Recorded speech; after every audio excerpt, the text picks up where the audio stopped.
Twitter. It's the gayest soy thing you can do.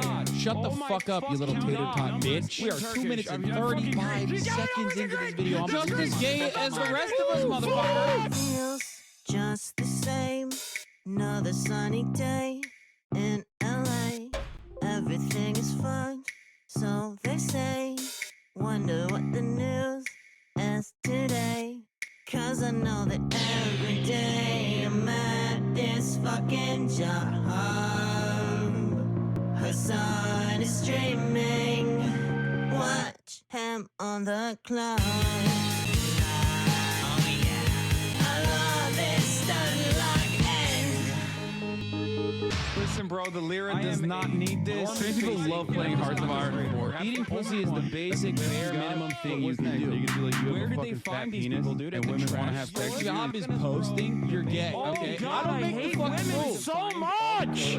But is he really a socialist? He's such a himbo, I can't handle it. He's got a car and a house, and it's better than mine. How the fuck can I sit here like everything's fine? That's just me being a fucking hog. Hasan is streaming. Watch him on that club.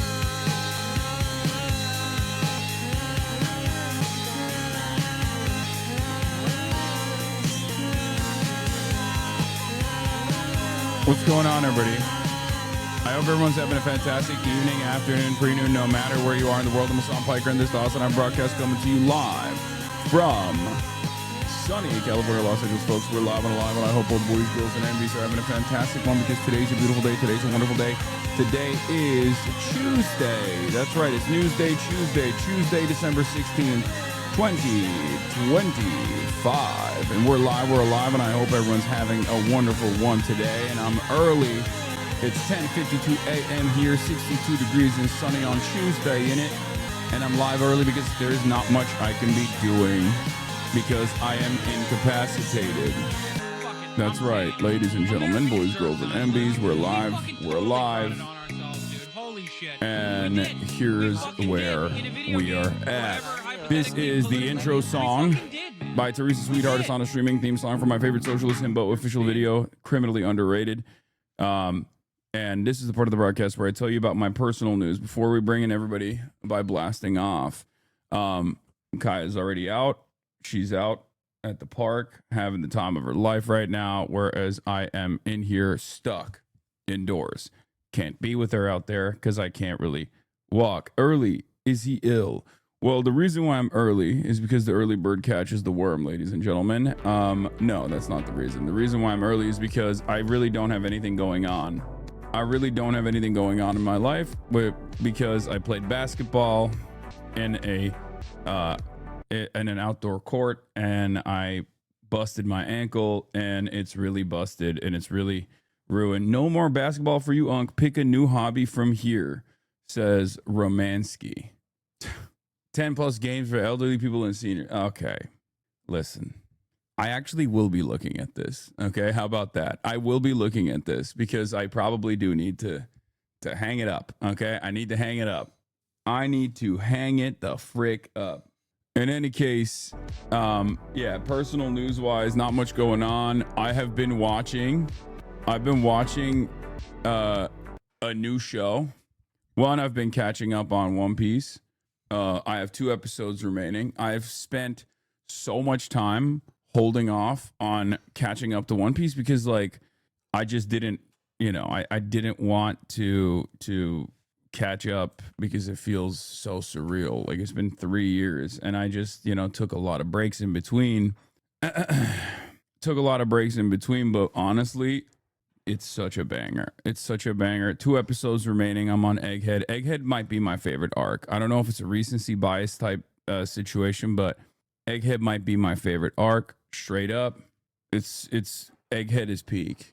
Egghead is truly a one peak. Egghead is truly a one peak moment. Okay, bro, just started Tokyo Vice. No, now you have to start training. Will keeps making comments about a future Survivor streamer challenge. Surviving is basically staying alive for me at this point. Hazard Punk underrated. Egghead is not even. Come on. Don't be crazy. Anyway, I want that intro on Spotify, please. Did you fix your foot yet? It's getting better. I was gonna get into that. So, what is fucking this camera, man? Stop it. Okay. So 34 is not old in the real world, just the internet. You shouldn't be this fragile. So it's actually very worrying. Maybe because you're tall, calcium supplements. I'm not fragile. I'm doing high impact sports with a regular frequency. So it's going to happen. Anyway, so it's just fine. I fucked up my ankle. It's all good. I rolled my ankle. It happens. What was I going to say? Oh my God. I'm forgetting the things that I was about to talk about. It just like I got bricked after 3 seconds with chat. So, I was talking about One Piece, Egghead, peak, totally peak, one peak. But also the other show I've been watching is one that Hideo Kojima recommended to me personally because he's my close and personal best friend, Hideo Kojima. And that is the Netflix show that is an absolute banger, The Last Samurai Standing. I had it on my docket. I had it on my watch list, and I was like, oh, maybe I'll get to it. And then someone in my replies on Twitter was like, bro, Hideo Kojima actually said incredible praise about the show. And I was like, well, now I actually have to watch it. Because my close and personal best friend Hideo Kojima has really good taste. So obviously, I started watching it. It's spectacular. Samurai Squid Games. Okay? Blue Eye Samurai is incredible. I'm just saying, I've already burned through all of that stuff. But right now, in a new... Okay, I'm telling you, Last Samurai Standing is a freaking banger. Okay? An absolute banger. You might not think, I mean, I don't know what the OG is, like, because I think it's like off of a manga, or not even a manga, but like an actual book. But it is highly recommended. Okay? Incredible combat scenes, incredible visuals, incredible characters, very cool. Someone said, is it okay to watch with a 12-year-old? No. There is a lot of decapitations that take place. If you like samurai stories with a lot of vibrant, cool characters that are very anime, okay, you will appreciate this show because there are so many dope characters in this. Okay, the premise is pretty simple. I'm just gonna tell you, it's not like a spoiler or anything, but it's basically Samurai Squid Games. After all the samurais are disbanded, and there's a sword ban and stuff. There's a tournament that's like put together in secret by a bunch of very wealthy Japanese industrialists, and we don't know what the reason as to why they're throwing this tournament together, but like basically these guys are killing one another, right? They're killing one another on their way from I think Edo to Tokyo or something. I'm not entirely certain exactly where the tournament begins, but basically it's just they're trying to go through checkpoints from Kyoto. No, not Edo. Edo is Tokyo. Sorry, Kyoto to Tokyo. They start in Kyoto and they make their way to Tokyo, and then and it's awesome. It's like battle royale with samurai, and there's a lot of craziness that takes place. But honestly, it's fucking awesome. The fighting is incredible. The sword play is incredible. The characters are incredible. Cannot recommend this enough. And it's like one of those things. It was one of those things where I was like, it's probably going to be lame. I don't know. Like, I'll watch it because I really like samurai shit. But honestly, it's fire. これより皆様に参加していただく遊びの名は孤独。手段は問いません。木札を奪い合うのです。始め！ This character is fucking insane. Also, no disrespect to trailer makers, because I know I got some in my chat, but like this trailer doesn't do it justice. I don't know what it is. I do feel like sometimes Netflix trailers just like leave a lot out. Unk is hyping up mid again. No, I understand why you think it's mid by just like watching the trailer. Even with like the vibes overall with the scoring in this trailer, it's entirely different than what the actual like the actual work itself is not properly represented in this trailer. This character is fucking sick. There's I mean, this character is dope. I'm not going to reveal anything, but this character especially is so sick. He is Ainu. And once again, there is like his reveal is so cool. I'm telling you, dude, all of these different characters are incredible. Okay. Also, Gento's high is dope as fuck too. But yeah, the story's main character is Kokushu the Manslayer. Okay, he is like he's a renowned, very famous samurai who was, slaughtering motherfuckers left and right, retired after, the whole sword ban and samurai ban was implemented, and Japan is changing, but obviously there's a massive cholera outbreak, and he's basically a Rurouni Kenshin Squid Game Battle Royale combination. Bro would love Tokyo Vice, not to be that chatter. Yes, I already watched Tokyo Vice. What are you talking about? I did like Tokyo Vice, even though there's, there are times when it's just like somewhat annoying. You just into it because you were a nerd weeb, let's be real. Can non-weebs watch this or no? Yes, dude. Yes. Stop covering up for Hideo Kojima. Read my log. Don't you hate how your friend Hideo Kojima caved the Turkish nationalists and deleted his photo with Italian cartoonist Zero Calcare because of his YPG connections? I didn't know that, but he respects me. He's closer to me now than ever before because I too am a Turkish nationalist. So me and Hideo Kojima are like this now.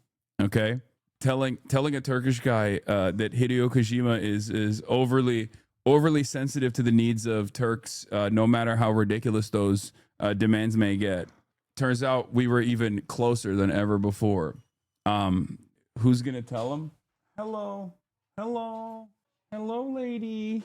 Anyway, Hideo Kojima's next game will be about Atatürk's return. Yeah. Will met him, you didn't. L. Yeah. Anyway, Kaya, go to your place, baby. Come on, Kaya, place. Good girl. Anyway, where was I? I've lost 100 pounds in 13 months thanks in part to your inspiration. Just want to say thanks for what you do. Fuck, that's incredible. Hopefully I'll be able to do the same. Maybe not 100 pounds. I can't lose 100 pounds, but I'm trying to get back on my fitness arc. It's been quite difficult now that I've been injured. Anyway, so as I was saying, Last Samurai Standing, very good show. Watch that. Went to bed for the first time last night. Didn't actually wrap my shit up. And it was fine. I actually didn't wake up screaming in pain in the middle of the night. So that was good. And, woke up early this morning, did a lot of reading because I couldn't do anything else. I'm immobile. And, I am going to hopefully, as soon as the swelling goes down a little bit, hopefully I'm looking forward to getting back into the gym as quickly as possible and, recovering for lost time. Obviously in a very safe manner without putting any weight on my ankle. Papa Perky, Charlie Kirky. Are you reading the Bible? Every day. I read the Bible all the time. It's my favorite book to read. Okay. Lucky it was your ankle and not your wrist. You'd be stuck, unable to crank it. I've had instances where my right hand was incapacitated and I figured a way to make do with my left. Okay. Trust me. Nothing will stop me from that. You're wrong. You're freaking wrong. And it's okay. Some of you are just weak. Okay. Why are you wearing a hat? Are you bald? Yes, I'm hat fishing because I'm bald and not because my hair doesn't look great this morning. It's because it's getting long and I haven't gotten a haircut in a while. It's No Nut December, chat. There's no such thing. We don't practice sacrilegious, heretical things such as that. It's All Nut November. Anyway, talk about the AI stream allegation. Oh, this guy is awesome. This guy is fucking awesome. I I wanted to see where he would go with this. Apparently, I don't know who this guy is, but this showed up on my timeline last night, and I was like, I'm gonna tap the glass. It's not satire. This person is like, I think this person has sincerely lost his mind a little bit. I swear to God, this guy Hassan is controlled by a supercomputer or is AI. He has 900 ticks, always snaps back to a default position, and can't look at the camera for more than 0.1 second at a time. It's the weirdest thing I've ever seen. What the fuck is going on? I think this is what happens when you kind of lose your mind a little bit. He's an ex-CSGO pro. He got permabanned for match fixing by Valve. I don't know who this guy is, but okay, am I crazy here? He snaps back like 12 times to a default position and like blows his lips every time. I think the AI won't let him look at the camera because it wants to protect us from his propaganda machine against humanity. And I don't know who this guy is. And I was like, I said, cease this investigation now. I think he needs to get medical help. Hopefully, if he has any loved ones, they will try to get him the medical help necessary. But it's a little terrifying. What? It's obviously satire or engagement bait, dog. Aren't we doing our opponents can't make jokes thing? First of all, I don't think this guy is an opponent of mine, or at least I didn't even know that was the case. I just saw this and I thought this guy is legitimately losing his mind. I think this is like an unironic breakdown taking place. Trump to address the nation tomorrow. Trump to make an unexpected address tomorrow. Oh, man. Oh, let's go. He's doing it for me. I look forward to seeing you then. It has been a great year for our country and the best is yet to come. Yeah, I don't think it's satire. I don't think this person is making satire. I think he might be legitimately losing his mind. Anyway, hopefully he'll get the help necessary, though, all jokes aside. And let me blast off. Brown shooter gets away. White House chief leaks all to Vanity Fair. Bondi shooting ISIS connection. And Trump REINER response fallout. CLANDACExERIKKKA collab. And more. Get in now. There's a lot of news to cover. That's why there's a lot of news to cover, and that is why I am live early for those of you who don't know. Tommy Vitor refuses to take the bait of Melissa Weiss trying to blame PodSave having you on the Sydney shootings. Yeah. I don't think these guys at like Jewish Insider understand what they're doing, and I don't think they will ever understand what they're doing, and I don't think they care too much. I don't want to do this every single day. I don't want to do a, Zionist consistently conflating Judaism and Zionism again type situation all the time. Like I saw an attempt from like LSF even with the Bondi shooting where they were trying to say like, and by Ethan Klein as well, trying to be like, oh, Hassan is responsible for this somehow, or Hassan is egging on anti-Semitism or whatever, even though I spend a good deal of time talking about how ridiculous this stuff is. Do you still go on LSF? No, but I see when they're trying to like bot something. But what they fail to recognize is like even saying that I am anti-Semitic in this day and age, like saying someone like myself is anti-Semitic when I'm actively trying to combat anti-Semitism on the internet is not only idiotic for people like this, because they just push people in their diminishing circles on the internet away from listening to what I have to say. And I guess that's their primary focus and their primary purpose. But it also doesn't even work because unfortunately for someone like myself who is an anti-Zionist who also does combat anti-Semitism, anti-Semitism is seen as the truest expression of being anti-Israel. Okay? We are now in a media environment, and I've warned about this for years at this point. I've warned about this for years, But like when someone claims that I'm being anti-Semitic, or they clip me to make it seem like I'm saying something like anti-Semitic or whatever, that doesn't actually end up causing harm or reputational damage to someone like myself at this point. It actually sincerely probably leads other people who are also anti-Semitic themselves, and there are many of them, to think, oh yeah, I like this Hasan guy. He's actually, wow, I didn't realize Hasan was based. He's actually telling it like it is, you know? So it backfires doubly. People nowadays, I think, given the way that the media has covered these sorts of incidents, people nowadays basically think like anti-Semitism is the highest form of anti-Zionism. And that's the unfortunate reality. It's one that I will consistently combat. It's one that I will advocate against over and over again. But that is the reality. It makes random people think, oh, wow, this guy is actually telling it like it is. Finally, maybe I was wrong about this guy, Hasan. So that's where we're at. Anyway, stop spamming Hasan. Long time watcher, first time chatter. Is there a good way to push back when people try to bring up the conflation of anti-Zionism and anti-Semitism? I mean, ultimately, it comes down to whether any group of people are monolithic or not, okay? The answer is they're not. No one is. No people are monolithic.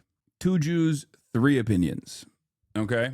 The problem is this kind of commentary is very easy to adopt, identify, believe. If I report you for spamming, does it go to you or Twitch? That's funny. No, you can't report me in my own chat for spamming. My own link. That's not how that works, chatter. I'm the top dog here. Okay? So yeah, I will keep I will keep spamming this because I would like you to interact with it and repost it, retweet it. Let the people know that we're alive, and that we're gonna be talking about this stuff. I don't understand how people believe this logic. Is like thinking the utmost form of criticizing the Chinese government is to be racist against Chinese people in America. Oh wait, there are people who do that. Wait, no, but there are, yes. Your boy Shangun is not clutch at all. Shanguners down. They're never down. They're never down. Are you going to read the Susie Wiles interview on the Trump admin? Yes. Yes. Okay. Is your leg better? Yes, my leg is a little bit better. Anyway, so Tommy Vitor. Yes. It was the people talking about the war crimes and attacks on civilians that was a problem, not the killing part. Makes sense, Melissa. I'm sorry. Wasn't it your podcast that platformed a guy called Orthodox Jews inbred and said any kind of fucking Zionist tendency should be treated in the same way as being a fucking rabid neo-Nazi? You defended indefensible war crimes in Gaza. I know that was difficult for you personally, but trying to leverage this horrific terrorist attack in Australia to settle scores with their perceived political enemies is gross and a waste of everyone's time. Have a good day. Where did I defend anything? I'm a journalist with 0 enemies, political or otherwise. Your projecting is weird and concerning. Touch grass, perhaps. Okay, will do. And yet the fatality count in Gaza after 2 full years is still less than the number of deaths caused by just the initial impact of the atomic bomb in Hiroshima. Instantly. That's pointing out a fact, a literal fact. I like that. Yeah, I like that her measurement of appropriate violence that's disproportionate or not is the first explosion of an atomic bomb that genuinely changed the entire planet. Yeah. Until it reaches the standard of the atomic bomb or the Holocaust, it's not real. Great stuff. It's less the most powerful weapon ever used against the civilian population. It's less death than the most powerful weapon ever used against a civilian population in all of human history. Yeah, in any case, I don't know why these people still do this shit. I mean, I don't know what it will take for them to recognize that maybe it's not working, like this kind of stuff. At most, it just boosts my profile amongst like legitimate anti-Semites who will then look at this and go, well, you know, maybe this guy's based. I guess that's what they're trying to do. But it comes from a place of completely misunderstanding where the people are and where the public attitude is. You know what I mean? And the public attitude is so soured on Israel that all of the defenders of Israel consistently make the worst possible decisions. Like, or they will just call you bad or make something up. I mean, it doesn't matter. That kind of stuff doesn't really matter either, right? You've surely cured some people of their casual mistrust of Jews, Muslims, etc. Oh, absolutely. Of course. Same with trans people, same with anyone that I talk about, right? But obviously there's always going to be a much more significant much higher, much more significant number of dummies out there. Anyway, this is also obviously the other side of the story. A live demonstration of how Zionists create anti-Semitism by associating our religion with Israeli crimes. Once again, not only is it a direct association between an act of terror that Israel committed with a Jewish holiday, but it's I mean, this is bracketed into the same category as Jewish Zionists in Israel saying that Judaism and Israel are inseparable. Okay, I mean, it's gross, it's ridiculous.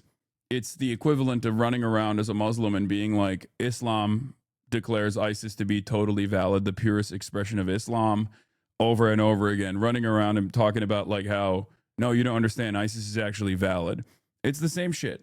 And the more they do this kind of shit, and I'm going to talk about Chabad in a second with the Bondi shooting as well, because there is a ISIS, like the Australian investigators have declared this to be an ISIS affiliated attack, which I will talk about in a brief moment.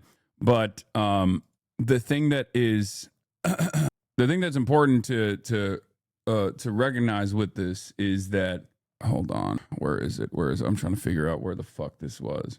Oh, there was a thing that I wanted to show you guys, like the connection between Chabad, because the Chabad was the group that was throwing the event, the Hanukkah event, and Chabad in and of itself is another like Jewish community organizing thing. But then Israel will routinely fucking post Chabad houses all around the United States of America, for the most part, will directly associate themselves with Israel, and versions of, like, not only the menorah being lit in Gaza is a disgusting, disgraceful conflation between Judaism and Israel's genocide, but then also on the Western Front, when American Jews, or in Australia, when Australian Jews themselves are also using community gatherings and Jewish community, like places where the Jewish community congregates, in an effort to advance the interests of Israel, in an effort to do illegal land grabs and illegal land theft and illegal land sales, for example, inside of synagogues. This only solidifies people's position that Judaism and Israel is linked together. Here's M. Cohen, who writes about philo-Semitism, Zionism, and anti-Semitism, constantly thinking about Jews. GazaFunds.com says, the same Chabad that Brad Lander is celebrating with had a dance party at the Gaza border trying to prevent the entry of humanitarian aid, was present at the violent racist Zionist mob at UCLA, and brought menorahs into Gaza to celebrate genocide.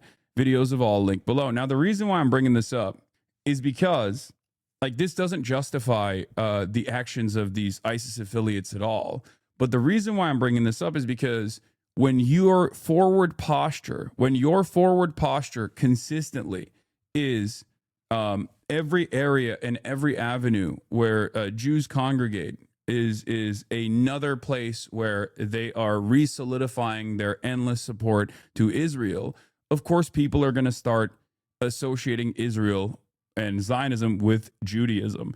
The very fact that Zionism has basically become this civic nationalist religion for a lot of secular Jews in and of itself is this exact same problem playing itself over and over again. Okay? That's why I think anti-Zionist Jews are incredibly important in this cause, especially in an effort to communicate to the non-Jews that this is not about Judaism in and of itself, regardless of whatever percentage of Jews are anti-Zionist themselves. Okay? To the tunes and screams of children being killed in the genocide in Gaza, a group of civilian settlers dance and sing meters away from the massacre as a form of entertainment while they sit in to prevent the entry of humanitarian aid materials to Gaza. Okay? Then there's also, obviously, from November 30th, 2023, our soldiers pray Hanukkah on the front lines in Gaza. Our soldiers in many areas, Rabbi Levi Mendelsohn said, just like any place where there are Jewish people, we're there with menorahs, tefillin, and other mitzvot. A Chabad house in Gaza. I remember all this because I covered all this. Like, posting a Chabad house banner, okay, established by IDF soldiers who are students of Chabad Yeshiva Chazon Eliyahu in Tel Aviv. Like posting up the banners of a Chabad house inside of a blown out building in Gaza. Like this kind of stuff puts Jews at risk. Okay? That's it. It foments anti-Semitism. It leans into anti-Semitic narratives. It is completely ridiculous. It's completely fucked up.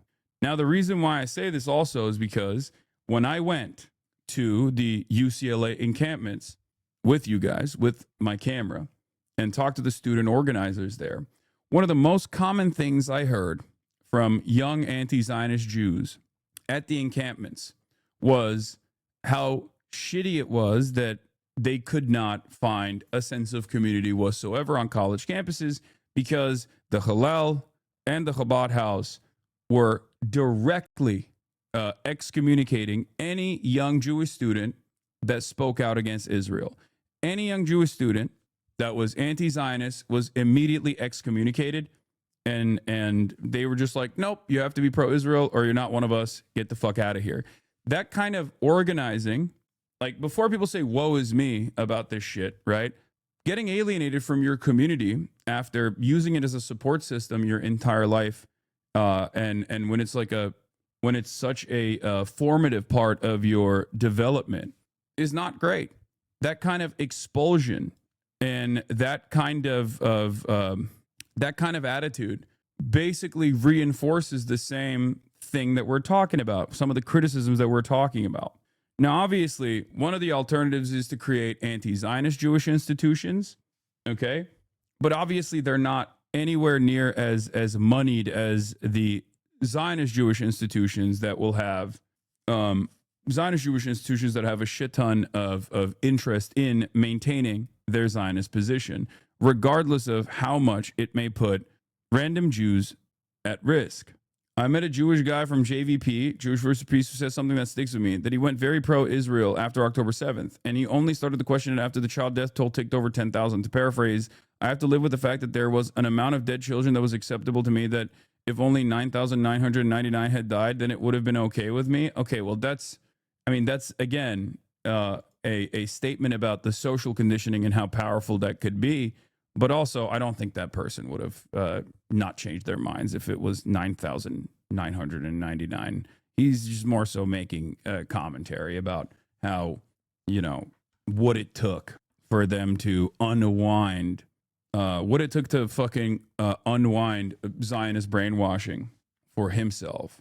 Anyway, M. Cohen further writes, Judaism no longer exists. Over the past 100 years, Judaism has been functionally replaced by Zionism. This is true for the major international Jewish institutions and organizations, as it is for nearly all the smaller local religious centers and communal organizations. Go to basically any synagogue in white Euro America, where most of the world's Jews are, and you'll find Israeli flags, fundraisers for Israel, education about Israel, organized propaganda trips for Israel, and collaboration with Zionist colonial organizations like the JNF, Jewish National Fund.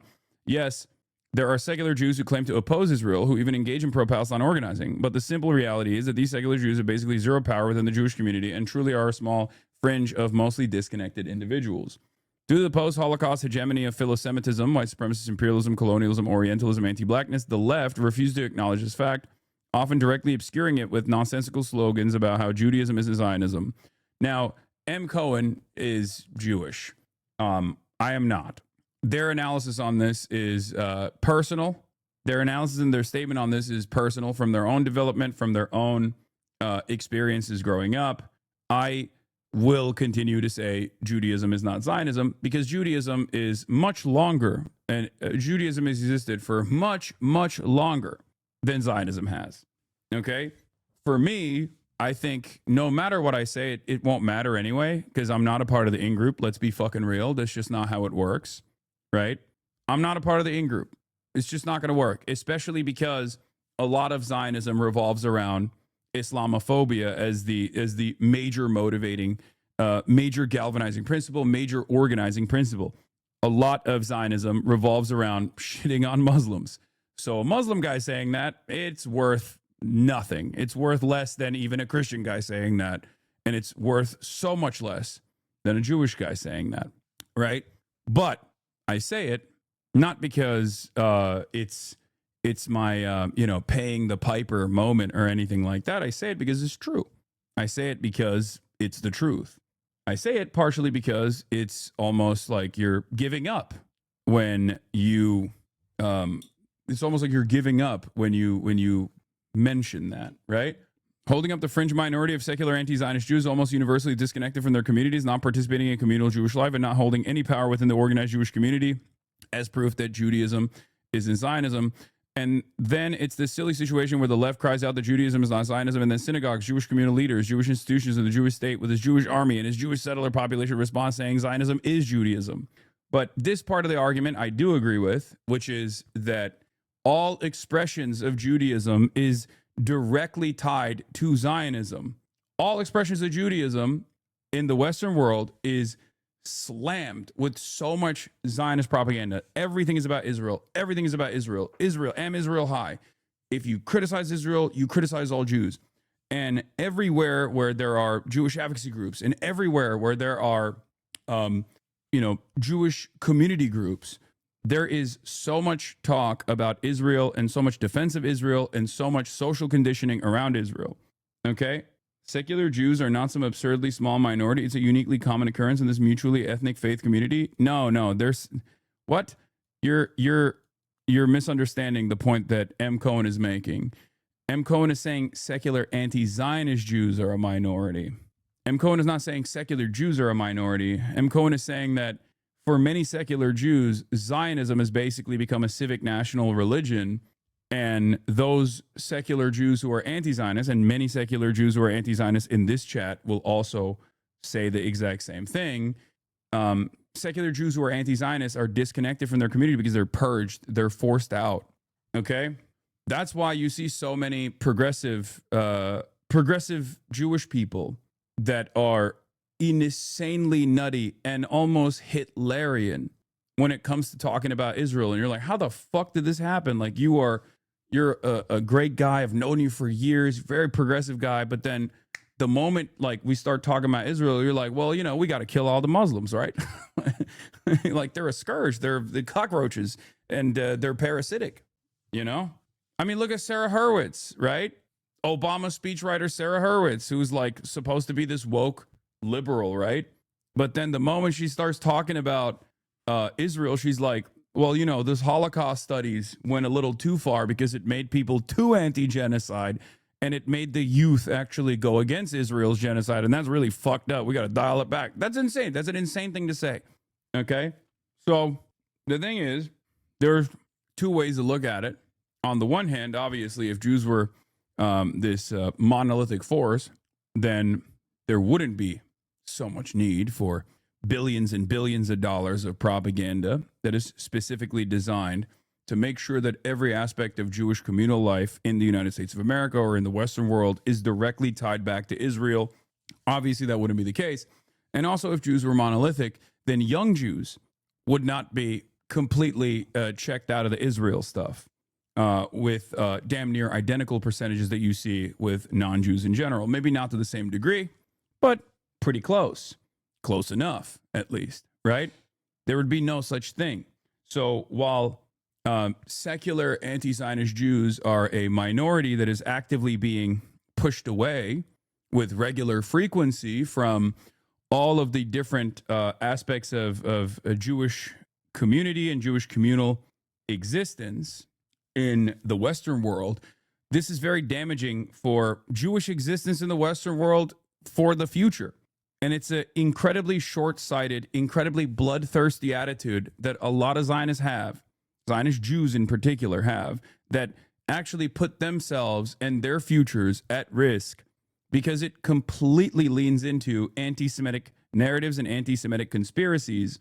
It will be the anti-Zionist Jews that will be the last bastion and the last line of defense. It will be the anti-Zionists, not the anti-Semites, but the anti-Zionists that will be defending Jewish existence in the West and making sure that the fascist anti-Semitic narratives do not continue growing. I do not know if we will be successful because, all things considered, there is this almost hidden agreement between anti-Semitic, anti-Israel people, neo-Nazis, and also the Zionists themselves. This admission that Zionism and Judaism are inseparable, and all Jews care about is Israel. We're in our own little fucking corner here. You reached me in Israel. Tides can turn quickly with the truth. I mean, listen. You're not wrong, but the problem is there are a million different ways of disparaging someone like myself. It is for this very reason. It is for this very reason that I think a lot of the ADL style Apartheid Defense League and like pro-Israel advocacy organizations are actively coming after people like myself rather than people like Nick Fuentes. Because if you're Jewish, no matter where you live in the world, you are understandably going to notice the likes of Nick Fuentes and the commentary coming from Nick Fuentes and go, I know what that is. That's the same kind of conspiracy that I have learned has killed my great-grandparents, that has led to pogroms, that has led to the Holocaust. And it's true, because it is identical, right? So it is an incredibly short-sighted way that a lot of these supposedly anti-Semitism combating Jewish advocacy groups that are only primarily invested in defending Israel have singled out people who are not anti-Semitic but are anti-Zionist. They don't realize that this doesn't actually work to deplatform anti-Zionists at all any longer, because most people are anti-Israel. It's the popular position. And all it does is basically allow for anti-Semites to grow in popularity. People end up thinking, well, you call everybody anti-Semitic. Like if someone is simply looking at this from the outside and doesn't have the same estimate in Israel that like the average Zionist has, whether they're Christian evangelical or whether they're Jewish Zionists, if they don't have that same level of investment and they've seen someone like myself routinely go out to bat, routinely fucking criticize anti-Semitic conspiracies, anti-Semitic narratives, anti-Semites in general, and then they see the premier anti-Semitism institution, the ADL, what they think is like this premier civil rights organization tasked with combating anti-Semitism, regularly go after someone like myself, that person is going to go, I don't even like this Hasan guy, but I've heard many instances where he's like defended Jews and criticized anti-Semitism, and they're calling him a fucking anti-Semite. So I guess they're calling everybody an anti-Semite. And that, so obviously, I'm anti-Israel. My friends are anti-Israel. Maybe I guess we are anti-Semites, It doesn't, it backfires. It completely fucking backfires. Yeah, Greenblatt loves to say that blaming Jews for the actions of Israel is anti-Semitic, but you don't hear much from him about guys like this. Yeah, Israeli soldiers celebrating the Hanukkah holiday by lighting torches atop the ruins of Gaza's Indonesian hospital, the main medical facility in northern Gaza that once served thousands of Palestinian civilians. Yeah, saying Miss Rachel is anti-Semitic does not convince people that Miss Rachel is anti-Semitic. It convinces people that maybe they're anti-Semitic in the same way that Miss Rachel is. It dilutes the power that anti-Semitism once held. And one could even argue that anti-Semitism, as the only intolerable form of bigotry in elite society, is only intolerable, or was only considered intolerable, because it was used as a weapon to defend Israel, to defend the state interests of this ethno-state that is an incredibly important ally by the ambitions of the State Department. Anyway, it is the boy who cried wolf analogy to a certain degree. And before people say, oh, you call everybody Nazis, isn't that the same thing, right? Like when some people say that. First of all, I call Nazis Nazis. I call fascists fascists. Okay, that's number one. Number two, the difference between that is there is a much more popular prevailing sentiment against Israel than there is a popular sentiment for Nazism. Okay? If it got to a point where everyone was like a self-described white supremacist neo-Nazi, then yeah, it would be akin to, calling someone a neo-Nazi would have no power whatsoever. We're not there yet, but we are getting there. Okay? We are getting there. I saw an Instagram comment of a distant relative of mine following Miss Rachel, who doesn't even care about this stuff usually, that if liking her is anti-Semitic, then she's proudly an anti-Semite. Yeah. In any case, I think I think it's pretty crazy that you know, the embassy of Israel to the USA is doing this very same thing that I'm just talking about. It's like when all Jewish institutions are consistently, or when Israel is consistently tying itself to Judaism, and other Jewish institutions are also allowing this conflation to take place, you're teaching people that like Israel is specifically and directly advancing the interests of Jewish people. If all Jewish organizing and all Jewish community events still find its way to revolve around Israel, that's what you're teaching non-Jewish people, that this is all Jews care about. Okay? This is how anti-Semitism rises. There are many interpretations of Hanukkah, says Eli Valley, including resilience in the face of tyrannical empires attempting to destroy Jewish customs and community. Here's a tyrannical empire attempting to destroy Jewish customs and community. Bad news, JVP. Hanukkah is like the most Zionist holiday. It commemorates the victory of the Maccabees over the Syrian Greek army in Judea, after the Greeks tried to convert the Jews in Judea, and the miracle of rededicating the Holy Temple in Jerusalem. The holiday of Hanukkah only matters in Jewish history because it's a story of Jewish self-determination in the Jewish homeland, a story of Jewish survival against all odds, defiance against our enemies, and miracles. It isn't just that the historical battle takes place in modern-day Israel, it's the reason why the battle was fought in the first place. Jews fighting to live as Jews in Israel. Sound familiar? So go ahead, eat your latkes, light your menorahs, and spin your dreidels, which literally say a great miracle happened there, like Israel, which is why in Israel they say a great miracle happened here. Stop pretending you can erase everything the holiday represents and still claim to celebrate it, because there is no Hanukkah without Israel. No miracle without the Second Temple in Jerusalem, and nothing to celebrate without Jews free to be Jewish in their Jewish homeland of Israel. I do see a lot of people, and to some extent you here too, bringing up the anti-Israel deflection about general Jewish matters. And even though I'm anti-Israel too, bringing up Israel in the context of the shooting, except this meta-commentary on online discourse feels more like the same conflation. No, I'm not. I'm doing meta-commentary about the signaling, the dangerous signaling that Israel does that feeds into the way people react to it, the out group that isn't as invested in Israel's existence, and as a matter of fact does not like Israel, and the way that they see it. The way that they see it is, okay, well, these guys are saying over and over again that they are invested in this primarily, right? Happy Hanukkah. It's catnip for the fascists.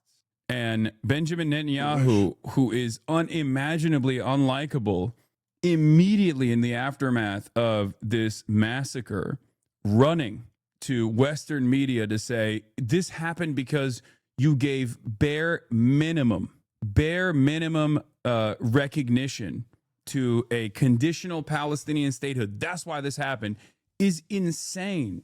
Like before we even knew the exact death count, Benjamin Netanyahu was already, his first statement on this issue to the Western world in English was about how Australia fucked up and allowed this kind of anti-Semitic hatred to be allowed this anti-Semitic hatred to grow in the country by letting anti-genocide protesters roam the streets.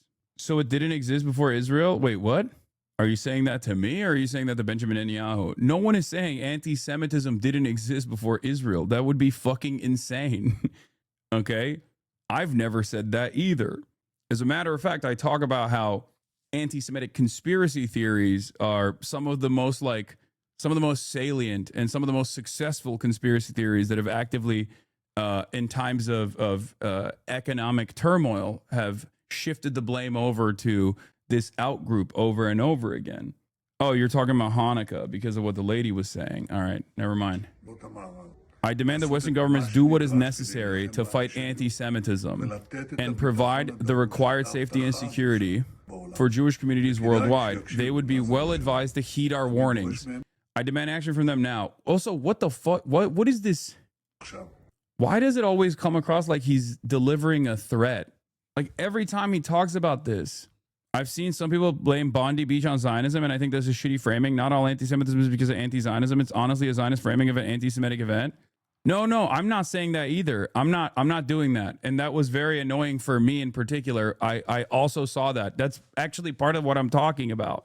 You're right. There were fucking LARPers who were literally being like, some of you don't like the anti-Zionist acts that are taking place. Yeah, you know who fucking doesn't like that as an anti-Zionist act, as an anti-Israel act? Fucking the Al-Qassam brigades. Okay? There is a reason why Hamas, as the primary organizational unit that has combined the forces of the entirety of the resistance against Israel, has never operated outside of the confines of historic Palestine, has never actually demanded action outside of the confines of historic Palestine. And there are anti-Zionist, quote unquote, anti-Zionist pages and some anti-Zionists who literally think that some dude with a fucking bolt action rifle chopping down an entire crowd of Hanukkah celebrators, including killing a 10-year-old, is actually doing this revolutionary act against Israel. It's fucking idiotic. Okay? It's idiotic. And when you say shit like that, I mean, you're playing into the Zionist framing here. That's exactly what Israel tries to. That's exactly the conflation that Israel tries to foment. Every Jew is under threat in the Western world because they're connected to Israel. Yeah. Here's Osama Hamdan and Hamas's statement on this. Anchor, you followed today's Sydney incident where civilians were killed. Do such acts serve the Palestinian cause, especially when Netanyahu used them to speak of Islamic extremism and anti-Semitism? I believe the direct responsibility for such act lies with the scale of genocide, international hypocrisy, and regional and global failure to stop Israeli aggression. Israel has placed every Jew in the world in a position of danger by hiding behind them. What is required today is for Jews around the world to clearly state that Israel does not represent them and that Netanyahu does not speak for them, but represents a racist, colonial, terroristic project that is a worse version of Nazism. The conflation of Israeli aggression opens the door to such distortions. Ending the occupation is what ends the cause of these incidents. But there is no justification for killing civilians, whether Jewish or non-Jewish. Isn't that correct? Of course. We do not trivialize blood, whoever it belongs to. But the world stands on one leg for killing 20 people and turns his face away from killing 80,000 of our people. Doors open.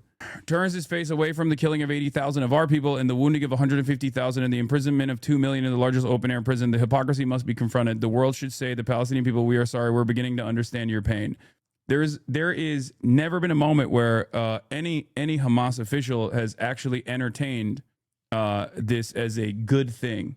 Okay, like Hamas's official policy since they reached any sort of real legitimacy amongst the Palestinian population has been that they do not invoke or invite global attacks or attacks against Jewish people, no matter where they are, or even like Israeli infrastructure, unironically.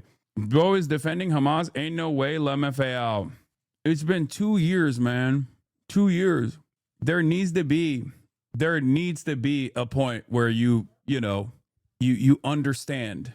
Part of the reason why I bracket off anti-Semitism rising, or part of the reason why I also say when an act of anti-Semitic violence is taking place is morally repugnant, regardless of some of the connections that some of the victims have to Israel, is because I don't believe in that sort of politics.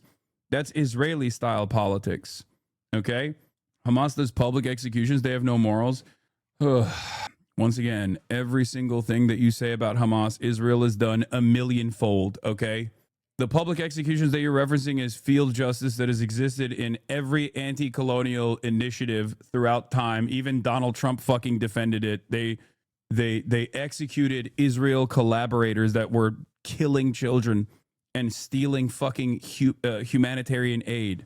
Unfortunately, they did not have the opportunity in the brief moment of respite to actually go through a court system. And the reason why they weren't able to do that is because Israel blew up all the fucking courts. Okay? You can't, on the one hand, I think you're downplaying the whole Israeli Bondi beat psyop too readily. I feel like at this point, Occam's razor says they are involved, even if purposely ignoring intelligence or FBI style egging it on. I mean, it's ISIS. I think, you know, that in and of itself is already inviting conspiracy to begin with. It was that's what the Australian government's initial investigation found, is that it is ISIS. That's part of the reason why I'm saying it's like even before we found out that this was like an ISIS connected incident, you are under no obligation, or you should not under any circumstance look at a situation where two dudes with rifles go and shoot up a fucking Hanukkah event in a public beach and assume that this is in any way, shape, or form a revolutionary anti-Israel act. You are insane for saying that. I'm sorry. That is an insane statement. It's not targeted even towards like any sort of significant Israeli institution or Israeli development. It's not like you're not trying to intervene in the affairs of like Elbit systems. You're not actually disrupting supply chains of weapons transfers going directly to Israel. You're just killing random Jewish people at that point. Okay? It's psychotic. It has nothing to do, not only does it have nothing to do with Israel in general, even if some of the victims ultimately were connected to Israel, like the rabbi himself, right? Like that's after the fact, okay? Like a 10-year-old girl was killed. Come on. In any case, the reason why I don't highlight that sort of sentiment that much is because it's utterly irrelevant in the grand scheme of things.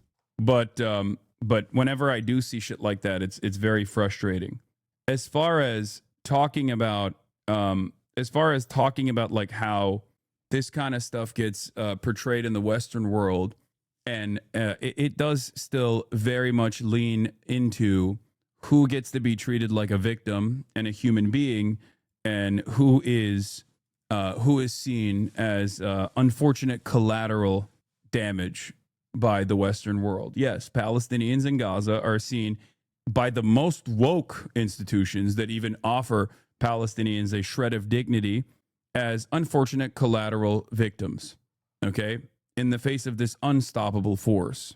When even Israelis or Jews in the Western world are victims of anti-Semitic attacks, then there is media profiles. I'm not saying that this shouldn't happen for Jewish victims of anti-Semitic attacks. Of course it's going to happen.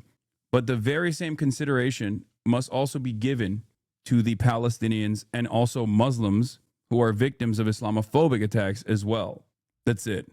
It's the worthy versus unworthy victims. Exactly. In any case, I'm trying to figure out how in the mind of the shooter this could bring any good. I can't find any. If he wanted to reinforce or facilitate the conflation between anti-Semitism and anti-Zionism, he could not have done any better. No, I think there's a reason why I think the ISIS affiliations come into play at that point, which we will have more information about hopefully in the future. But that makes a lot more sense when you realize that it's a ISIS attack, which, for the record, ISIS has been in the news quite a bit all of a sudden, out of nowhere, making a big comeback, it seems, both in Syria as well, where they killed 2 U.S. soldiers. It's just always, I thought ISIS was done, right? Meanwhile, they're definitely operational in Africa, and they are seemingly still in the forefront. Mossad joins Australia's investigation into the Bondi massacre. This is also not great, obviously. Israel hunts terror links after Bondi Hanukkah attack, months after the agency sounded alarm on an Iranian cell down under. Yeah. I'm more so leaning in the this is a ISIS-affiliated attack direction, and less in the this is Iran. This is an Iranian activation, which is what the Israeli narrative is, because Israel only cares about Israel's goals. And one of their major goals is obviously to destroy Iran, to decapitate the Iranian leadership, and leave Iran as a failed state. So if you're the average American, you don't understand the difference between Iran and ISIS, even though one might even say that ISIS and ISIS-style formations in the region were directly designed and created with aid from the CIA and aid from Israel, specifically to combat against the Iranian proxies and the resistance front that gets logistical aid from Iran. That is the truth. Several weeks ago, former Mossad director Yossi Cohen revealed that his agency shared with Canberra one of the most critical intelligence items which saved hundreds of lives. So if it was a psyop in any way, shape, or form, or in any capacity, it is the ISIS connection. Yeah, this is what Israel is doing and is not representative of Jewish interests. I can't believe I'm alive to see the ambassador of Israel to the UN congratulating the son of a Nazi, a literal Nazi, and a supporter of Pinochet who was just elected president of Chile. Yep. Danny Dunn, a supporter of Pinochet who was just elected president of Chile. Yep. Danny Dunnon, congratulations to Chile's president-elect, Jose Antonio Cast, on his impressive electoral victory. I wish the president-elect great success, and I am confident that his new chapter will strengthen relations between our nations and will bolster cooperation between our people. This result reflects the Chilean people's clear desire to change and for a transformed South America. The Danimal is back at it again. Congratulations to Chile's president-elect, Jose Antonio Cast, on his impressive electoral victory. No politique. You have it on point. Are you really inclined to believe the ISIS shit? Isn't it more likely they just exhausted every method of opposing a child Holocaust to no avail after being met with endless repression and lashed out? Yes, 100%. And I think it's this kind of attitude that is unironically serving Israel's purpose in ways that you cannot even imagine. Okay? It is utterly ridiculous. It is utterly ridiculous to make this calculation, to even lend any credence to the notion that two dudes going up to a public beach where there is a Hanukkah festival taking place and shooting at 87-year-olds, killing an 87-year-old Holocaust survivor, killing a 10-year-old Jewish girl. Like, it's fucking ridiculous. Okay? It makes infinitely more sense that they would be ISIS affiliated. There's no evidence of anything yet. It's all speculation. Yeah, with the exception of ISIS flags being found on the car and the pattern of attack and the targets resembling ISIS style. Like, it has the ISIS branding all over it. And by ISIS, I mean, you know, look, do with that information what you will. But a lot of that stuff has a pattern of CIA or intelligence involvement all over it. Okay? Any act of like Salafist violence that you see of that sort reminds me of previous acts. Who gets the benefit from this is something you should consider. Anyway, exclusive. A new poll confirms that a growing divide among Republicans on U.S. support for Israel. This is especially true for younger voters. In 2026 and 2028 elections, will Democrats try to court their votes? The answer is no. The IMEU Policy Project and YouGov poll shows that a majority, 51% of Republicans aged 18 to 44, said they would vote for a Republican candidate who supports reducing the flow of U.S. taxpayer-funded weapons to Israel. The poll also shows that some Republican voters flip to the left, preferring a Dem candidate who prioritizes American economy instead of funding Israel's military over a pro-Israel GOP candidate. There's a full breakdown of it. We're going to take a look at it, but it's definitely something to consider. Of course, the Democrats are not going to fucking lean into that at all because they're charlatans, and that's not their primary goal here. Their primary goal is to advance American empire. I'm sorry. The poll surveyed 1,287 Republicans nationally from November 14th to 24th and has a margin of error minus plus 3%. 65% of all Republicans and 74% of Republicans under the age of 45 agree that taxpayer-funded weapons to Israel should be reinvested in lowering the cost of healthcare for Americans. A majority of Republicans under the age of 45 wanting to reduce taxpayer-funded weapons funding for Israel. President Trump has advanced over $18.5 billion in weapons deliveries to Israel this year, while he slashed support for programs like Medicaid. These policies are deeply unpopular with Republicans. 65% of all Republicans and 74% of Republicans under the age of 45 agree that taxpayer-funded weapons to Israel should be reinvested in lowering the cost of health care. Unconditional funding for Israel is an electoral weakness, both in the Republican primaries and in general elections between Republicans and Democrats.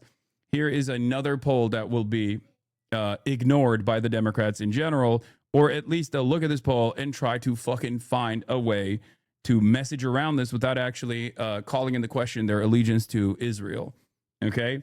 It reminds me of the 37 polls that came out in the lead up to the election defeat of Kamala Harris, where there were alarm bells. There were people that were ringing the alarm bells, myself included, saying not addressing this issue is not only morally repugnant, as at the time the Democratic Party was directly responsible for Israel's continued genocide, but also simultaneously, you're going to lose the fucking election. Okay? It's not just about Israel in the eyes of many Americans, but it is a good litmus test to see whether or not you actually care about this sort of thing. Okay? 52% of Republicans would prefer a nominee who supports prioritizing lower prices for Americans over funding Israel. 51% of Republicans under the age of 45 and 44% of Republicans overall prefer a 2028 presidential candidate who supports reducing taxpayer-funded weapons to Israel, while just 27% prefer a candidate who wants to maintain or increase weapons. Okay? And for the record, that doesn't mean that they're making like a calculated risk assessment here, okay? This doesn't mean like, oh, someone who actually advances a full-blown weapons ban is going to actually be punished, as opposed to someone who is giving you like a modest decrease of weapons transfers to Israel, okay? I need you to understand that's not how voters operate, okay? When called in the question, when they have these sorts of opinions, any kind of anti-Israel sentiment that is expressed means that the maximalist anti-Israel position will still be beneficial for the Democrats or for whoever wants to seize on it. Okay? 51% of Republicans under the age of 45 and 44% of Republicans overall prefer a 2028 presidential candidate who supports reducing taxpayer-funded weapons to Israel, while just 27% prefer a candidate who wants to maintain or increase weapons. A majority of Republicans, this is, again, Republicans, okay? A majority of Republicans under the age of 45 and a plurality of all Republicans oppose renewing the 10-year agreement to provide Israel with $38 billion in taxpayer-funded weapons. As I've said over and over again, this is the way that Americans care about issues. They do not care about the actual victims, right? Well, some do, but many Americans care about it from their own personal perspective. They only care about it as I'm suffering here. Why the fuck am I giving Israel money? Okay. You can make a better argument if you're talking to your relatives who are, in the middle here somehow, who might be hopped up on Islamophobic fumes. One way to bring them back into reality is by simply saying, Israel has Medicare for all. Israel has socialized medicine. Okay. Which is true. They get to spend whatever taxpayer funds they have on shit like that because we got their unlimited defense covered. And it's not even unlimited defense. It's actually unlimited offense. Do you understand? You cannot, in most circumstances, you cannot convince Americans that, killing brown children overseas is a bad thing. I'm sorry. Okay. But you can tell them it's really fucked up that we're giving billions and billions of dollars to Israel at a time when Americans are suffering. And also on top of that, when you even call that allegiance into question, you get censored. You get yelled at. Okay? As well as a reported 20-year agreement to provide Israel with at least $76 billion in weapons. Younger Republicans are much more critical of the Israeli government than older Republicans. Israeli Prime Minister Benjamin Netanyahu's net favorability with the Republicans over the age stands at plus 40%, while dropping 38 points to plus 2% with the Republicans under the age of 45. There is also a major divide between Republicans who watch Fox News and those who don't. Netanyahu's net approval among Republicans who regularly watch Fox News is plus 49, when it drops to plus 11 with non-Fox viewers, a 38-point shift. Republicans across age groups agree that U.S. should independently investigate credible accusations of the Israeli military killing Americans. At least 10 Americans have been killed by Israelis since 2022, and Trump has so far refused to investigate any of these killings. For decades, presidents from both parties have handed Israel billions of our tax dollars for weapons while our costs skyrocketed. Americans of all backgrounds, especially young people, want an end to blank checks for Israel. Obama himself has stepped in on the Dem side to stop any focus on shifting ideology for the midterms. Barack Obama urged House Democrats to prioritize the 2026 midterms over internal ideological battles, saying the party's 2025 victories have helped restore momentum and morale. Obama. Oh, by the way, this was pretty funny. Remember yesterday when I said, do you think any real white racists will get mad at JD Vance for saying that the racism and the anti-Semitism has been exported by like Muslims or the third world. And it turns out some did. Okay.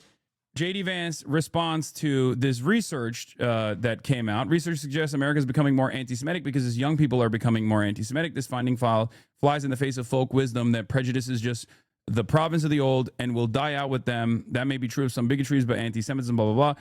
JD Vance responds to that and says, mainstream journalists are just profoundly uninteresting and lame, consumed by his own pieties. To write an article about the generational divide in anti-Semitism without discussing the demographics of the various generations is mind-boggling. And it's so funny because Sarah Stock, who is a white nationalist, a Canadian white nationalist who LARPs as an American neo-Nazi, for the record, responds and says, actually, white conservative Zoomers don't really like Israel anymore, JD. And JD Vance responds, because he is so responsive to those exact same demographics, ironically enough, okay, I would say there's a difference between not liking Israel or disagreeing with a given Israeli policy and anti-Semitism. Brother, you cannot do liberal Zionism against the new wave of neo-Nazi Zoomers. I would go so far as to say they hate Jews more than they hate Israel. Like, you can't do this. You can't do this posture. JD Vance tries to blame anti-Semitism on immigrants, then a Nazi corrects him. Yeah. What is the, like, I would say there's a difference between not liking Israel or disagreeing with a given Israeli policy and anti-Semitism is such a funny thing to say about people who first and foremost hate Jews and are simply using Israel as a galvanizing principle to get more people on board with the cause of hating Jews. It's so funny. It's awesome.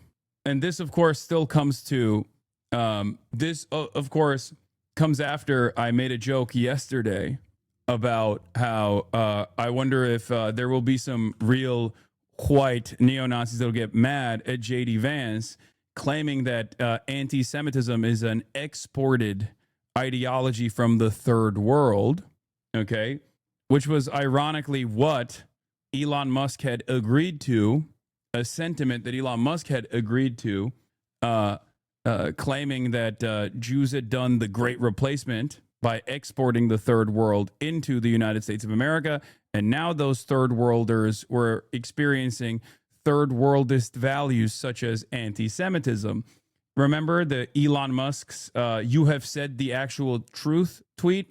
Yes, Megaphonics. I know. Here's your opportunity to fucking shine. Jesus Christ. Remember this?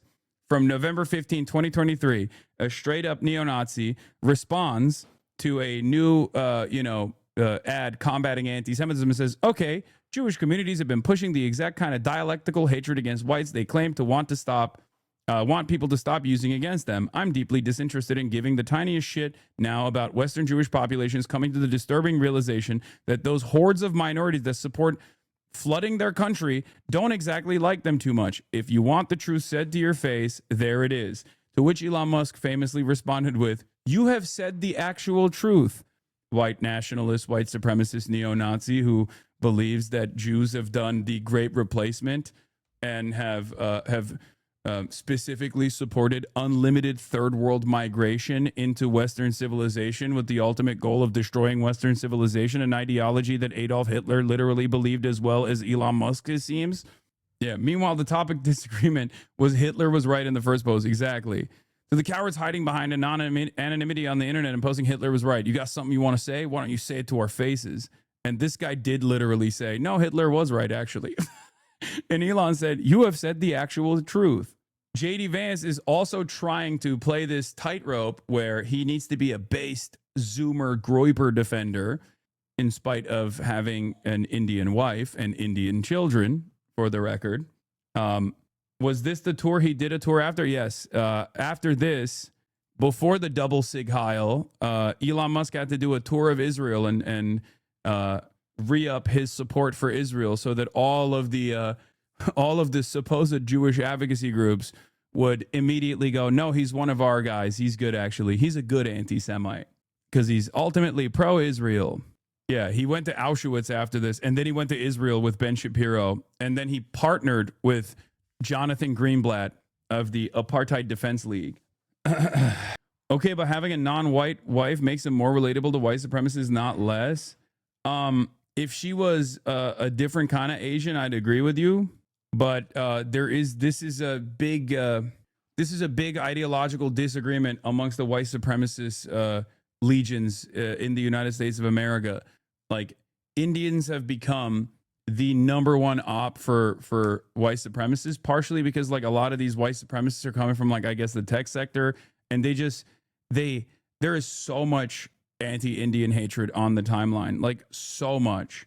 It's Nazi infighting. Yeah, it's the new, I guess it's the new version for like white boys that listened when people were saying learn to code, and then they did learn to code, and then they directly blame H-1B visas and Indians for taking their jobs. Like it's the new they took our jobs meta. The same kind of attitude that like blue collar worker, like racist blue collar workers had about like Mexicans stealing our jobs. A lot of these like learn to code faillennials and older Zoomers have towards Indians. They say they took our gerbs. Yeah, it's very racist. Stop Anti-Semitism's founder, my number two op after Jonathan Greenblatt, Leora Rez, tells Jerusalem Post conference on Capitol Hill that canceling people for criticizing Israel is the best way to fight anti-Semitism. The results speak for themselves. Okay. Now, if you recall, this person is, the Jerusalem Post conference that took place has an endless amount of hilarious quotes from ultra-Zionists that feel like they're in, comfortable territory and that no one will actually assess their speech after the fact. You have obviously, a really funny one from Israel's number one ogre, Fetterman, Fetty Wap, but then also this demonic, psychotic wine mom from Long Island, the lady behind Stop Anti-Semitism. As I've told you before, it was for the longest time, it was a one-man operation. It was this lady who was behind it. For years, we exposed hate, pressured institutions, and delivered consequences. But after 10/7, the scale of threat and the urgency of our mission changed dramatically overnight. Since that day, we have featured more than 1,000 anti-Semites on our platforms. 1,000. Not theorized about them, not quietly documented them, feature them publicly, clearly, and with evidence. The results speak for themselves. Approximately 400 of these Jew haters have faced real consequences, including firings, suspensions, and expulsions. More than 300 of them remain in an active investigatory state across universities, corporations, DEI departments, unions, hospitals, nonprofits, and yes, unfortunately. Yeah, like she's literally saying getting fucking random nurses fired from their jobs for like wearing a keffiyeh or like a Palestine pin is the most effective tool that Israel defenders have at their disposal. It is so idiotic. It is so stupid. And especially in this day and age, I don't even want to fucking give her tips, honestly. Yeah, keep at it. Keep at it. Ironically enough, this is a major part of the reason why Americans fucking hate Israel. Like I said, over and over again, okay? Americans are hyper individualistic. They do not care about dead children overseas, especially dead brown children. Some do, but most don't. Americans are conditioned into thinking that's just collateral damage. That's just the cost of doing business. That's a sacrifice they're willing to make. But when some Americans think, why the fuck is the money going over there when it should be staying here? And you turn around and you say, you can't say that. You're actually going to jail. You can't say that. You're losing your job. That's when Americans go, what the fuck are you talking about? Okay? This is one of the major reasons as to why that snap, that major sea change took place in such a rapid fashion. Okay? Because in the old days, you did actually have a lot of motion if you were tasked with combating anti-Semitism, when in fact, in most circumstances, you were not actually combating anti-Semitism at all. You were simply invested in anti-Israel sentiment, stamping out anti-Israel sentiment, and very successful in stamping out anti-Israel sentiment, right? Nowadays, that actually invites additional scrutiny to how much Israel is involved in our domestic affairs. And all of this, like, Jewish supremacist sentiment being expressed is seen by people like, this is what I'm talking about. Christians owe Jews everything. Okay? This kind of sentiment also creates anti-Semitic theories. It leans into the anti-Semitic conspiracies and it turns them into reality in the eyes of a lot of people. Okay? So it's doubly fucked. Fortunately, federal government agencies. And yes, 5 arrests to date tied directly to threats and violence of anti-Semitic conduct we helped expose. This is what accountability looks like. This is what action looks like. This is what pushing back hard looks like against the tidal wave. You are priming up. I'm telling you once again, I've warned over and over again about this. You're priming people into fucking becoming the most insane anti-Semites. Okay? That straight up, very, very dangerous narratives that a lot of pro-Israel people are entertaining, thinking that they can still get away with saying shit like this. Okay? A lot of people, especially a lot of people under a certain age, do not have this level of investment in Israel. They do not have this level of investment in harmonious existence in a multicultural world with non-Christians, and yes, that even includes Jews as well. Okay, a lot of WASPs, a lot of Catholics, a lot of Christian Americans don't already have this pre-existing notion of living in a multi-faith, like pre-existing investment, living in a multi-faith, multicultural country. When you prime them with consistent, when you prime them over and over again like this, they're going to respond negatively, especially when you tie your existence on U.S. soil back to defending a foreign nation state that you call a Jewish nation state, when all they see is death and destruction that Israel is doing. And whenever they go, why are we giving so much money to them? You turn around and you say, that's anti-Semitic. You need to lose your fucking job. Of hate that has consumed the United States and global population. From our founding, Stop Anti-Semitism has operated on one guiding belief. Anti-Semitism thrives when there are no consequences. So we created consequences, a lot of them. We created visibility. We turned the spotlight towards those who targeted on our community, making silence impossible. On campuses where Jewish students were hunted through libraries, where professors glorified Hamas and Hezbollah terrorists, where... Like she's talking about one of the most famous examples of this cancellation is literally a Jewish professor, okay? A Jewish professor whose entire study revolves around anti-colonial resistance movements. Like, you're mad and you got a Jewish professor suspended because he was doing his fucking job. Okay? It's not even making shit up. I know the exact story she's referencing. Okay? It's one that Richie Torres also played a role in, unsurprisingly. It's not Norm Finkelstein. No, I forget the guy's name. I think it was like Queen's University or something. Literally, like a Middle Eastern studies professor whose specialty is anti-colonial studies, specifically on a course talking about militant resistance against colonial violence. Of course, that professor's studies is going to feature Hamas and Hezbollah. You're getting mad.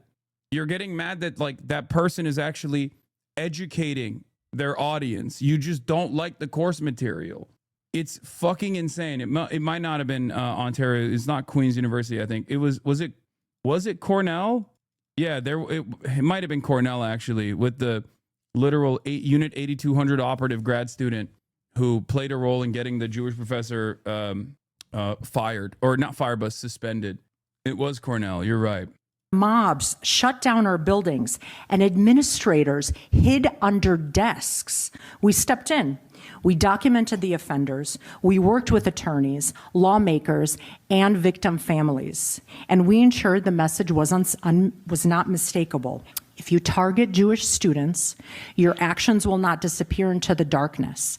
We will shine a light on you that, thanks to Google and SEO, will follow you for the rest of your life. When you look for a job, when you look for a spouse, when you look for a nanny. Yeah, there's also this element to it. As a black chatter, hearing this type of shit literally doesn't move me at all. It's like, what about us? No, exactly. That's another part of the story. If you are from any sort of like significantly marginalized background, and you consistently hear, even when you hear about like anti-Semitism as much as you normally hear about anti-Semitism, when there isn't yet at this stage in contemporary American society, in contemporary Western society, there isn't any kind of systemic form of discrimination against Jews. Okay, you literally go, what the fuck are you talking about?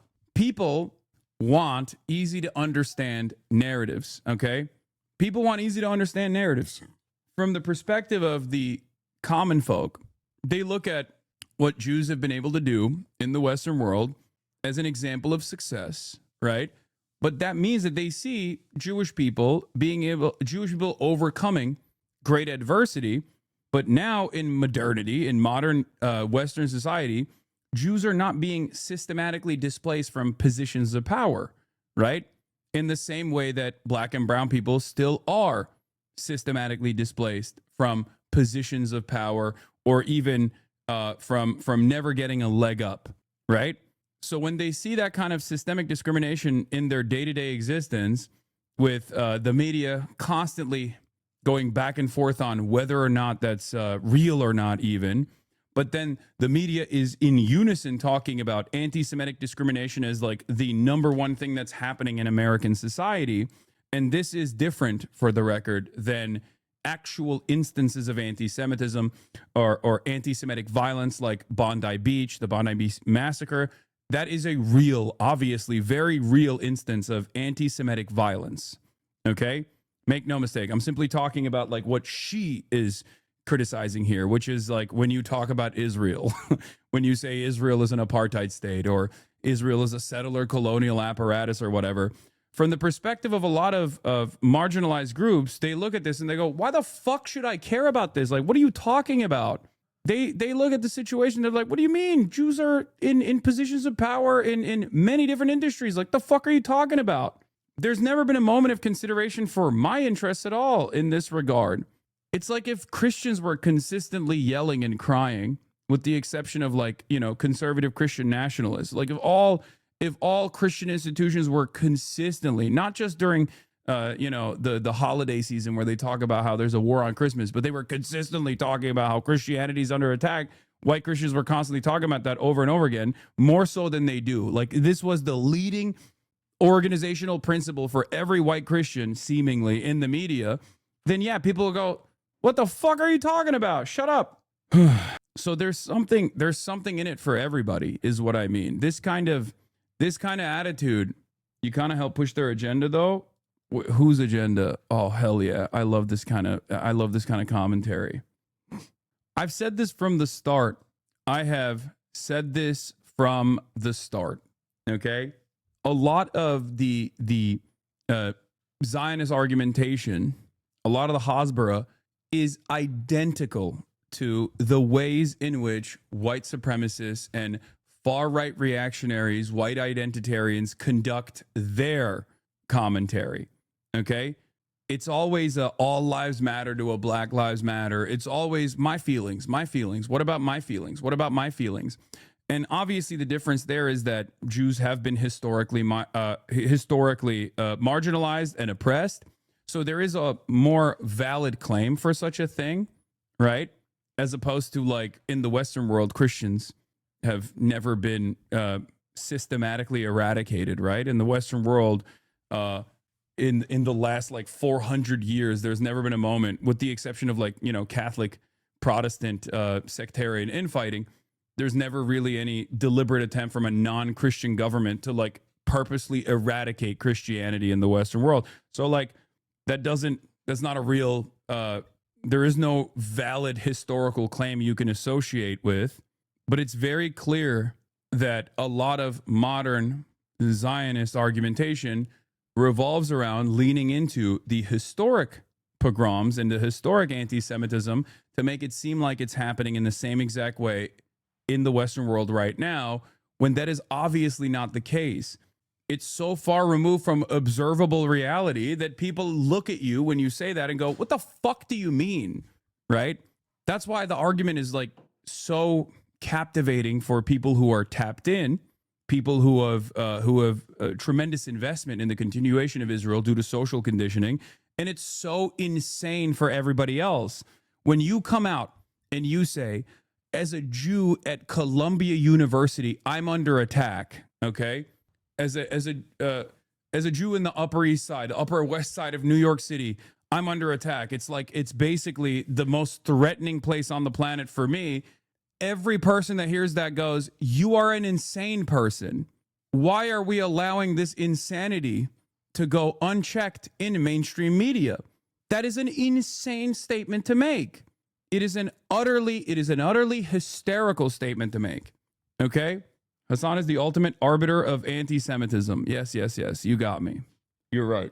I apologize. I should have said that New York is actually the most dangerous place for Jews to live. You're so correct on this, especially now that Zohran Mamdani is the mayor. It was the most dangerous place before. Now it's extra dangerous. You're right. Yeah, black people not only see you as black people see you not just as delusional, but insanely privileged. One of the most effective ways of showing my family what Zionism is. Yeah. And then when you have the Trump administration, that's like run on anti-DEI, anti-woke, right? As a way to reassert white supremacist values over and over again, turn around and go, actually, never mind. We do have DEI. We do have woke for one group of people, as they cynically act as though they're combating anti-Semitism to continue along with their white supremacist, white nativist, anti-immigrant agenda. Of course, people look at that and go, what the fuck is this? And that's how you arrive at the Nick Fuentes of the world.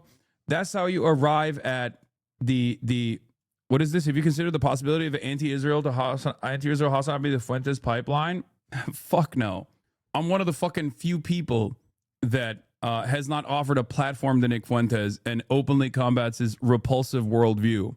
If anything, there's a far greater liberal to Nick Fuentes pipeline because they have pro-Israel sentiment and they try to oppose Nick Fuentes and fail to do so adequately.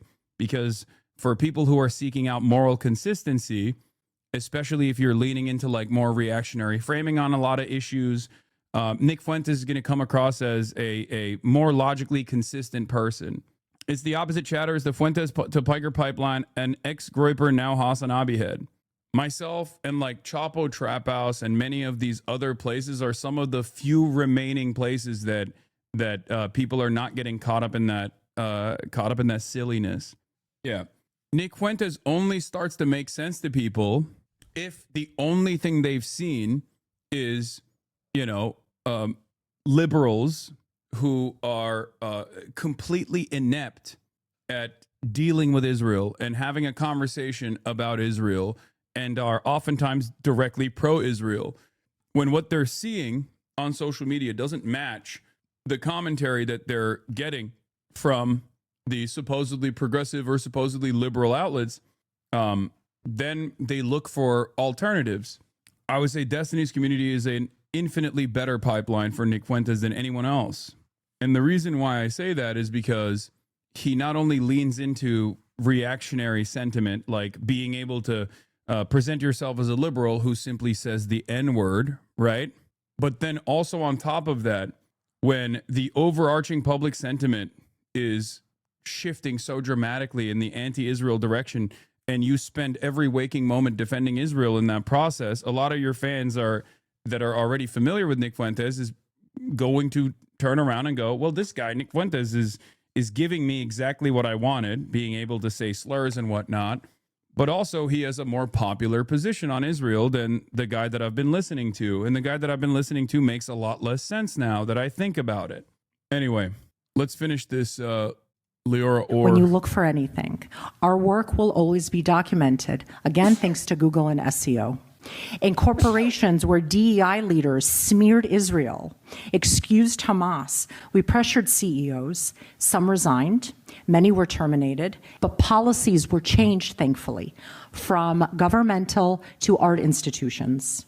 Online, where anonymous accounts spread violent threats, we traced patterns, elevated evidence, and worked with authorities, leading to arrests from Florida, South Carolina, New York, California, and Texas. And we're not slowing down, sadly.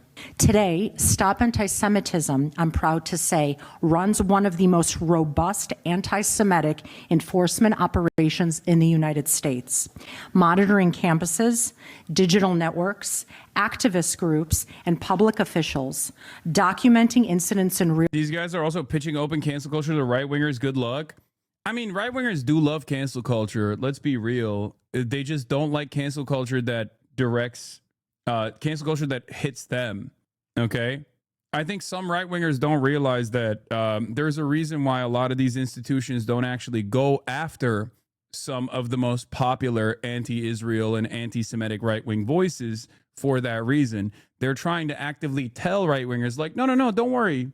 We're just using this against the left. If she came out and basically said this is cancel culture, but just against the left after the left weaponized cancel culture for decades or some shit like that, I'm sure more right-wingers would be on board.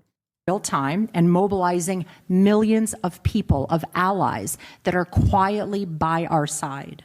But the fight is bigger than the exposure, and it's about securing a future where Jewish students can walk across a quad without being screamed at, a future where employers understand that. Can you explain how these people don't understand how unhinged they sound to an average person? Yeah, they don't understand how unhinged they sound to the average person because they're only surrounded by people that agree with them. That's it. This is basically like the Zionist version of people doing, I don't know, kink it pride discourse or something, okay? There's a difference between saying, like, you know, pride is valuable and understandable. It's a community building or whatever, and then like doing the most extreme version of that in the wokest ways possible, okay? Or like Z-Zir style, what was it called? Neo-pronouns, and like making that the forefront of your advocacy. They're totally bubbled in. Anti-Semitism is... Who's doing that? No one is. My point is, there was a point. No one is really doing that, okay? Nobody serious is doing that, and no one now is doing that. But there was a time during like peak woke where people would get mad at you if you didn't say fucking Latinx and shit. Obviously, I never fucked around with that stuff. I always said I'm not participating in this kind of thing.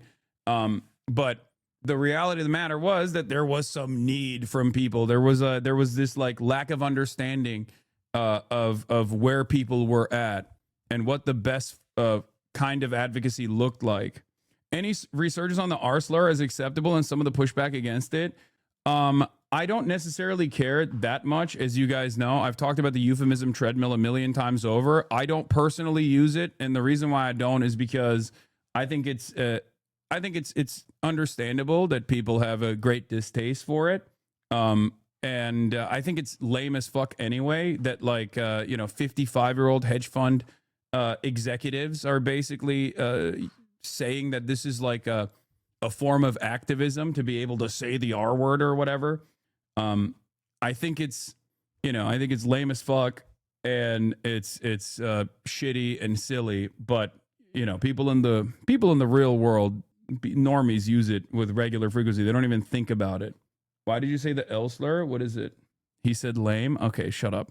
I know. I said it's lame as fuck, ironically enough. Also leaning into the euphemism treadmill right there, like acceptable versions of ableist terminology versus unacceptable terms within ableist terminology.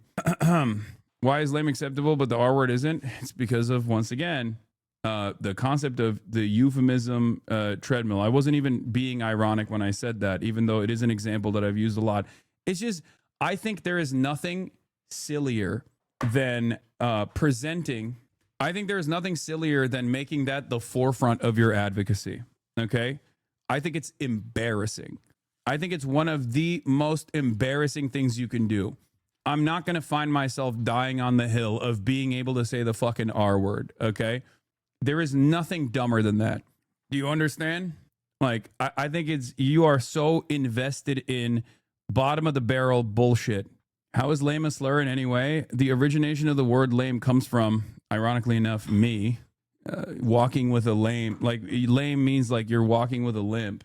It's a way to, it's a pejorative used, or it turned into a pejorative because of its initial, like, I guess, medical usage, in the same way that the R word was initially used in a medical fashion. Just like idiot was initially considered, when it was a medical term, it was considered a pejorative. Anyway, my point is people are always going to look for pejoratives. People are always going to look for new terms that they can use as a substitute to use in the place of like bad. Okay. The reason why some of these words are not considered inappropriate now is because they initially fall out of favor, and then it's just like not considered inappropriate to use. And then other words that are substituted in the process that have higher impact are then considered inappropriate to use. It is what it is. What is this? Hasan's stream for the past few months. Or your day never started. I had a really good day today, and I'm sorry if you had a bad day. Or your day never started because you died. Rest in peace. I woke up pretty early. And it's okay if you wake up late because you're working so hard. Or you're not working at all. Wait. Or it's okay if you have no job because I know that you love yourself. Or you don't love yourself, and that's okay. You're perfect the way you are. I ate breakfast, and I'm so privileged to eat breakfast. I'm so privileged to be able to eat breakfast like cereal, or waffles and eggs and bacon, or you don't like me, or I don't even like that. I don't even like that. Yeah, this is more so Austin during Fear End, okay? Because I do the opposite of this, where I say whatever the fuck I want to, and then people yell about it. People yell about it after the fact on TikTok. One of the funniest TikToks I saw was someone unironically saying like Hasan is a racist, misogynist, blah, blah, blah, the classic, right? And then people in the chat, like people in the comments were like, what are you talking about? And she just kept saying it was because of my streamer awards response. And apparently it was because it was because I had responded to FanFam when she asked me like why my not even like the I'll put it on you later response. Even funnier than that. It was actually because I had said, hold on, I'm gonna read it. I screenshotted it. I didn't want to post it anywhere because like I don't want to invite unwelcome attention to this person. I don't want people to go and like shit on her or anything like that. Especially because when people do that, they like a lot of these people feel more galvanized and more reaffirmed in their position. He said at the Streamer Awards to a Chinese American streamer that he would recognize his suit because she's Chinese and it's from China as an example. They said I was demonstrating xenophobia and anti-Chinese sentiment. They said timeout on the Chinese hate to me, a white Chinese boy. Okay. You're using really extreme examples though. When do we decide when a term is no longer acceptable? Is it a social thing? No, it is a social thing. It's absolutely a social thing. The irony is it is a Chinese suit that I got in China. That person didn't know that at all. And I was asked by a Chinese American streamer. It's not like I brought it up. She brought it up. Or Chinese Canadian, sorry. Like there are so many, I think there are so many cynical ways, better cynical ways of canceling someone like myself or trying to cancel someone like myself than that. If this was 2020, you would be crucified? No, because guess what? I've been doing this for fucking years. And back in like 2016, this was a big meta because I was wearing a kimono. Okay. And people would say wearing a kimono is cultural appropriation. I've been at this game for a lot longer. Okay. I promise you, there was the my costume is not your culture moment. And a lot of people at peak woke were fucking coming after me for that shit. And I was like, I'm going to keep wearing it because I think it's cool. And also, a lot of the kimono manufacturers in Kyoto are appreciative of the resurgence of kimonos in general in Western fashion. And part of the reason why is because it has actually brought back more industry. So I've been getting attempted cancellations over shit like this for many, many years. Okay? You are doing the thing in the TikTok. No, I'm just, I don't necessarily give a shit. And I'm doing the opposite of this TikTok. I'm saying I don't give a shit. And also, if you consider that to be inappropriate, or if you consider that to be a microaggression that you find to be unfathomable, you need to fucking go back to the drawing board and really reconsider why you feel so passionate about that. Okay? I drove, and I'm so privileged to have a car. I'm so thankful because some people don't have cars, and I respect those kind of people because that doesn't make them any less of a person. I said hello to my mom and dad, and it's okay if you don't have a mom or dad, or they're still in the picture and they're not in your life, or you have two moms or two dads. They said, I love you. It's okay if your parents don't love you because you are loved and appreciated. And I got back home to my home. And it's okay if you're homeless. It's okay if you're homeless because just because you're homeless doesn't mean you're less of a person. I got home. Unhoused. Fucking got his ass. Should have said unhoused. And I ate some food that I'm very privileged to eat. And I hope you had a great day or a bad day. Or your day never started because you died. Okay. This fucking piece of shit, you know? Bring me back to 2002. Sometimes you see relics of the 2000s and remember why wokeness happened in the first place. What is this? Just don't watch whenever they talked about literally anything from a Japanese game studio. What is of Japanese history? Well, we're not exactly sure how, but can you really blame us? Because who knows anything about Japanese history? There were some samurai, they periodically killed themselves, a rat learned judo, and they invented a religion that sanctifies small trees and fat guys wrestling. Then we nuked them. That's how they turned into a real country. To see what the PS3 can do with a hack and slash is not... What the fuck? Hey, yo! What the fuck? Brother! Oh my god. Yeah, okay, that's correct. Yeah, you see relics of the 2000s and then remember why wokeness happened in the first place is correct. Wrestling. Then we nuked them. That's how they turned into a real country. Yeah, no, I'm... This is the most Chinese G4 has ever been. That's crazy.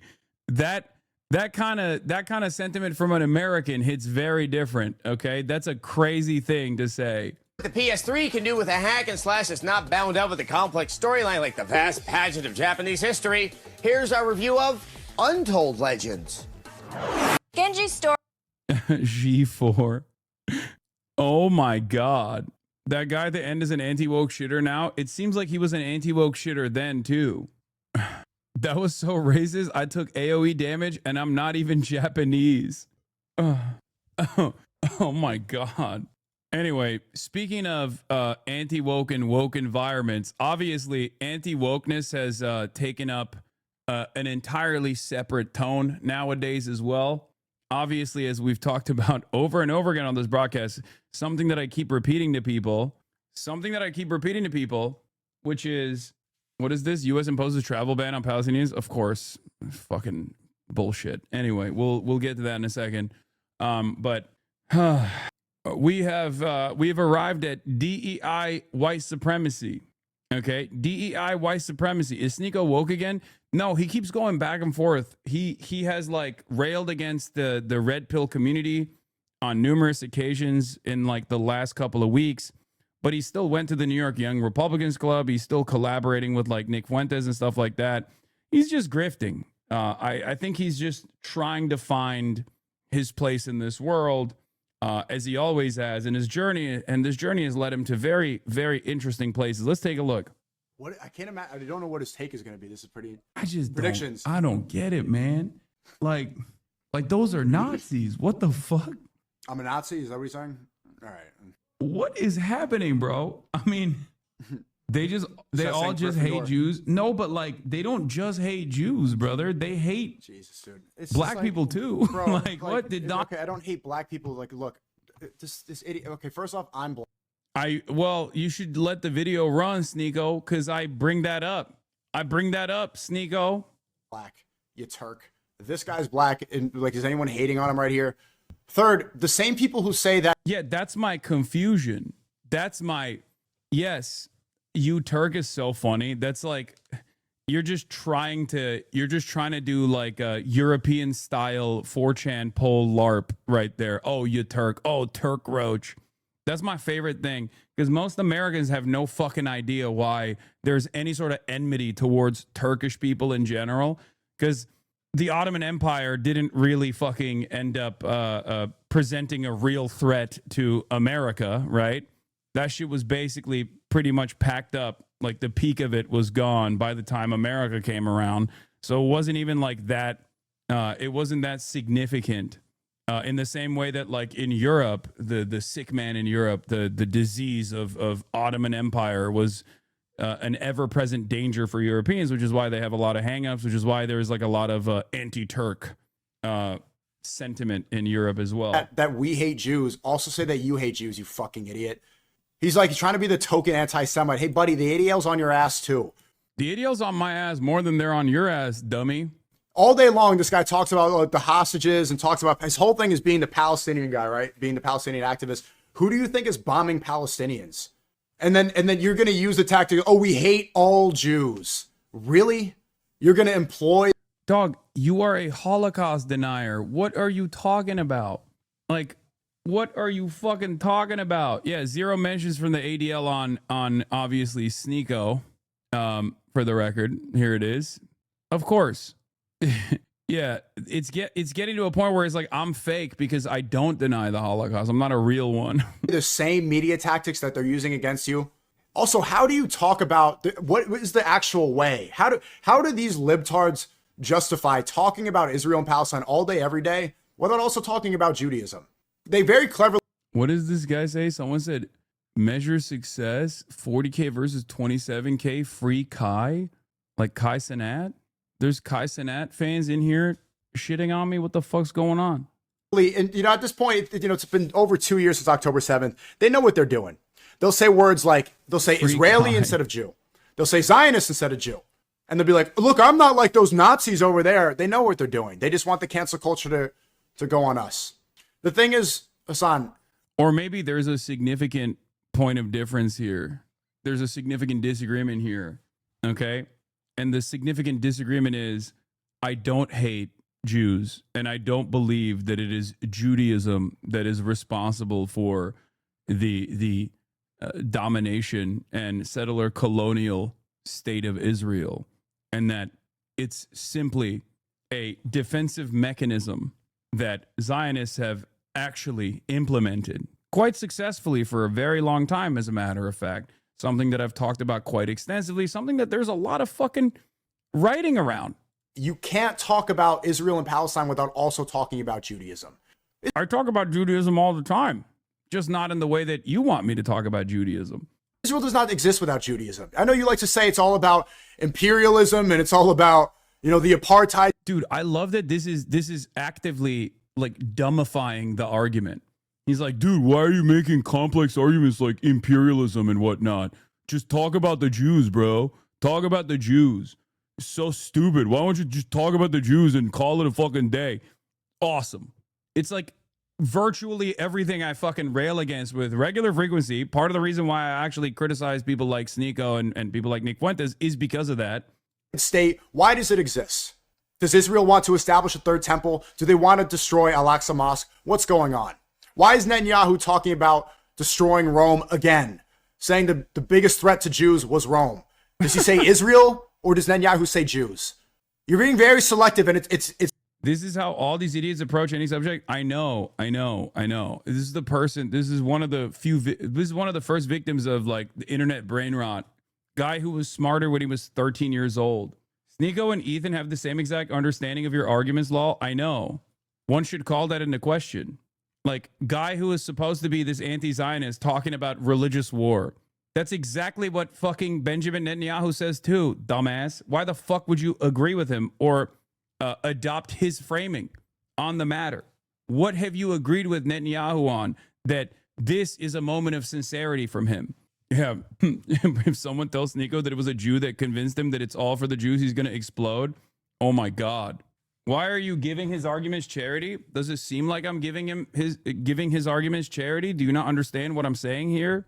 I'm saying that his arguments are giving Benjamin Netanyahu's arguments charity. I'm debunking his arguments. Judaism is a 3,000-year-old religion. Israel's been around, and Zionism has been around for like 100+ years. Okay? Israel's been around for 80. The fuck are we talking about? Okay, 6,000, 5,000, whatever. It's insane. It's insane how narrow people's understanding of certain concepts are. It's this strategic way so that not only you don't get banned, but also so you could throw people who are actually on the front line spreading the message that you pretend like you're spreading. I like that him and Ethan Klein's arguments are identical here, where it's like, come on, we're all actually spreading a message of fuck Jews, right? Come on, dude.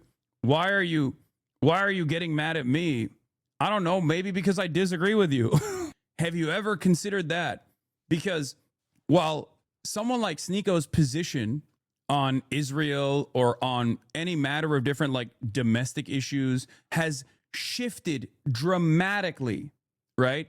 Shifted dramatically, swinging wildly from one position to the next. Mine has remained stable for the last 12 fucking years. How am I the one who's insincere here?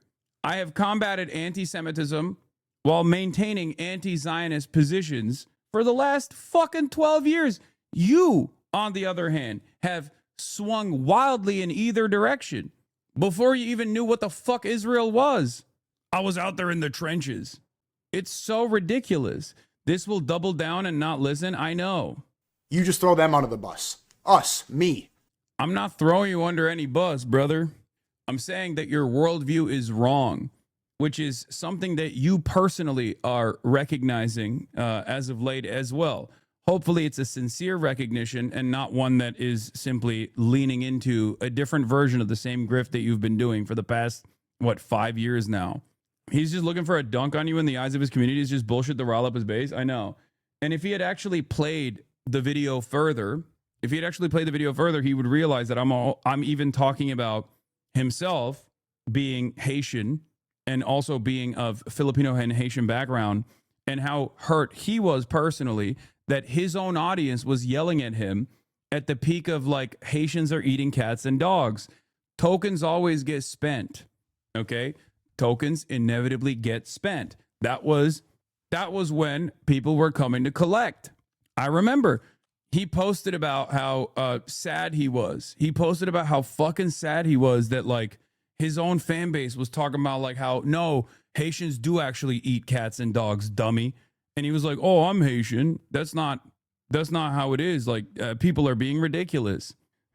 That's it.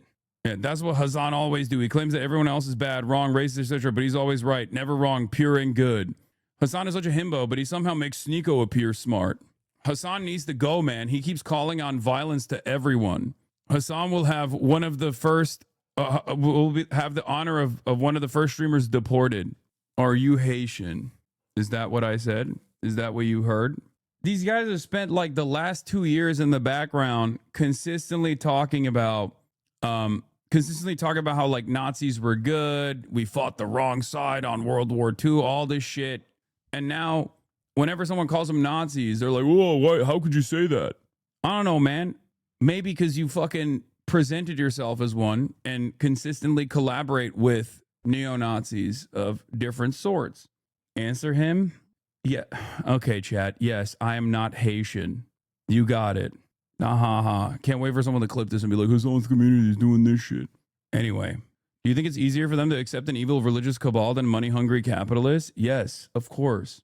That's why it's, what is it? The anti-Semitism is the socialism of fools. It's much easier to adopt that framework that there is like an evil group of people out there that's like dominating society, instead of recognizing that people are just going along with their class positions and class interests. Yes, that is why liberal society more often than not invites conspiracy, because conspiracy is the logical conclusion of anti-materialist thinking, because materialist analysis is boring, okay? It's dull. There is no grand conspiracy, no grand design. Everything falls into place, especially in the absence of any sort of, didn't he say this? What is this? Here is Sneeko defending Hitler when debating Aiden Ross. You know, the top minds of our generation, cooking up some of the greatest attitudes, some of the greatest ideas you could have ever come up with. Nothing is black. And if you say it is, you're delusional. I'm just sorry to say.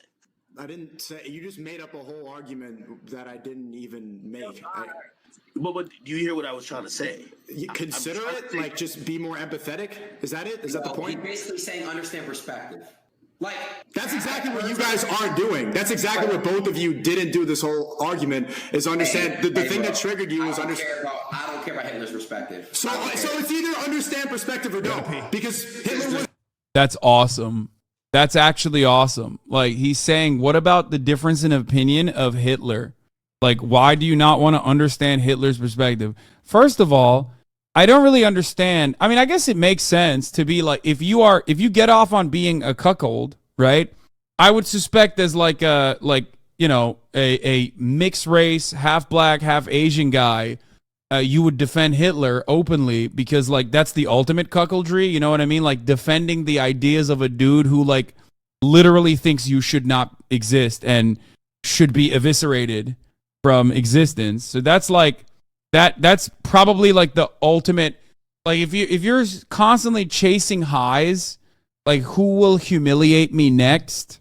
You know, cuckmaxing, if you will, exactly. That's like one avenue to go down, I think, right? Like, that's what you got to do. They're trying to cancel Hitler. Wokeness gone amok.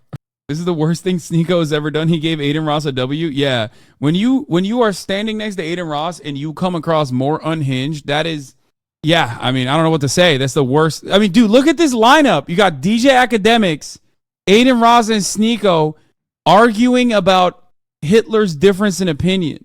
Hitler was okay with the races, just not Jews, my understanding. Yeah, your understanding is wrong. What the fuck do you mean? Hitler wasn't even okay with, like, white people that had any kind of, Hitler wasn't even okay with gay white people, trans white people. He wasn't even okay with, the white people with disabilities. What the fuck do you mean?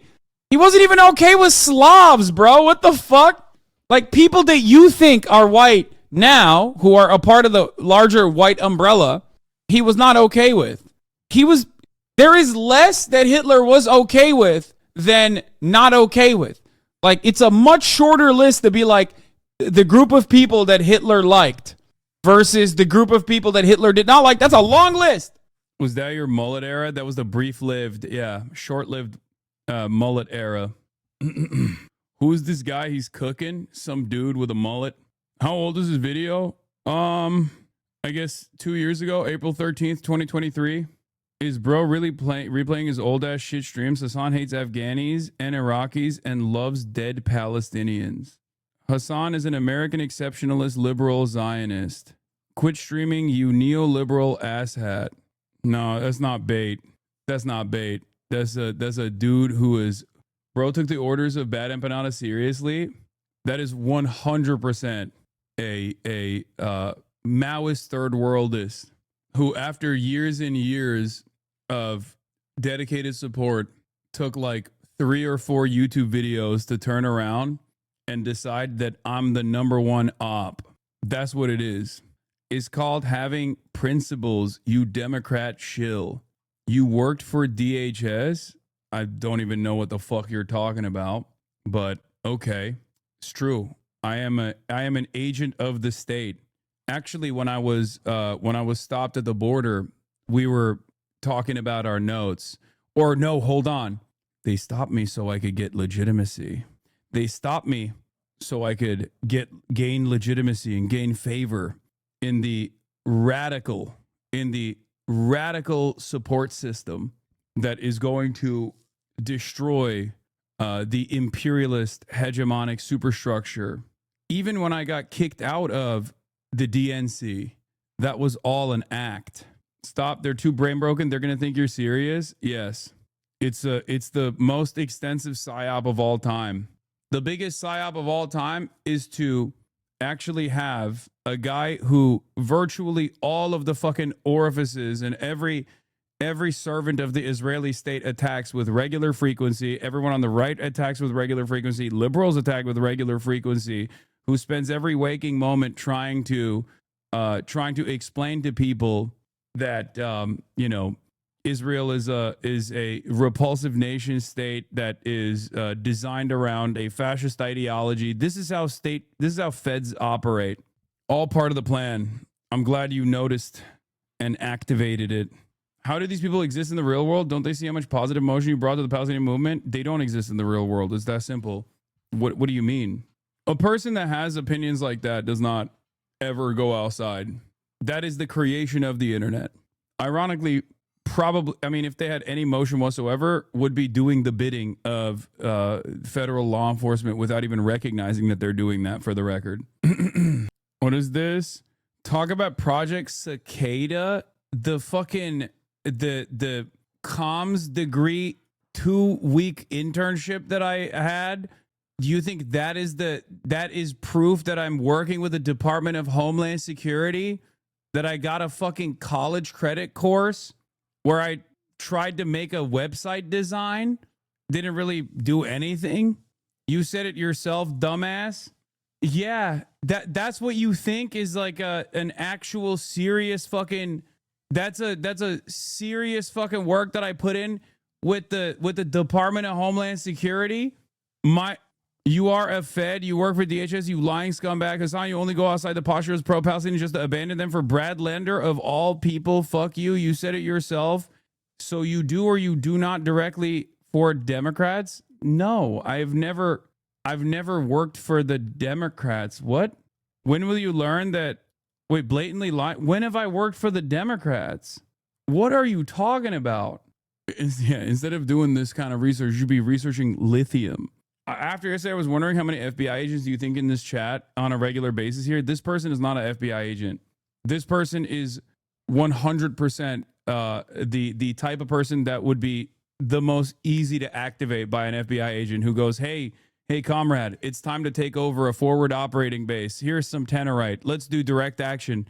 And he's like, oh my God, revolutionary fervor is inside of me. We are going to do the revolution right now. It will be a violent one. This is unironically the type of person that will get duped by a federal law enforcement agent and then will very quickly be postured all around the airwaves as like proof that leftist radicalism and leftist extremist acts of terrorism is an imminent threat. Yeah. This is exactly the type of posting moments before someone joins the Turtle Island Liberation Front, created by the dumbest FBI agent of all time. But because he's so fucking primed and so motivated, this is the type of person whose brain gets broken by seeing real harm in the real world go unaddressed for decades. Okay? That's it. A person that sees untold amounts of death and destruction, okay? Untold amounts of death and destruction, sees that go utterly unnoticed or cast aside, discarded, and it understandably, especially if they have a strong sense of justice, it makes them go crazy. It makes them go insane. And the more their convictions are solidified, the more death and destruction that they see, the less interested people are in addressing any of that, the more they fucking lose their minds, and the more separated they are from normal people who could potentially pull them back into the real world. And, you know, I wish him well. There's not really anything I can do. The YouTuber who I watch make 20 videos on you a month, whenever his YouTube revenue dips, said you work for the Danish government. Yeah. Like the very same people that will like laugh about Ryan Ruth don't realize that they're becoming like a type of Ryan Ruth themselves. Isn't that kind of all of us right now? Yeah. My goal is to try to fucking make sure that all of that anger and resentment is still is still moving you in a productive manner, is moving you into a productive place in society, you know, organizing, rather than leave you on the sidelines, angry, resentful, with no alternatives whatsoever. Yeah, this is it. No, it's someone who has principles, who hates seeing a millionaire funnel people into dead-end Democrats. You get paid to promote Zionism, maybe not even paid. Your opinion means nothing to me. I can organize and call out Hasan at the same time. What the fuck? Yes. Thank you. Thank you for your call out post. You've done great service. You have. Now go outside. I've been in these streets since 2017. Okay. You get paid to promote Zionism, maybe not even paid. Your opinion means nothing to me. No, as someone who has principles, who hates seeing a millionaire funnel people into dead-end Democrats. Yeah. You got me. You caught me. I am simultaneously the person perhaps most responsible for Kamala Harris's electoral defeat, because I wasn't funneling people into the Democratic Party, but also the person that is primarily tasked with funneling people into the Democratic Party. Opportunists come and go. Opportunists come and go. I've had different versions of these sorts of people throughout the last 10 years of my advocacy. My positions have not changed. I'm going to continue advocating for the things I'm advocating for. If you are so easily duped after spending a good deal of time in here, then you are. Just because you have your issues with libs does not make you a leftist. Sock them bullshit. You are the opportunist. Yes, it's true. Yeah, that's why I've chosen perhaps one of the, in the eyes of the broader American, in the eyes of Americans in general, the most unfavorable positions, whether it be my position on China, whether it be my consistent advocacy against empire, or whether it be openly stating that I am a socialist who does not mind being called a communist either. You know, these are the real favorable positions in the eyes of the broader, in the eyes of the everyday American citizen. These incredibly popular positions that I've maintained when it was even not even addressed in mainstream discourse, like not even talked about. I did it as a big grift. I know you always joke about grifting to the left, but there's a content creator that unironically has that locked down for the custodies of anarchists. I don't even think Bad Empanada is grifting. I think he's just insane. Like, I don't even think Bad Empanada is grifting. I don't think he's just doing like the I'm leftier than everyone else. I think he is sincerely saying the things that he's saying about me. I think he's just crazy. Take the L and move on. Gotta admit he got your ass. It's true. Like when he says he hates like American unions or he hates the DSA, and the best thing that like the American left could do is like destroy the Democratic Socialists of America and destroy unions. I don't think he's doing that because he's like, genuinely trying to as a federal agent destroy what marginal American left movement exists. I think he's doing that because he's actually crazy. I think he's grifting. He found a niche to min-max. No, I don't think so. I don't think he's grifting. I mean it. Can you address my suspicion about your racism? What are we doing? We're not doing a struggle session, okay? We're moving on from this shit. Everything that you and I treasure, live by, meditate on, everything that's our lifeline to heaven, every sermon you've ever preached has come as a direct result of the Word of God that came to us through the Jews. Jesus was Jewish. The disciples were Jewish. On the day of Pentecost, there were 3,000 Jews, devout Jews from every nation under earth, who were filled with the power of the Holy Spirit and were sent out into the world. All of the revelation that we have of the nature and the character of God came to the world through the Jewish prophets, priests, and kings and apostles. The world should be ashamed. Our nation should be ashamed. It's our obligation, our moral human obligation, to protect and stand with the.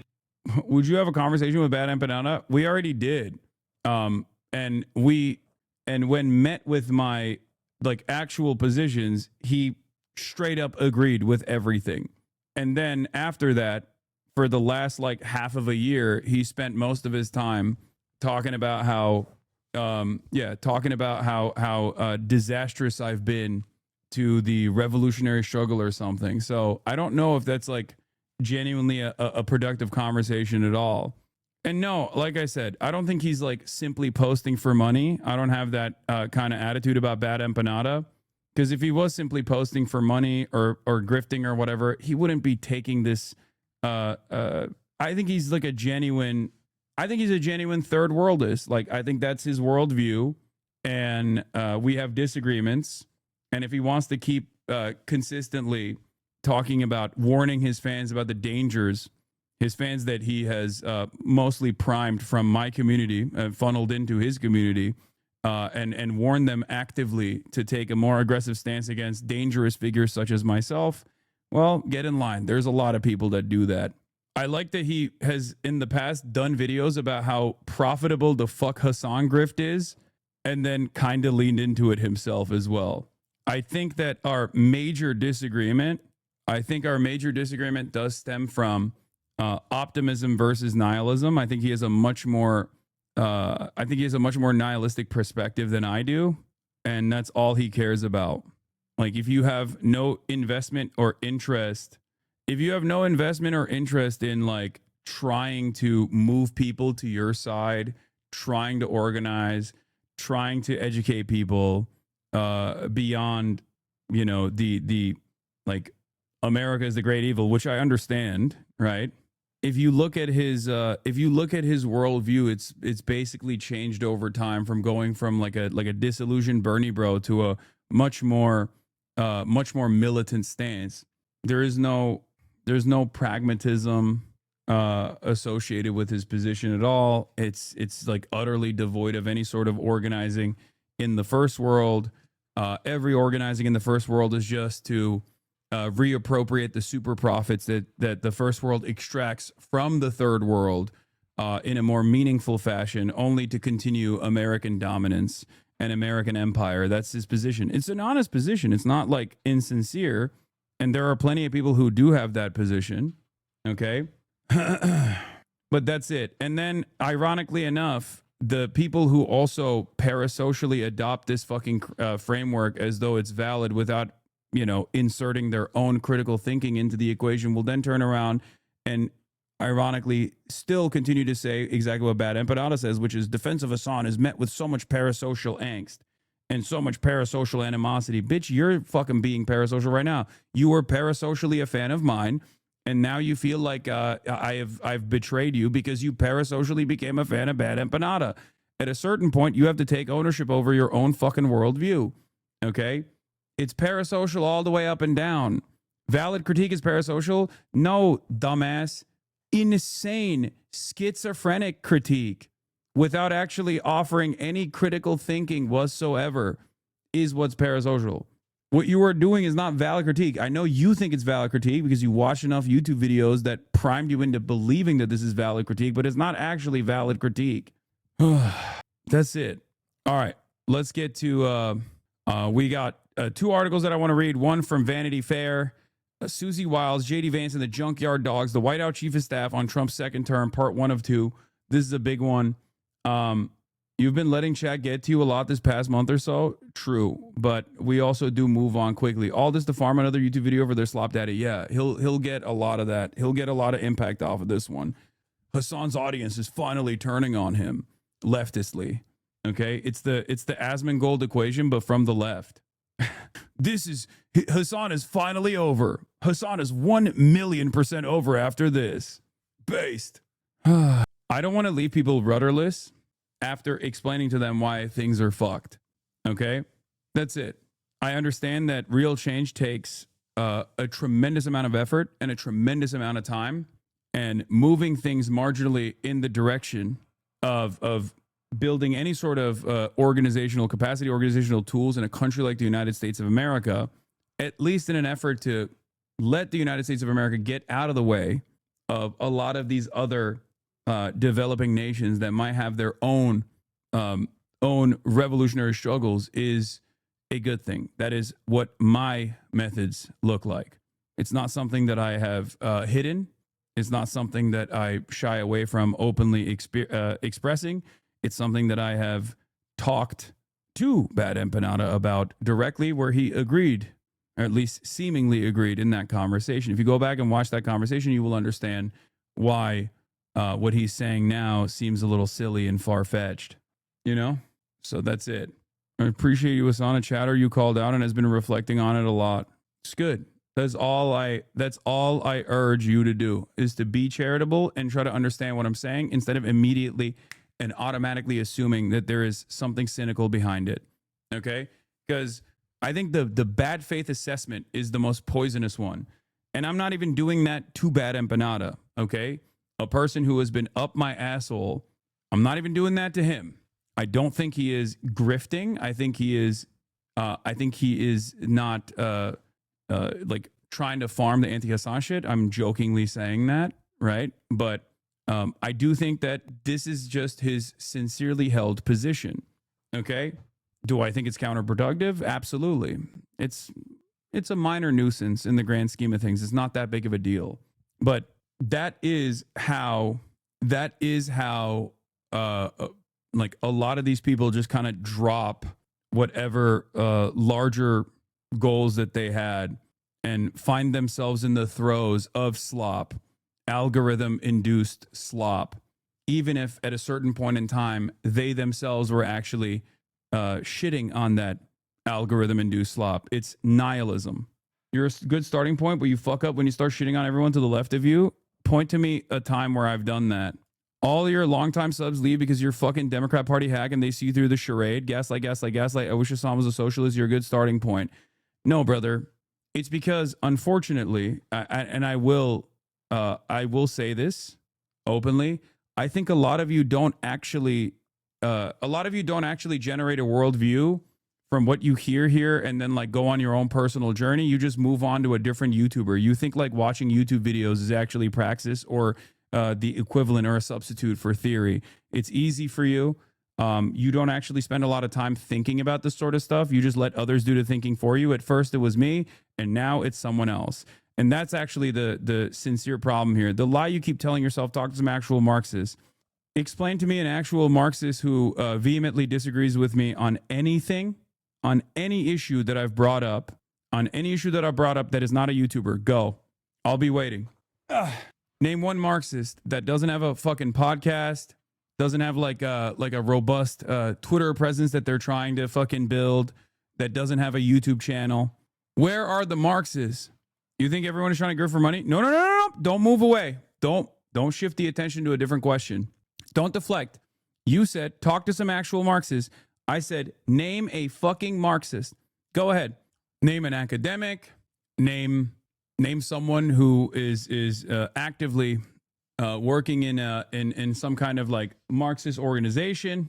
It shouldn't be that hard, right? You just said name a Marxist that is not a YouTuber. The reason why you asked this question is because you know I'm right. You can't find a single Marxist that's not a YouTube influencer. That's the reason why you asked this question. You think everyone's trying to grift for money? Are you claiming that all of the Marxists are actually grifting for money? John Bellamy Foster and Gabrielle Rockhill. Okay, link me. You're still a subscriber. Link to me what they've said.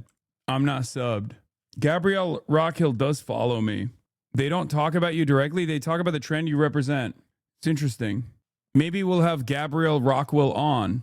Siphoning potential socialists right back into establishment politics. I wonder if Gabrielle Rockwell would actually have that attitude about someone like myself.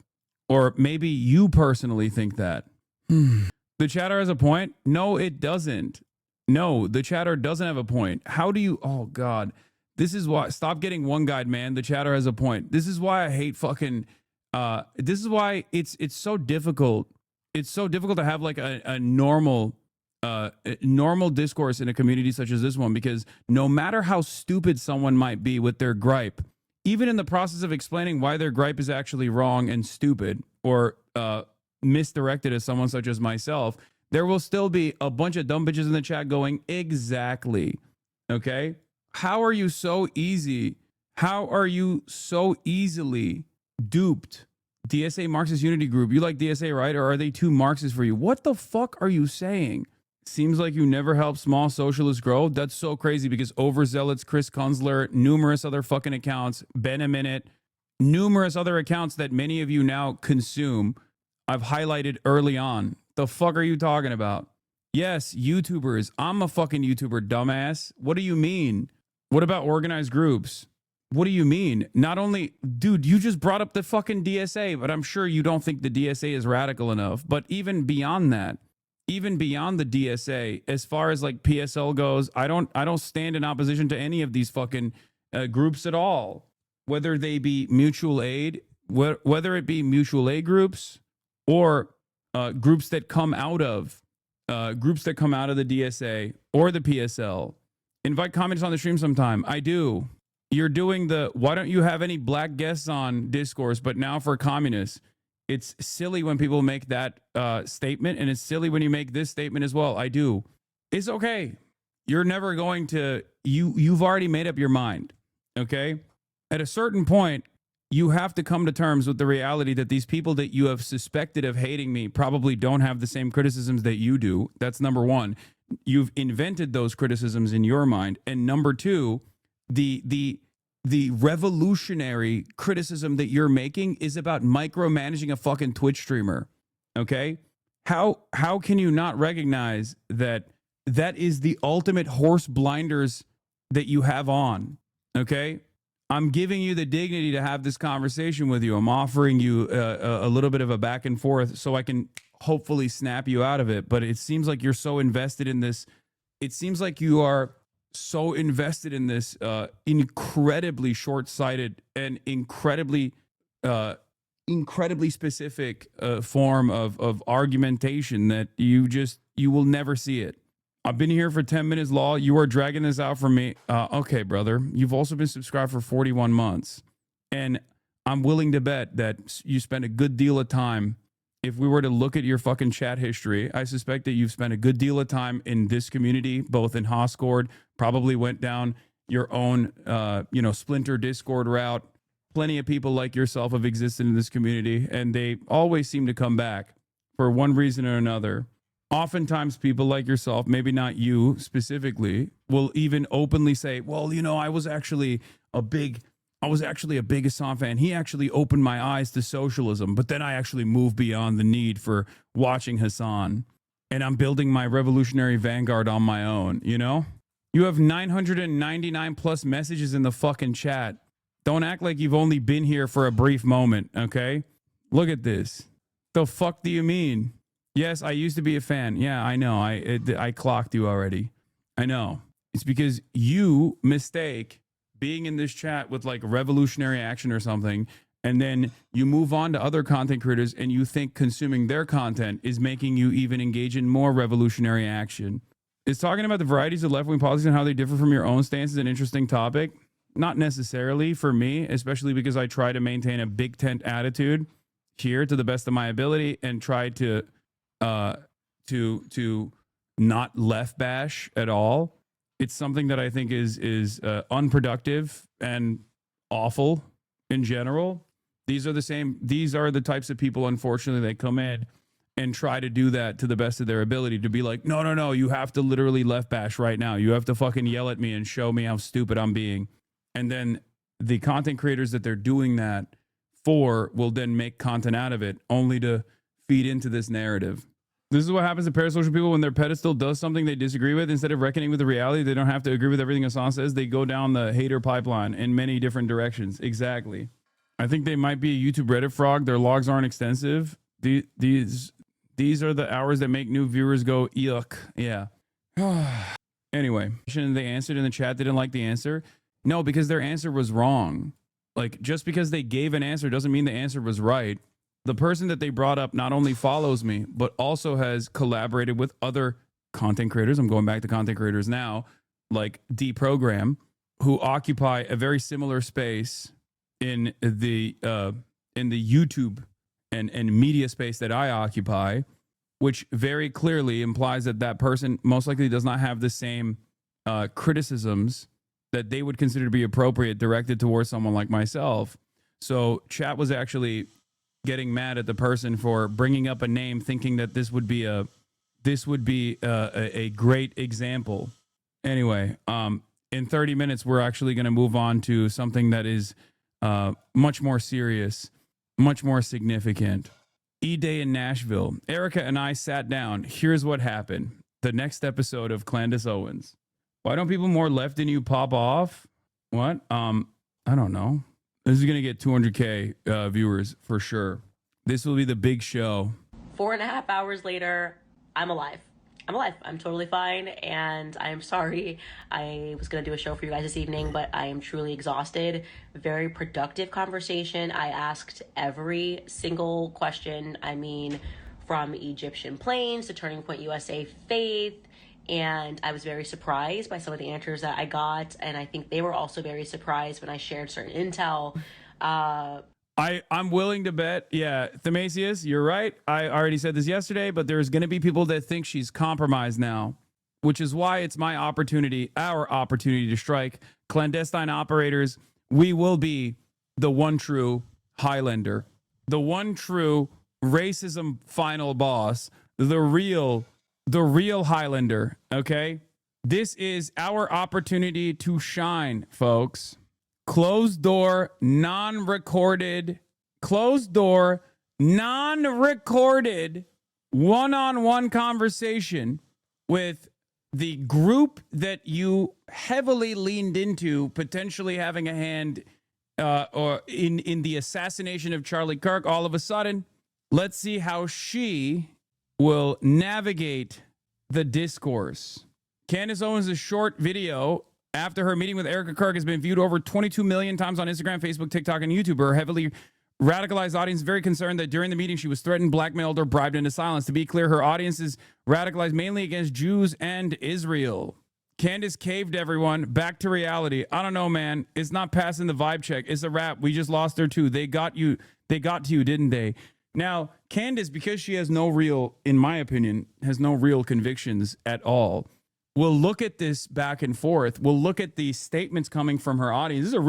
This is a real breaking point, okay? This is the grand finale. The grand finale. The reason why I say this is because, like, Charlie Kirk gets assassinated. Candace Owens slowly but surely starts leaning into, like, Israel killed Charlie Kirk, all this stuff. Charlie Kirk was on the way to just say, fuck Israel. Charlie Kirk was potentially going to become Catholic, all this shit, right? And people who were looking for answers, who already didn't really fuck with Israel, were very excited that someone was saying Israel did this. Now, having said that,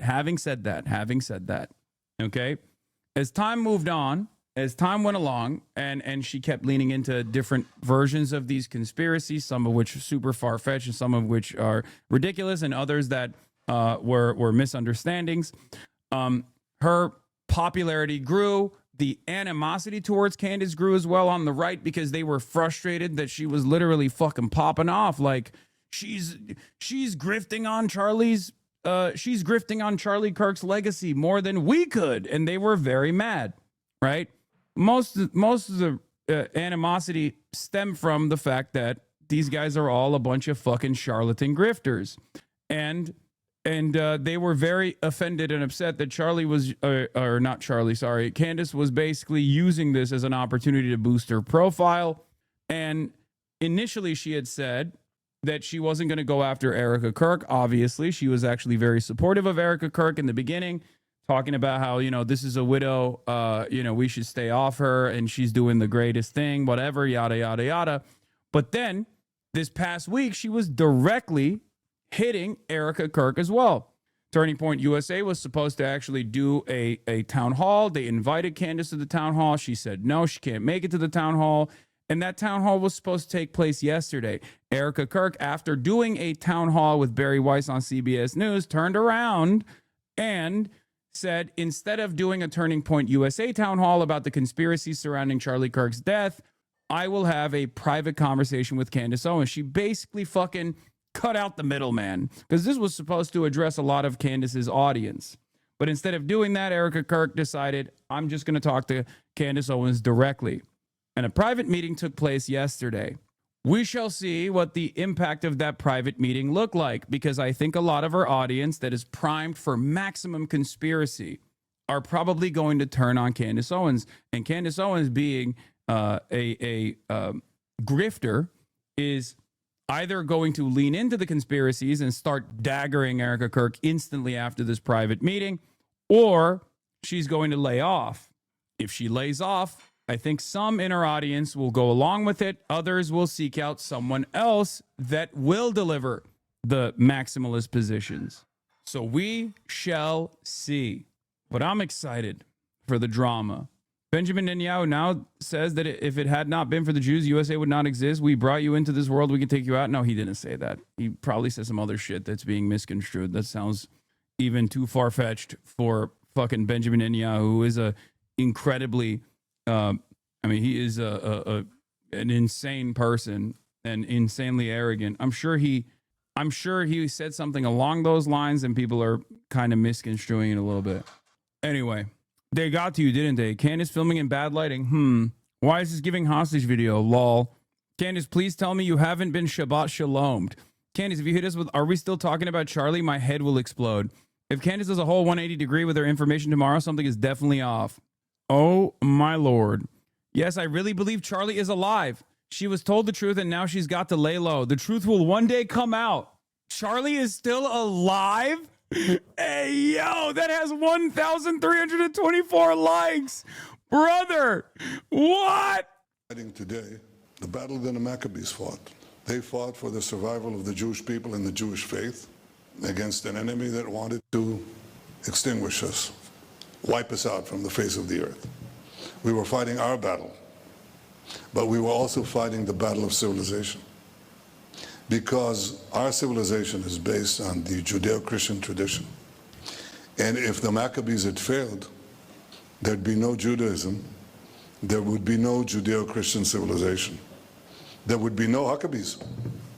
There would be no United States, there wouldn't be the civilization. Yeah, I told you. He's not saying like literally that like Jews built America or some shit, okay? He's just trying to awkwardly tie everything back to like the Judaism to Christianity pipeline to from Judaism came Christianity, and from Christianity came like Judeo-Christian nation building, which is fucking, a made up term anyway. He's just saying that it's the logical oh my God. Okay. My dad is burning the kitchen. Okay.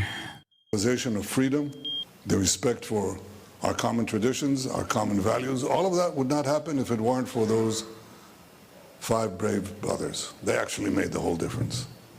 So that spirit animates these brave soldiers that are here today and their comrades who are fighting in Gaza or in Lebanon or in Iran, wherever is necessary to not only preserve the Jewish nation and the Jewish state, but preserve civilization against the barbarians. The barbarians are out there. They did.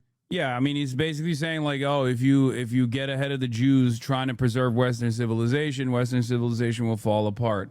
That's all this is. Did a horrible thing to us on October 7th. They'll never do it again. It's the classic. Like Israel is the first line of defense against the barbaric hordes of Islam knocking at your gates. Against Jews in Sydney and Jews elsewhere in America and elsewhere. This is our common battle against the barbarians. Yeah. We have won it here. We're winning it here. We'll win it everywhere. Chag Sameach. Chag Chanukah Sameach Likulchem. Yeah, this is not anything new. He's not saying like, we brought you into this world, we can take you out, that type of shit. I've literally called out exactly what he was going to say before he even said it, because I've heard it a million times over. Eyvallah baba. So, no, that's good. Thank you. True, I got clickbaited? Yeah, you got clickbaited. Candace versus Tim Pool continues. Ooh. Be specific, Candace. Make sure you're very clear. You've never said, you've never had the same security people working for you that Charlie also used? I was clear, bitch. I said that Charlie and I never used the same security people, so your point that I was being a hypocrite by critiquing their actions that day is complete and utter trash. In fact, I regularly critique Charlie on a security team, and I'm sure I could dig up a text message or two to that effect. The girlies are still fighting. New York Post piece on Candace. Inside, Candace owns a sadistic and dangerous world monetizing baseless conspiracies. Holy fuck, New York Post. Faced with eviction, she filed a lawsuit against her landlord. Oh, yeah, this is, they're doing, they're doing reputation assassination now to Candace, which is so funny because this is all stuff that was known for many, many years. Wait till they go back to her high school, where Candace Owens successfully sued the Connecticut Board of Education for being victim to white supremacist harassment that caused her to get a eating disorder, or when she operated a anti-Trump blog all the way up until 2016, or when she was a background extra on some rapper's music video. I think that was another one, right? Yeah, I like that they're doing cancel culture to Candace Owens now. They're trying to cancel culture Candace Owens. I'm not going to sit here and let you drag my queen like this. Watch it, dude. First of all, okay, you know too much. Dude, I know too much because I've known about Candace Owens being a fucking grifter for years. This is old lore. Why do you think Candace Owens blocked me like a decade ago? This is old shit. Obsessed? Yeah, okay, dude. You're right. I shouldn't know about the inconsistencies in the ideology of my ideological opponents. You're correct. The fuck? I think it's I think a lot of you are only now discovering Candace Owens and stuff, so that's the reason why you think like it's weird to know this much about her background. When I've known Candace Owens as a racist operator on the right for almost a decade prior to this moment in the spotlight, where she's become this like warrior of anti-Israel sentiment. Candace Owens used to be pro-Israel until like openly pro-Israel until October 7. The fuck are you guys talking about? She deleted almost all of her pro-Israel tweets. You know that, right? What did I say when Candace Owens got fucking fired from the Daily Wire? I said she didn't get fired for her anti-Semitism. She got fired for anti-Israel, for her anti-Israel position. Candace Owens was, in some ways, hired for her anti-Semitic opinions. Daily Wire knew very well that she was an anti-Semite. Maybe her anti-Semitic perspective actually hardened over time, okay? But the reality of the matter is, everybody knew that Candace Owens was anti-Semitic, but she was also pro-Israel. So her anti-Semitism wasn't seen as like a major issue by the likes of Ben Shapiro, who has very openly stated that Ben Shapiro has very openly stated on the timeline publicly he does not care about people saying anti-Semitic shit as long as they're pro-Israel.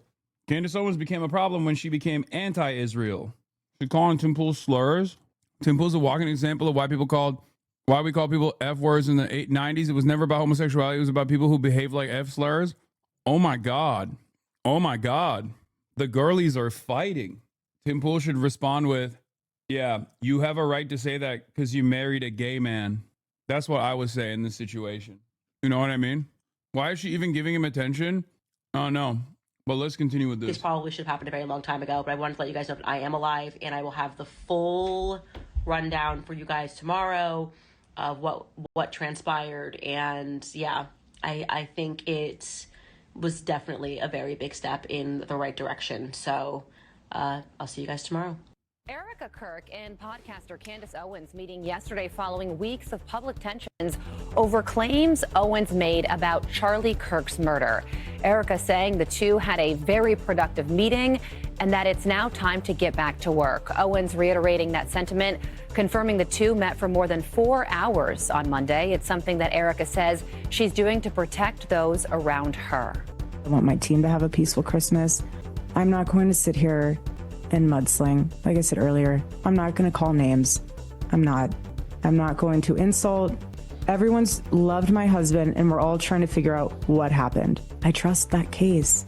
Both women say they expect more to come out publicly from their meeting very soon.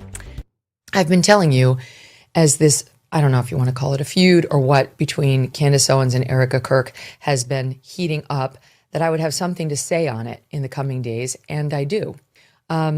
It's been going on now for a while where Candace, I had that exchange with Ben Shapiro out on the tour where he said she'd accused Erica. Conservatives were wrong. Placing women in the forefront of conservative media has been spectacular for content. Okay? Perhaps the entire time they were doing this, the entire time they were like, oh, women should be in the kitchen and whatnot, they were jealous and scared. They were fucking worried at how successful women would be in general in doing what they've been trying to do, but so much better. This has been far more entertaining than a million different cycles of conservative discourse. It's fucking amazing, dude. Thank you so much. Hey, W women, dude. I think men should be in the kitchen. Of orchestrating Charlie's murder. And I was taken aback. I had not heard that. And then in the interim, between that day and the next, I had my staff go research exactly what she had said. And then somebody just happened to ask me a question about it. Truly was not, that was totally organic. That was not a plant by me at all. But somebody asked me about it the very next night. And I actually told them, because I'd been planning on saying something on the show since Ben had made the accusation. And if it was not true, I did not want to be having something that heavy hanging out there. Someone asked about it and I said, that's actually not true. And at that time, it was not true. Candace had not. To be fair, if you are putting men back in the kitchen, make sure that they don't burn it down like my dad does every day. Okay? I mean, he made a delicious meal for me, but that is the case. Not accused Erica of orchestrating Charlie's murder. And I've gotten a lot of grief for saying that, but I was correct. We are relentlessly factual here in this program, and she had not done that at the time. As I pointed out at the time, she had impugned Turning Point. And I realize Erica is CEO, but she wasn't until after Charlie died. So, you know, saying the guys at Turning Point had done something prior to Charlie's death is not the same as saying Erica Kirk. Okay, I'm sorry. It may seem to you like a distinction without a difference, but we really do care about facts, being precise here on the program. We don't always get it right, but that's a big one to get wrong. Totally. Well, since then, Candace... That's what I associate with the conservative commentary sphere. Getting facts right. When I think about how much they prioritize truthfulness, that's when I think of accuracy in claims being made, I think conservative media, especially independent media, has been more focused on Erica Kirk. And I think that's because Erica Kirk went on a media tour and started clearly speaking out about Candace. Oh my God, she's shitting on Erica Kirk too. It turned into a rather explosive situation last week where Erica went on with Harris Faulkner. Damn, this is not favorable to Erica Kirk at all, brother. Oh my God. Even she's like, yeah, Erica Kirk kind of brought this attention to herself. Yeah, like the pro Erica Kirk position here would be Candace Owens went a little above and beyond with like, you know, the framing of Charlie Kirk's death and how much she personally benefited from it. And it's understandable that a widow who is now in a position where she's also a business owner would have to find herself in this unique predicament where she has to defend Charlie Kirk's legacy directly. And also Charlie Kirk happens to be the father of her children, you know? And instead, Megyn Kelly's kind of fucking framing this as like Erica brought this upon herself. On Fox News and said very clearly she wants these quote conspiracy theories to stop. Low Kirk, everyone is fucking farming Erica. Tough break for Erica Kirk here. Megyn Kelly portraying herself as a peacemaker in the Candace Owens feud says it's fair to question whether Kirk is up to being TPUSA CEO, essentially blames Kirk for feuding with Owens. Yo! Low Kirk, they're fucking flaming her. Maybe even High Kirk. God damn. Especially about Turning Point USA, which she called her Turning Point family. Oh, yeah. No, I saw this conspiracy theory. If Erica Kirk was dating Cabot Phillips at this time, how did Charlie Kirk not know? Yeah, there's also the other conspiracy theories about Erica Kirk's like dating profile. There's also the other side of the story about like a lot of people found out that, you know, a lot of people found out photos of her modeling career and stuff like that. And they're saying that shit's satanic. They're talking about like, I think she might have been like previously married as well. Her whole life is fucking falling apart right now. Turns out the right is pretty fucking ruthless, dude. This ain't even like leftists doing this shit. It's just the right doing it to themselves. Don't know. And this is happening while everyone is experiencing unprecedented levels of hatred and discontent with the FBI. Even the right is also fucking hitting the FBI is out of their dang minds narratives now. Oh my and Lord! She was and clearly upset. You know, we played the soundbite for you. Approximately 1 minute. She's clearly, you know, she's had it. 61,000 people in the waiting room. 61,000 people in the waiting room for Candace Owens' return. Oh, buckle in, dude. Holy shit, she's going to hit like $500,000. She's going to hit $500,000 on this. Clandestine operators, buckle in. Oh, couldn't have happened in a better way, dude. The right fucking falling apart because of their endless ambition, their lack of interest in any sort of real movement building. This is fun. She's going live. 71,000. Clandanistas, rise up. Clandestine operators, rise up. Oh my fucking Lord, dude. Yeah, Erica Kirk is paying her ex-boyfriend to speak about how to lead like Charlie with funds from her dead husband.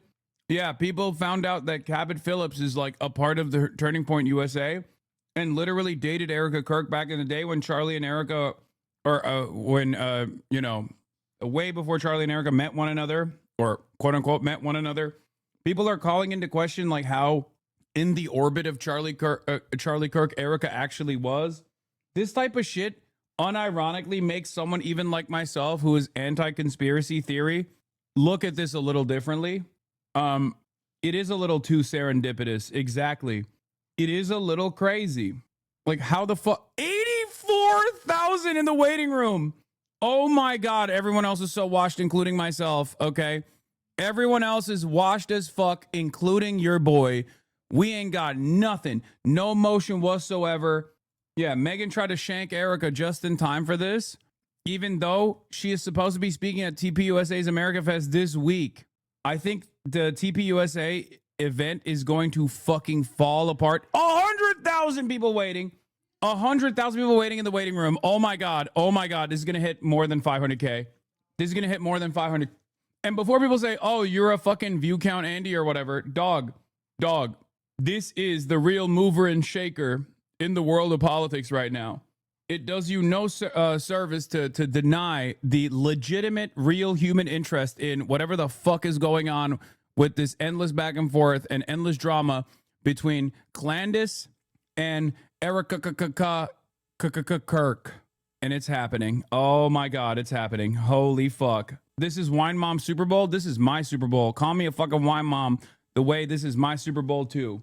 Okay, everybody, Shabbat Shalom. I just want to say Shabbat Shalom to everybody back at home. Happy Hanukkah to our greatest friends and allies. And this is a good time to mention that Israel does have a right to defend itself. Tucker Carlson is Adolf Hitler.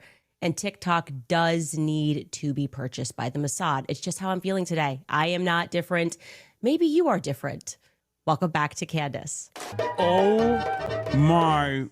Okay, you guys are crazy. You guys are absolutely crazy. The amount of people who attacked me for sending out a tweet being like, hey, I'm good, I'm alive. We had a very productive conversation. And they were like, she got the call. She's betrayed I know she's us. fucking joking. She's doing something I'm else. just shocked at how aggressively she is joking. Okay. What do you think happened? Erica said, the joke stop, is that, like, and then I was frozen. The Jews. The joke is for 4 hours and 30 minutes, just like, as they just put all of these talking points into my head. That is not what happened. I keep telling you guys, I am not governable. Crazy. I am basically akin to Kanye West. I never felt more seen than when he tweeted a lot of years ago, just fired my manager because I realized I can't be managed. That is me. That tweet right there, I was like, oh, yes, Kanye, I get this. Okay. Nobody is changing their mind anything. How ridiculous would it have been if I'm doing all of this, investigating, asking all of these questions, and then Erica Kirk offers to answer some of these questions, and I'm like, no, I'm not going to go. I can't betray the people. I don't want any answers to the questions. I just want to ask them.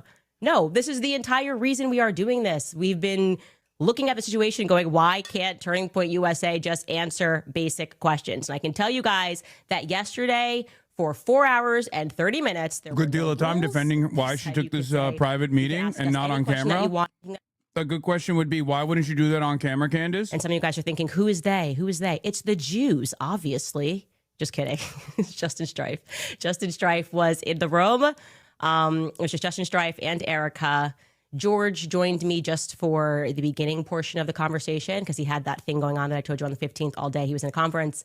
And then I brought my cousin Mia, the one that has a really bad attitude. I just bring her there for vibes. I think it just confuses people. They're like, I don't understand what's this person doing here. And the reality is she's like always just listening to Cardi B music.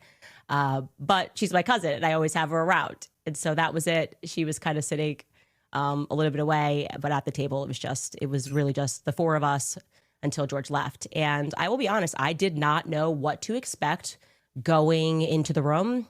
I did not know if they were going to be open. I didn't know what Erica's energy was going to be like, if it was going to be more of an argument, if there was going to be legal threats. You guys were telling me not to drink water, so I didn't drink water. Well, I brought my own water, but I didn't drink that water too. It was a lot. There's a lot going on, okay? And the conversation started with Justin Strife very sensibly saying, what are we looking to accomplish here? Like, what is the actual aim of this conversation? And he was pretty clear, and Erica was very clear, that they were sort of most upset with what obviously a bit of a fever pitch, what I tweeted, that it was a godforsaken company and people should not give money to it. And I have to own that. That's aggressive. That is actually aggressive in the retrospect. I was very frustrated. And I don't know. I felt like we weren't getting any answers and there were so many lies. And then I was getting attacked for asking all meaningful questions that was within their capacity to answer. And I told you, I definitely, my problem in life is that I can rise to anger very quickly. Compromised. And her audience is not going to like it. She's caving. I really Will felt she be able to save like this walk for telling back? the truth from the very beginning, like casually, when I mentioned the Catholicism thing. Like, what was that about? I was like, look, I say something in a tribute to him. Alex Clark and Andrew Colvett then jump onto a podcast and they're doing that weird interview, which is clearly aimed at me.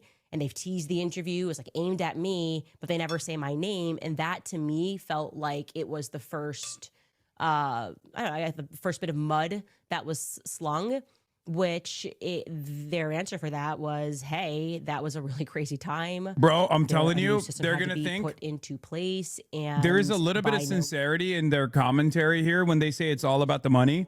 It's true. Erica Kirk only cares about the funding for Turning Point USA, and Candace Owens only cares about the drama. So I can totally see them coming to a reasonable conclusion here where she's like, you can keep daggering us all day, just don't disrupt the money. That one of the first things that Erica did was she owned the lies, or rather, I guess they would cage it as miscommunications that were coming from various people at the company. Like, look, this is a company with 650 people that are employed. Everybody at this time is exceedingly emotional and they are communicating. And no matter what somebody says on Twitter, they assume that this communication has come down from management, and that's not always a circumstance. But they owned right away, which felt great, that if you guys recall, Erica sat down with Glenn Beck. I actually missed this portion because I didn't get to watch the interview in its entirety, and we were pulling clips because a lot was coming out very quickly. But there was a portion that was going around that was viral, and it was Erica saying that she had Charlie's phone. And Chat's saying she's compromised. I'm saying she's compromised. She's compromised. She's compromised. She's compromised. Saying that he thought that they were going to kill him. And that obviously reflected poorly on me because I was the one who said that he did, in fact, text multiple people the night before. And then I went on Jimmy Dore on Friday, Jimmy Dore's show, and I clarified. I said, Andrew Colvett told me specifically that he was one of the people that received this text message. So I got that first person. Why I didn't you get do that from a source. I got that directly from Why Andrew didn't you Colvett. do And it then somebody who had access to on Dan Flood's camera communications for said your that Dan Flood own similarly received a text safety? message. They owned that right away And and explained. for us Erica to said know that she has the Charlie's phone. truth. She's looking at his iMessages. And it turns out that he, like everybody else, communicates on Signal. He communicates on Telegram. And that those when she heard me say that, they then went and looked. And yes, that what I said was true. Andrew Colvett received a message the night before. And Dan Flood received a message the night before. Now, they asked me if I had actually like a concrete a copy of what Dan Flood got the night before, and I said no. Somebody told me what it said. Dope. I know you won't fold. Almost exactly what Andrew said, which is they're going to kill me. Andrew did not know who they were, the they that he was referring to were, but they clarified that the message that Dan Flood received said the left is going to kill me. So I can't confirm that one way or the other. I have to trust them on that because I did not see that concrete message. I was told that it said they.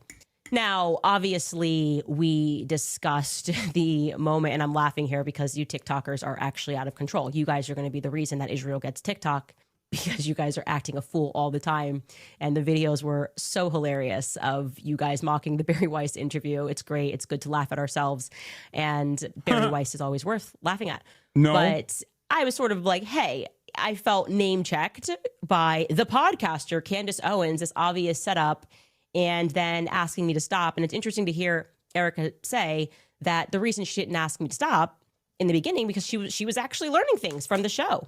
She was actually learning things. And oh, God. Okay. This is, I I'm think telling she similarly you. felt that Barry Weiss was trying to create a moment. Obviously, it's who Barry Weiss is. It's the Zionist lobby. Oh, come on. She's Come on. trying She to right cooked you. perceived wrongs She cooked because you. I'm You're against her selling side. out. That does not surprise me. That's kind of What's why up Barry next? Weiss exists. Barry It's Weiss the Town reason we Hall put her with at Candace CBS Owens. is Come because on she's just now. committed to stacking the audience with people that are going to present the pro-Israel cause and talk about anti-Semitism and talk about like crime being on the rise. It's kind of an embarrassment, but I actually do accept that. And I should also clarify that Barry Weiss obviously picked those questions. They were not random, like I told you. It wasn't like people were coming to the mic and it was an open mic and they didn't know what they were going to get. It was all very much planned by Barry. But Erica said that she knew the general idea. Wait, how do you do a like, donate? I'm going to do a donation. Fuck it. And mention the conspiracies. But she was not given that specific, the podcaster, Candace Owens, question. So I think that's fair to clear that up. Now, I did not at all recant any of my suspicions. And I understand people disagree with me about particular people at Turning Point USA. Why wasn't the I interview communicated what I communicated in front of the whole world. on camera? My skin crawled after I spoke to Terrell Farnsworth, For the your person who took the cameras down. safety He lied to me several and times. I for explained our to them, which felt good to have that direct pursuit communication, how Terrell lied multiple times. of truth. And that I did not understand why he was there that day. They echoed what he said. They defended what he said, that they were trying something new that day, that they typically live stream, which is what Terrell said. They typically live stream, and I said every college event. Well, they said, well, yeah, they live stream the events that are tour stops, but they don't live stream like the outside prove me wrong type events. And that was something that was new and it required Terrell. And I said, even if that was all real, if that was all true, I still didn't feel good about the conversation that I had with Terrell, and I can't ignore my gut about the many little lies that he told. I thought the video he recorded was weird. I know he comes from a very powerful family. I personally do not trust him, and Answer him, Candace. Obviously do not like the fact that I said, Tyler Boyer lied about this thing and said, came up with an excuse and said, well, Terrell was asked to take the camera down. That's the reason, he said on Twitter, because the police wanted him to take it down and secure the footage. And I said, I know that's not true. And they said, well, after all of that, after he took the cameras down, there was a police officer or Fed, whoever it was, that spoke to him and asked him to secure the footage. Well, that makes sense. Stop giving her money. Erica but it's just not paid a her reason millions for why he took it down immediately. It makes sense that as you're investigating, you're going to say, who's got the footage?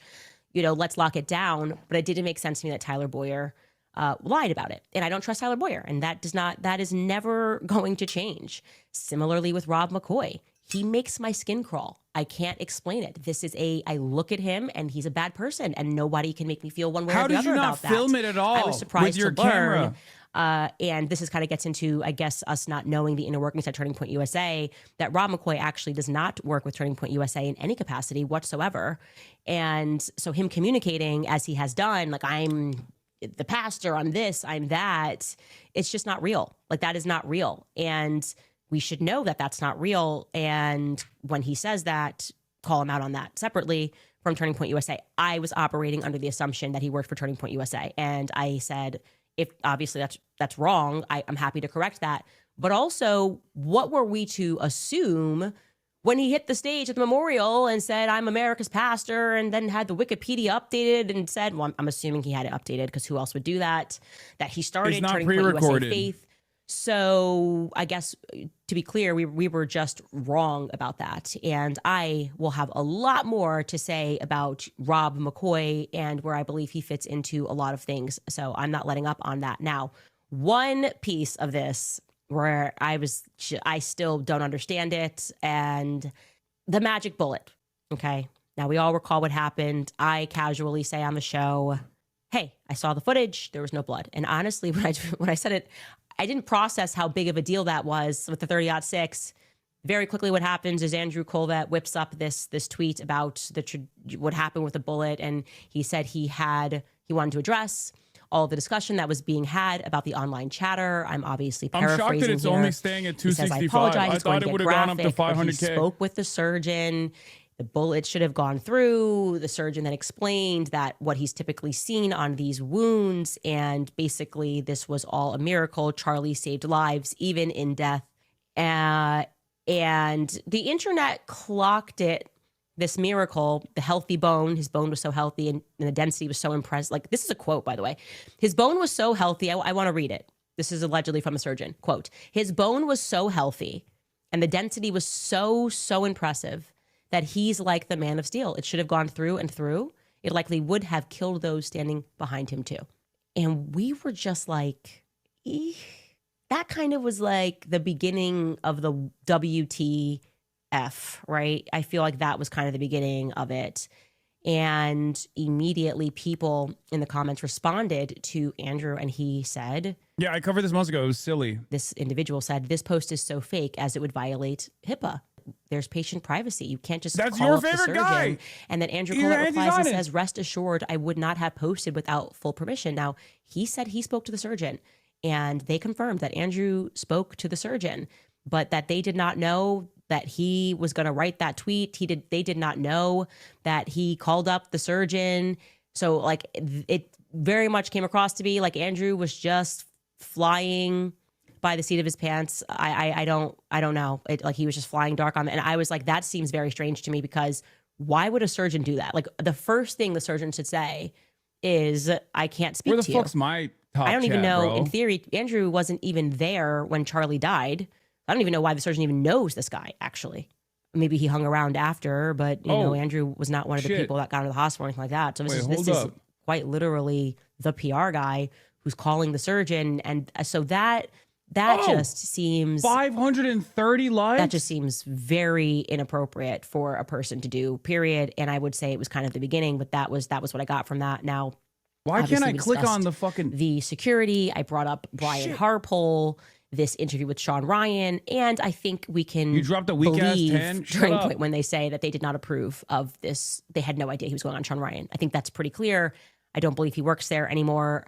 So God, that the was user kind of interface him is so ass just on YouTube. getting out What the there fuck? and perhaps trying to rescue his own I'm reputation. basically And a I think chatter. I'm like, that oh, only I'm made trying to his see reputation myself on worse, there. actually, because people rightfully sensed that he wasn't telling the truth in that interview, that he was being cagey, that he was saying things that didn't make any sense. Again, you constantly have these people that believe, like Brian Harpole, that with enough performance, he can sit down and you're just going to convince people. A that this private meeting real. is fake and gay. This You were is the just a only person I different trusted in time. media. Like I Now said, that these it's TikTokers changed. are out Not sure who of to believe control. They will anymore. check Let's you go! in 4 seconds. Okay. Things that the biggest piece of this that I want to communicate, and that I did communicate to them, and I hope that they took me seriously on this, or that, rather that they take my strong advice on this. I said one of the reasons why I really want to sit down is because I want to walk out of here and feel confident saying to my audience, hey, like, there's stuff going on behind the scenes. You gotta ask her to read your but log. Tyler Streamers Robinson love that. Oh yeah, that's right. shot Charlie Kirk. Hey, Candace, like really important. That read my more logs. will come out, but you read can my take logs. it from me that this is what happened. I was looking to achieve that because there's been a lot of signaling from various people. Check logs, some people Candace. who are experts, some people who have been involved in cases that Pecker there's was right. obviously going to be stuff that the public does not have access to. And so it is at least plausible that they have seen very clear footage that we've been asking for. Because this is of literally Tyler just Robinson her getting up there and taking the shot. defending Like, her they have initial access conspiracies to without UVU telling cameras. So I was people hoping any to hear new that. things And about I this. said that. I want to hear why. Anything that came out of this meeting, like, Trump oh, I would just say told that them what Tyler my Robinson's conspiracies the were, guy. and they agreed with me. And at this Like, point, it's they bullshit. elected They're not to going to fucking call believe that. the lawyer. You were Their- already presenting a their narrative that, like, lawyer, they might who have is a involved in hand this case. One of the lawyers in that's involved in this literally. case. There's always a team of They lawyers, might have a especially for hand in something like fucking this. killing And Charlie Kirk, and what I now got from you have the a lawyer private conversation behind closed did not doors make with me feel Erica that Tyler Kirk, Robinson and shot all of a Charlie Kirk. sudden Did not make me you feel told them what your confident that actual they didn't conspiracies or were, did shoot, or what your Charlie actual Kirk. I theories was were, very surprised and by then this. He they spoke turned for a around very and long they said, time. "Oh I yeah, asked, this seems can great." you share with me what it is? And I said, when you share this with me, I will not say what HasanAbi that thing is. answered, Candace, That's we what trusted we wanna you. protect the integrity of the case. I'm not gonna. If you say we've got the footage of him taking a shot, I promise I won't say that to the audience, but I will communicate to them that you have something that is solid. And no, It doesn't make any the exact sense. contrary, this guy effectively said, not effectively, he said that they have nothing but the affidavit. Okay, so what you have, what we have seen is what they have. What is being discussed publicly, you are this whole non-expert problem with well, you don't know. It's like what so you read. essentially, you're saying you trusted everything she His told you and aren't going to provide her direct don't have any responses dates on it. Tyler covering Robinson, up crime scene, writing hand out signals from everything, security, and no clean aid given, alibi. etc., etc. That's what they have. And what he explained to me was that that's the affidavit stage. That's where it's at. And then what takes place now is the investigation is ongoing, right? So right now they're looking for more information. And once investigators, they could very well have obviously footage. And that is why they might feel that, oh, we're definitely gonna get this prosecution. But the reality is they don't actually share that information with the victim. They don't share that information with Erica. They don't, in this part of the process, they will not know what investigators have discovered. This is what the lawyer told me until May. Okay. They have not seen anything that you have not seen, is what I want you to know. So with that in mind, I'm sitting here going, why are you signaling? Why do I feel like the public's being gaslit on this? There's been nothing that's convincing. There are so many commentators who have gone out and said to you, it's overwhelming. The evidence is overwhelming. The text messages that don't have a date, that don't even sound real, that's overwhelming. That to me feels really fake and gay. I really do want to say that to every commentator that is out there trying to tell the public and insisting that if you say it enough times it'll become real, you're actually just being dishonest. And I offered that a more honest way to communicate would just be to say, we think he's involved. We feel strongly. I've said that. I think he's involved. We are very hopeful that throughout this investigation, we are going to get that concrete thing. They said. And that's where we're at right now. That's just the stage that we are at. That is not what we are getting from them. That is I just feel like that's really important to let you guys know. Let the gaslighting stop. They have what you have. Okay. There is nothing else. They are in an investigative stage. Erica has been named as the victim. They will know more in this May hearing, which is the probable cause hearing. That's what the lawyer told me. It's probable cause hearing. And that's when they will see the evidence. That's when they get to present the evidence, why they are going to stand there before a judge and be like, yes, we need to move this forward. It's not just an affidavit. We're not pulling together scraps. We have concrete evidence. Hank Pecker knew the until truth. Then, okay, until we all get on the same page and understand what else they have, I am very confident stating the opposite of all of my, I guess, well-paid peers in that I don't believe that Tyler Robinson pulled the trigger. And what I also said to them was, and I said this in front of the lawyer. 304,000 viewers, by the way. I was like, you might need a new lawyer. I was like, because this person's trying to sell to you that this is solid. One of the rules that me and my husband have is that if you have a lawyer that tells you you're 100% going to win, it's very clear that you're going to win, you need a new lawyer. Okay, that's a cheerleader. That's not a lawyer. A lawyer, even if you should 100% win, should be telling you the risks here. I feel good about this case. Let me talk real to you. I feel good about this case, but here's where things could go wrong. I want you to understand those risks that are involved. We don't have this yet. We don't have that yet. And especially given what I told them, which is your lawyers, or the investigators rather, not their lawyers, because they're not the ones investigating. It's the state of Utah that's investigating. They have not called the one solitary person, as I told you guys, who filmed as he was on the roof. Remember the guy that's like, oh, there's somebody on the roof, and he sees him crouched down. I said, I spoke to that person, and his testimony would be devastating to your prosecution. He saw the person on the roof. He filmed the person on the roof at 12:23 p.m. and he did not see that person take the shot. And this is not some random student. This is a guy who trains people to shoot guns at a range. He knows guns. Okay. He said what he saw was a smaller gun. He said that this person was dressed in black tactical gear and there was no recoil. That's devastating. That would be devastating to the prosecution. And yet investigators haven't reached out. Now they offered back, well, maybe they haven't reached out because they have an even clearer video and that's true. That's actually a good rebuttal. They're like, we don't even have to talk to this guy because the video will speak for itself. And we saw what we saw. Okay, but wouldn't you still want to speak to the other guy so you could prepare? I don't know, to question him something. I don't like that this investigation is going on, and I feel as though I spoke to more people than they have.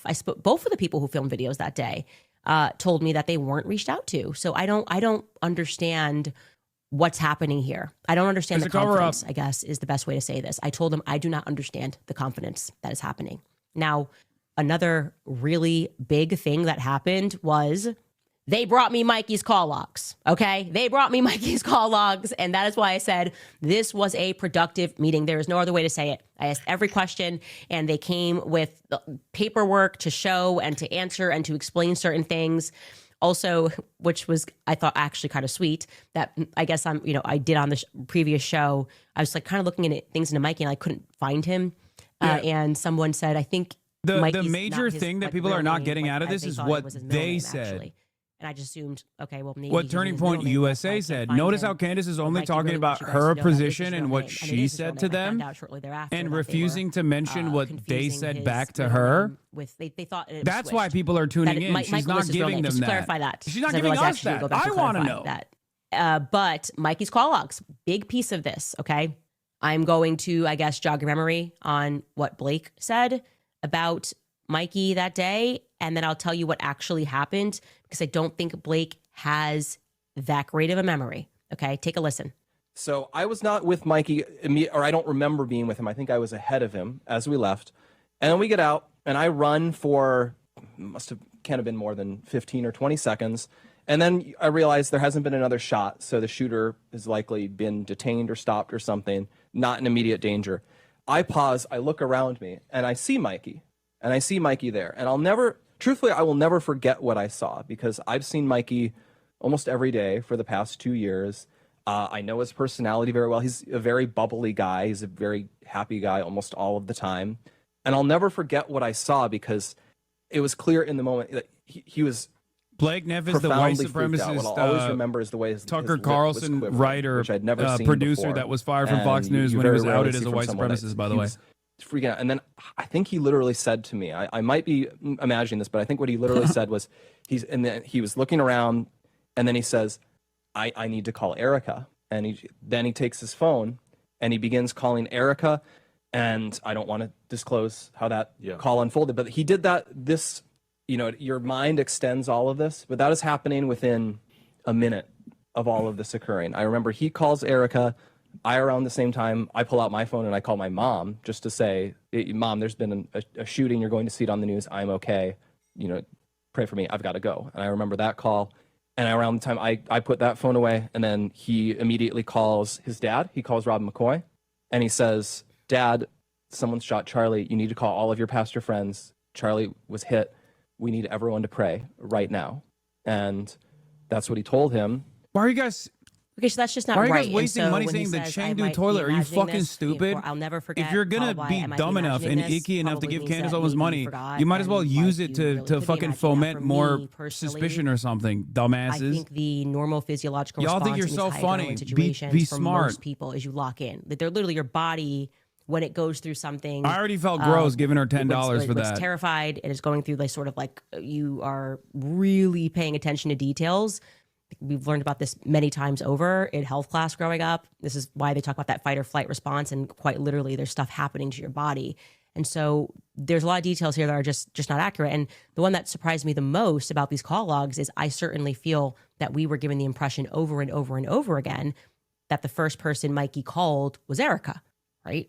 He called Erica.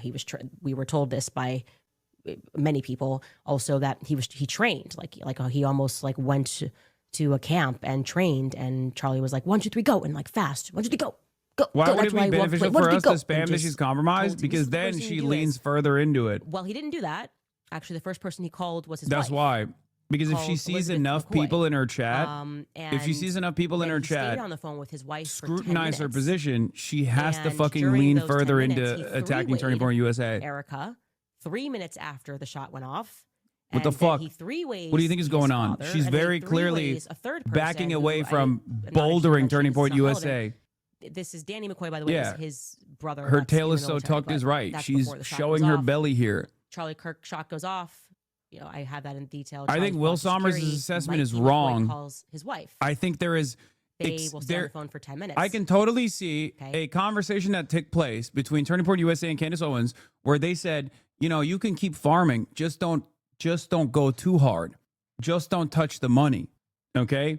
That's what I think is going on here, where she's like within the confines of reason allowed to criticize the phone call Turning Point USA or invite suspicion to the official narratives. Okay, so that without when he was like recapping, attacking Turning Point and he's like, USA's his bag. lips quivering, and he's like, I gotta call Erica. And he's like, and then I called my mom. That's not right. That's just not right. Okay, Mikey called Erica after Blake Neff ended that phone call with his mother. If call logs are to be believed above, human testimony. Mikey McCoy then drops Eric in the phone call 2 minutes later, and then he adds his father to the phone call. Again, he is this entire time on the phone with his wife, okay? And then Mikey McCoy ends his phone call with his father. He does call another person who I'm not mentioning because it's just not relevant to anything, not a character in this story, rather. And then he ends the phone call with his wife, and a minute later, his brother calls him back, and they stay on the phone for 10 minutes.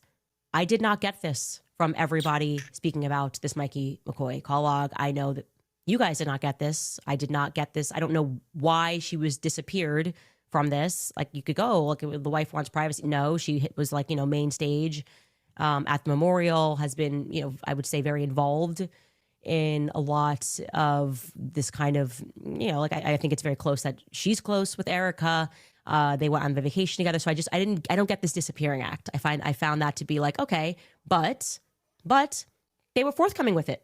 That feels good. That feels good, guys. Oh, like, wow, we don't have to guess. Well, now we why have are solid you not answers. being forthcoming? And like I said, when you come out and give solid answers and you're not weird and calling people names and saying all I don't this think stuff, people are it going to allows like that people she's to go, in okay, any way, shape, or form agreement with Turning Point USA. I feel a bit more like we can trust this process because we have communication.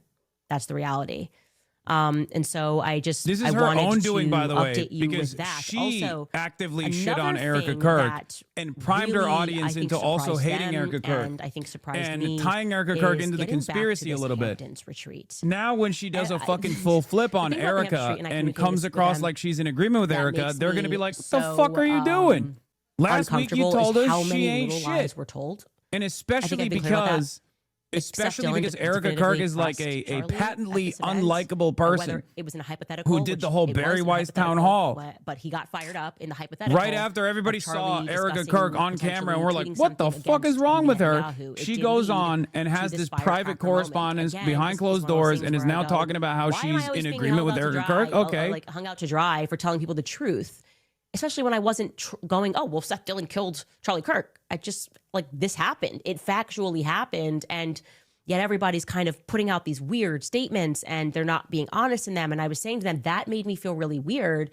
And I would love to know more and about this Bibi Netanyahu offer to fund Turning Point to the next level. At which point Erica said she was not aware of that happening. It is obviously totally possible that that was kept in the business lane of Turning Point USA. But I'm certain, I said, I am absolutely certain that I did not get this from an obscure source that Bibi offered to fund Turning Point to the next level. And it was part of my frustration with that sit down. Yeah, with and they said, no, that's Alex not the Clark, case. And I where believe them.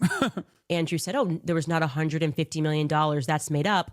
I told them, Andrew Colvett was my source. Andrew Colvett told me verbatim that Bibi Netanyahu offered to take Turning Point to the next level and that Charlie turned that money down. So I said there's a bit of a predicament when I'm being like lambasted by all of these voices and people that are attacking me and these paid campaigns. And when I say paid, yes, okay, actually have the names of people. Different ways they're being paid. Some are being paid by PR firms.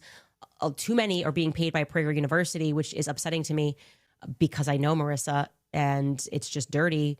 But it's especially crazy when people are calling it a conspiracy when I share things that are told to me from the spokesperson of Turning Point USA.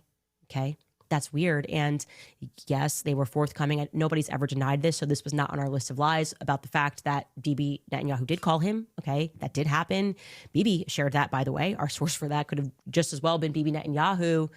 And not a lot of clarity on, I don't know, why some people think he didn't make this offer and why definitively 3 different sources who would have knowledge of this confirmed to me that Bibi Netanyahu did indeed make this offer. I never said $150 million ever, not once on the show.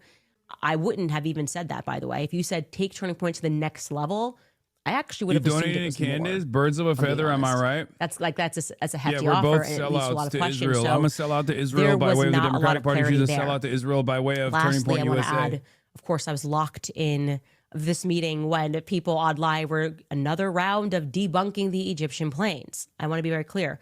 We discussed the Egyptian planes. Anti-Semitic. Oh, yeah, and that too. I have since worked on an incredible document about the Egyptian planes, which we are going to put up on our website, because I realized that when we shared that spreadsheet, people assumed that one of the columns, which was actually saying where the planes landed on that day, because it was plus or minus 3 days, was exactly where Erica had been on that day, and that was inaccurate. And so for clarity, I had been working on the last week on turning it into an interactive timeline that we can put up on our website, because I am certain that these Egyptian planes are incredibly shady and that they were in fact tracking Turning Point USA, Faith, broader events. Of course, Erica was at some of them, Charlie was at some of them. What did Erica say but to it is that? the pattern here is undeniable. So let the naysayers and people make videos trying to, fifth round debunk these planes.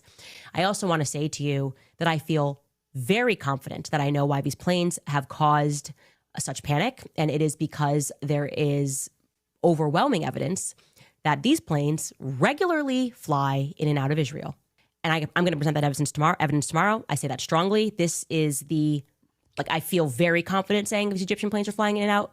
And notice I'm saying planes because once I was able to connect people that were on those planes onto other Egyptian planes, I was able to realize that these planes are flying in and out of Israel and turning their transponder off each time that they do it. No shit. That It's is an Egyptian plane. now makes Okay, perfect whatever. sense of why there was this mass What did panic. they say, though? Right? It's not exactly like we have a strong What did Turning Egyptian Point lobby USA say to that, in the United though? States. Now we're like, whoa, well, those darn Egyptians again are trying to get TikTok censored. I mean, every person in the game, Barry, acting. Well, these are the usual suspects that act if something is a threat to Israel, okay? Which is, they should have just been forthcoming, pretended that it was changing apart. Instead, they're trying to gaslight us, and they're actually, frankly, just pissing me off. So I became locked in on these Egyptian planes because that's how I am, okay? You keep pushing me and keep pushing me, I will become an expert on these planes. I'll learn how to build an Egyptian plane. And the reality is, like I said, tomorrow I will show you how these planes tie back to Israel. She's just fucking promoting her next. There's She's no just disputing this. promoting the So, next day's content, more dude. on that later. We'll be right back after throwing it to some of our sponsors. Oh my All right, you guys, God.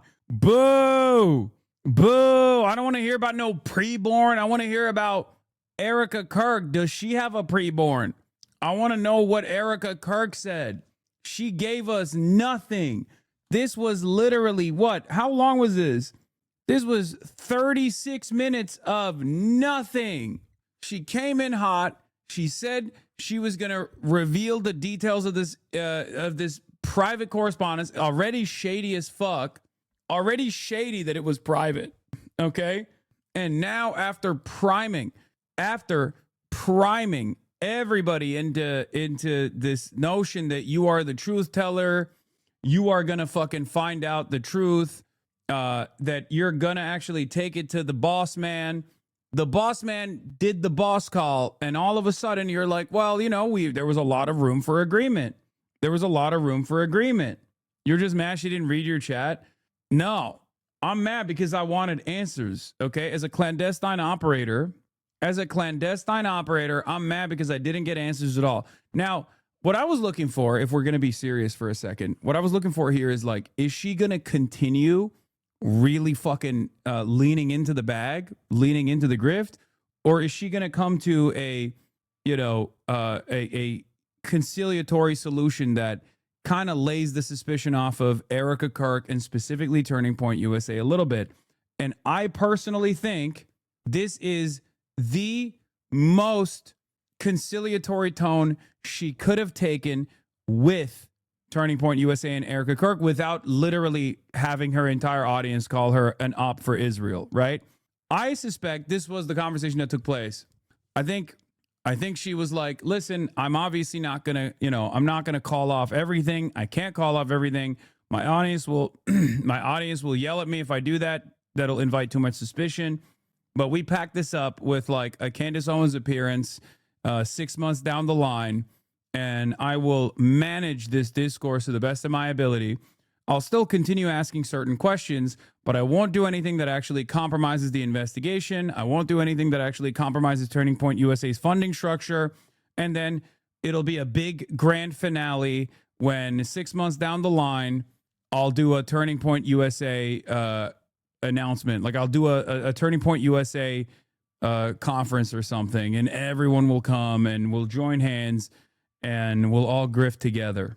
If she was a real grifter, on the other hand, or rather she was more even, if she was invested in like continuously farming, she would have come out of this meeting being like, I didn't believe a single damn thing they told me. Why would I believe it? They're compromised by Israel, blah, blah, blah. Live update that I thought it was Danny McCoy on the call log. I should totally correct that, and I will correct that, and we'll be sure to trim it in post here. But it is not Danny McCoy. It is Danny, another one of Charlie's assistants. So I will correct that. Please correct that if you're going to make videos.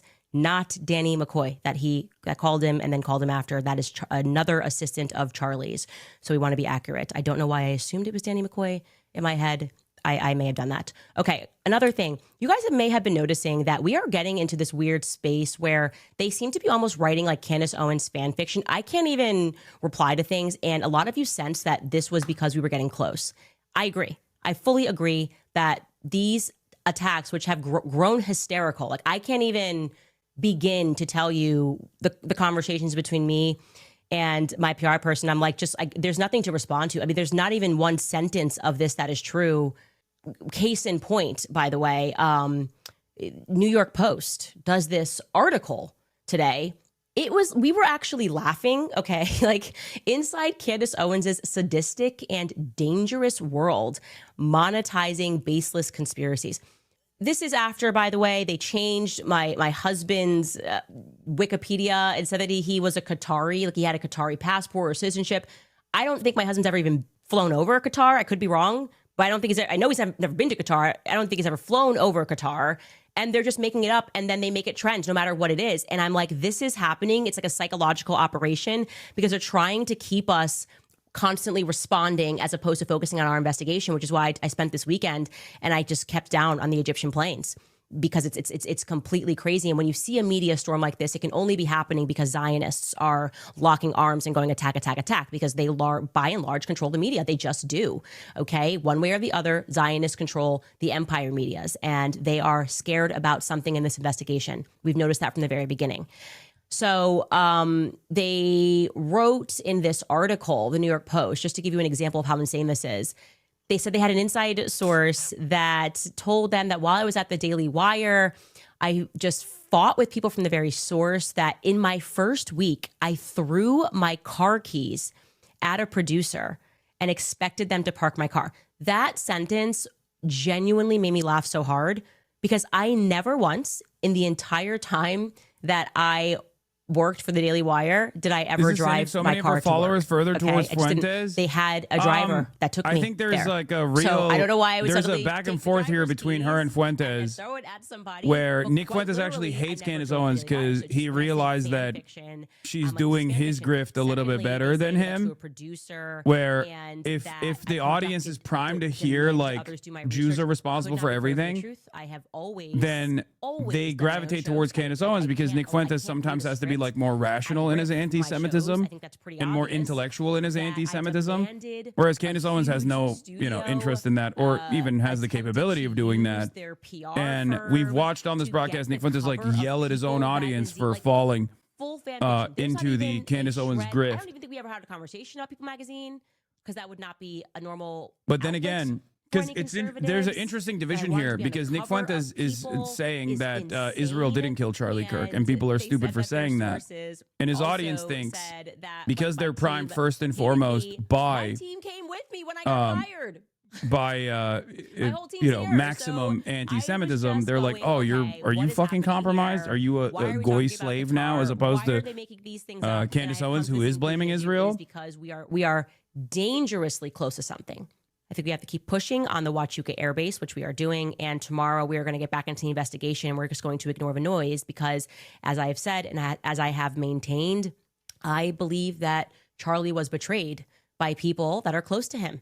And I asked that question in the meeting. I'm like, okay, if we can agree that everyone around, I was like, I know there are people at Turning Point, they're not good people, right? And it's feasible that people if they have addictions that they, you know, you can definitively get yourself in a scenario Why where is she you are not willing reading to sell chat? somebody It's out. 100% pre-recorded. True. How can we so confidently state go that ahead, girl. nobody Give had us anything to do nothing here, is exactly my to do takeaway from with, this, by the way. anything here.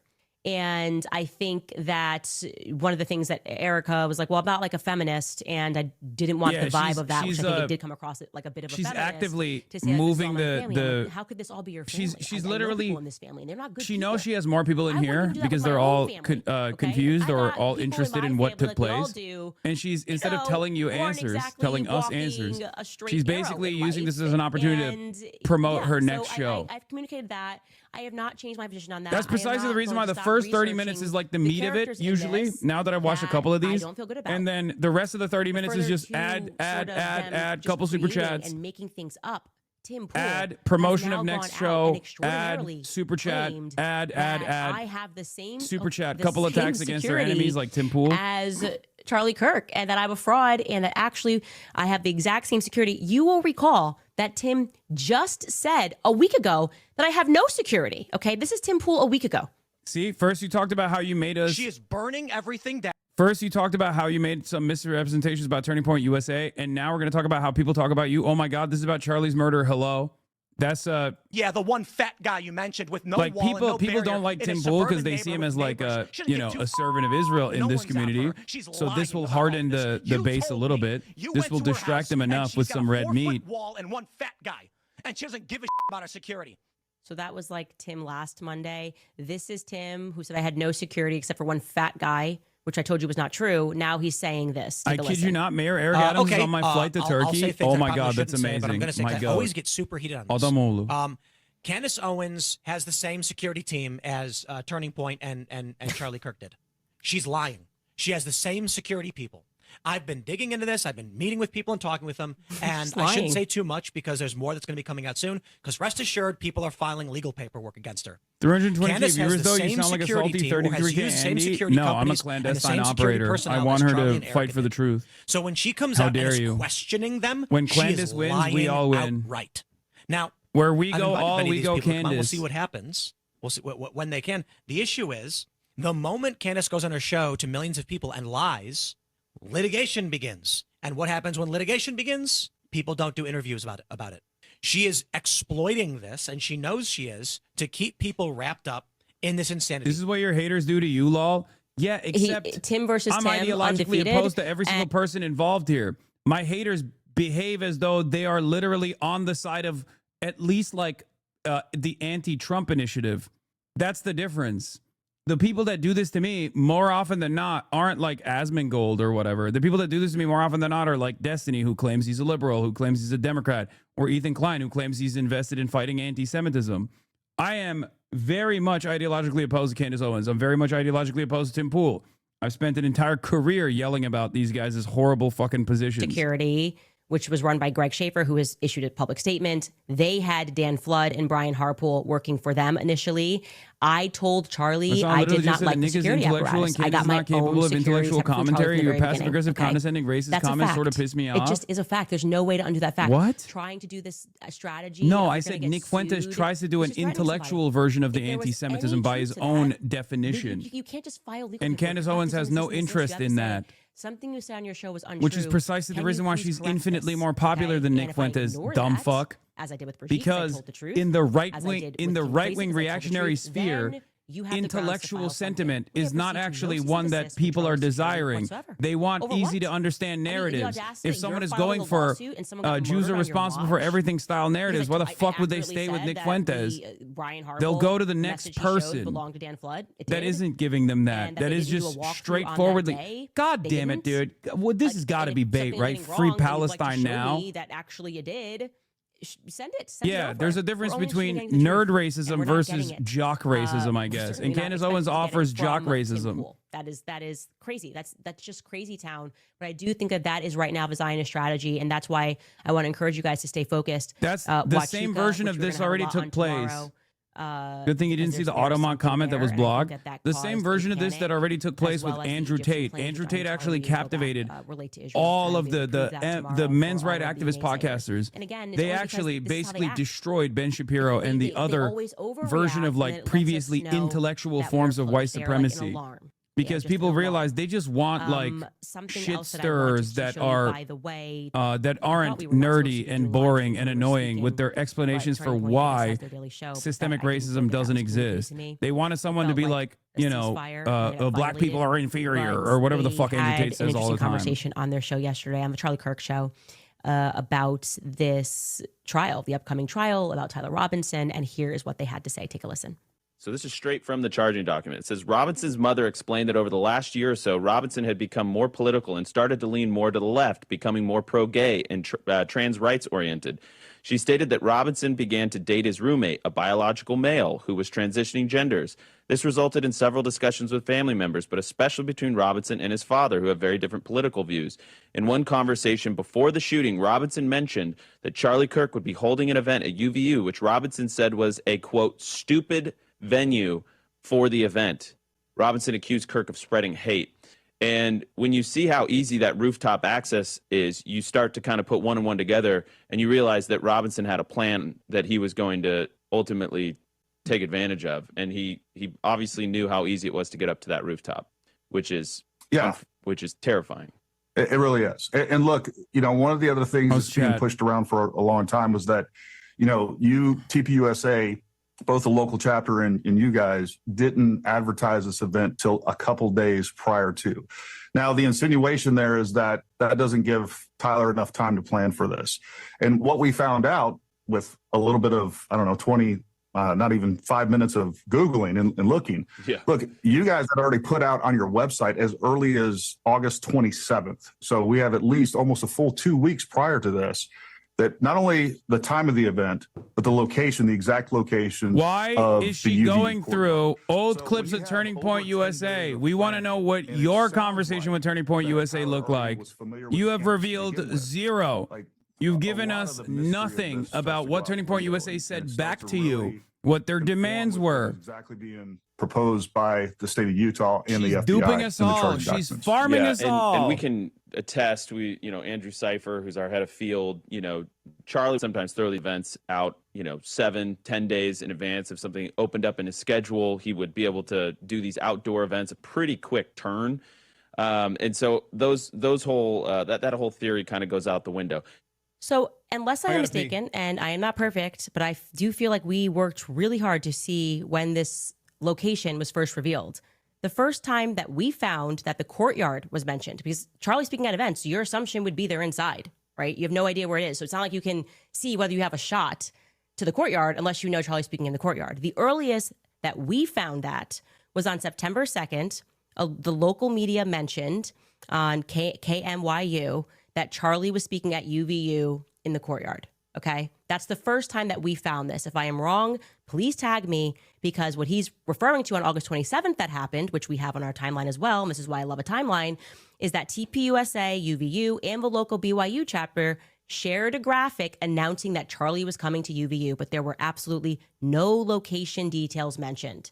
So that actually does shred the idea that he could have practically gone and scaled rooftops before September 2nd. That's the first public mention, is September 2nd. So they announced the event on August 27th, as he says, no location details. And then on September 2nd, there are location details provided by local media for the first time. Prove me wrong, okay? Prove me wrong if that is, if I'm inaccurate, because I do think that we were thorough on that.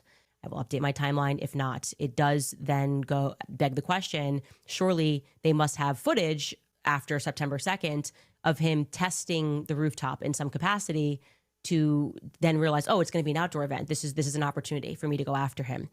We are waiting for that. And like I said, I was told that they don't have anything that the public doesn't have. So it's not obvious to me. I don't think it's obvious to the public. Now, I do want to get to Viva Frey, who had this to say regarding drones. Regarding the text messages from Tyler Robinson. A lot has been made about these text exchange that went back and forth between Robinson and his lover, his trans furry gay lover, whatever. And people say it doesn't sound right. Well, there is a video that I want everybody to check out by Turkey Tom. I believe you've watched it now, Viva, where this has been authenticated as somebody who was in the Discord chats with them and apparently spent time with them at this apartment. The fuck? And he said 100% this is how they talked, which is a striking finding. We're going to go into that more probably tomorrow or the next day, depending on how today goes. But I mean, I get the skepticism on this. At first, it struck me too, but apparently this is how they talk, Viva. That was not the most implausible thing to believe. Okay, so you have a text message. It does read, regardless of whether or not this is how they talk. People saying they were manufactured by or drafted by AI. Fed him to a the lot. extent that they're confirmed text messages, you can come to whatever conclusions you want. Turkey after Tom that. more like but they, Turkey Tom more like Kirky Tom. Am I right? The extent that those were authentic text messages, they show what they show, which is whether or not his lover was aware of what was going on. You're etching bullets, and it's maybe not for target practice of a sporting nature. But like when I say I don't believe the official narrative, and you have to go back to a number of things here. I put my sort of best theory as to what went down. I want to know who was on the Discord chat in advance, what they were discussing, and whether or not there might have been some other I say foreign, not foreign government, but outer influence there. Tyler Robinson is getting radicalized right about the same time as Thomas Crooks, right about the same time as the other guy, Ryan Ruth. He's being radicalized at a politically relevant period of time, right around the same time, oddly enough, as the alleged suspect in the January 6th pipe bomber. A time frame where political violence is potentially very useful for the upcoming election. So the time frame of the radicalization is very interesting. To see whether or not he was on anybody's radar beforehand, we don't yet know that, and why there would not be confirmation on that can lead to suspicion. You remember the old man, George Zinn, arrested for claiming to be the shooter the day of, and then gets busted for CP on his phone. Like, in my mind, if I'm making a plausible theory here, George Zinn was probably on some Discord chat with a bunch of young perverts, and he's an old pervert, and he's getting off doing whatever they do on those chats. He knows what's going down. He shows up why there are we and thinks going he's gonna through be some old useful Turning Point USA decoy or videos? distraction for Tyler Robinson, because they know Why what's is she going not down. addressing That's anything my that theory. Turning Point USA said to Candace herself? It is the absence of total disclosure, the total lack of faith that anybody has, not just in the FBI per se, but in any state law enforcement. Nobody has filler, any dude. faith in our institutions anymore, and it leads It's people almost to go an from hour, Candace. Healthy Are you gonna skepticism wrap to this just up? not believing it, to concocting the most outlandish conspiracy theories imaginable. But then those text messages, you can understand how they will cause people to come to those types of conclusions. And allegedly, the rumors are. I don't know. Maybe her audience is like Joe Kent for trying to dumb enough to demand conspiracy theories, but also so dumb that they don't even invite any scrutiny to Candace Owens after she turns around and gives them What he's saying there is nothing. perfectly valid, and we can all surmise about what we think happened that day. We can also ignore the fact that I broke the story that the nurses were told at Utah Valley, which treated George Zinn. Everyone's just ignoring the things that I broke. She has no evidence, but he told the nurses that he was paid to do that. So whatever, we can all theorize, and which we're going to do in the absence of any concrete facts. But I will say it's good that Turning Point is at least giving that air, right? I feel before, I think that might even be the first time Andrew Colvett has expressed that he thought that those messages were weird initially. That's good. That's what people want. They want fresh air at Turning Point USA. They want different perspectives. They want to feel like you're willing to have a conversation, and that at least you're going to defend people when they're being called liars when they're telling the truth about something. That would feel more authentic, I think. And so I am, just to say this, very happy that we are on much better feet and that we have opened the lines of communication. I do genuinely think that Justin Strife did a great job reffing that conversation yesterday. And I also do want to shout out Megyn Kelly, because this was we were trying to make this happen in the background really since Blake Neff fumbled the first invite. And thank you. That's in large part because of you guys at home that were like, There's what the nothing F was authentic that? about And I Candace think Owens. that they I got know, enough but flack that they were like, okay, we got to fix this. She was able to. But I want she was able to present authenticity by shitting on Israel. Remember, and specifically also not just shitting on Israel, but also tying it all back to Jews as a Jewish conspiracy. These are the types of things that the audiences actually find to be authentic and uncompromising. Another way that she was able to beef up her authenticity was by daggering Turning Point USA, saying Turning Point USA was farming Charlie Kirk's image, and that she was like a true friend to Charlie. Now that she had a private closed-door meeting with Turning Point USA, her message has changed a little bit, where she's like going back to some of the things, but she's not giving us anything about like what Turning Point USA said. I don't think that people will consider her to be like super And with time, we'll see whether or not I was right. I think that's really what it comes down to. But all around, definitely a productive conversation. I know it's 4 hours, so more things will come to my mind as they become relevant. But I think that's a good pause for right now. We'll throw to some of our sponsors. All right, you guys. So for more fucking, oh my God. Oh my Lord. Oh my Lord. More sponsors, more sponsors, more sponsors. Nothing. Go ahead, girl. Give us nothing. No new revelations about like Turning Point USA beyond her backing down from this conversation. No revelations whatsoever. This is disappointing to say the least.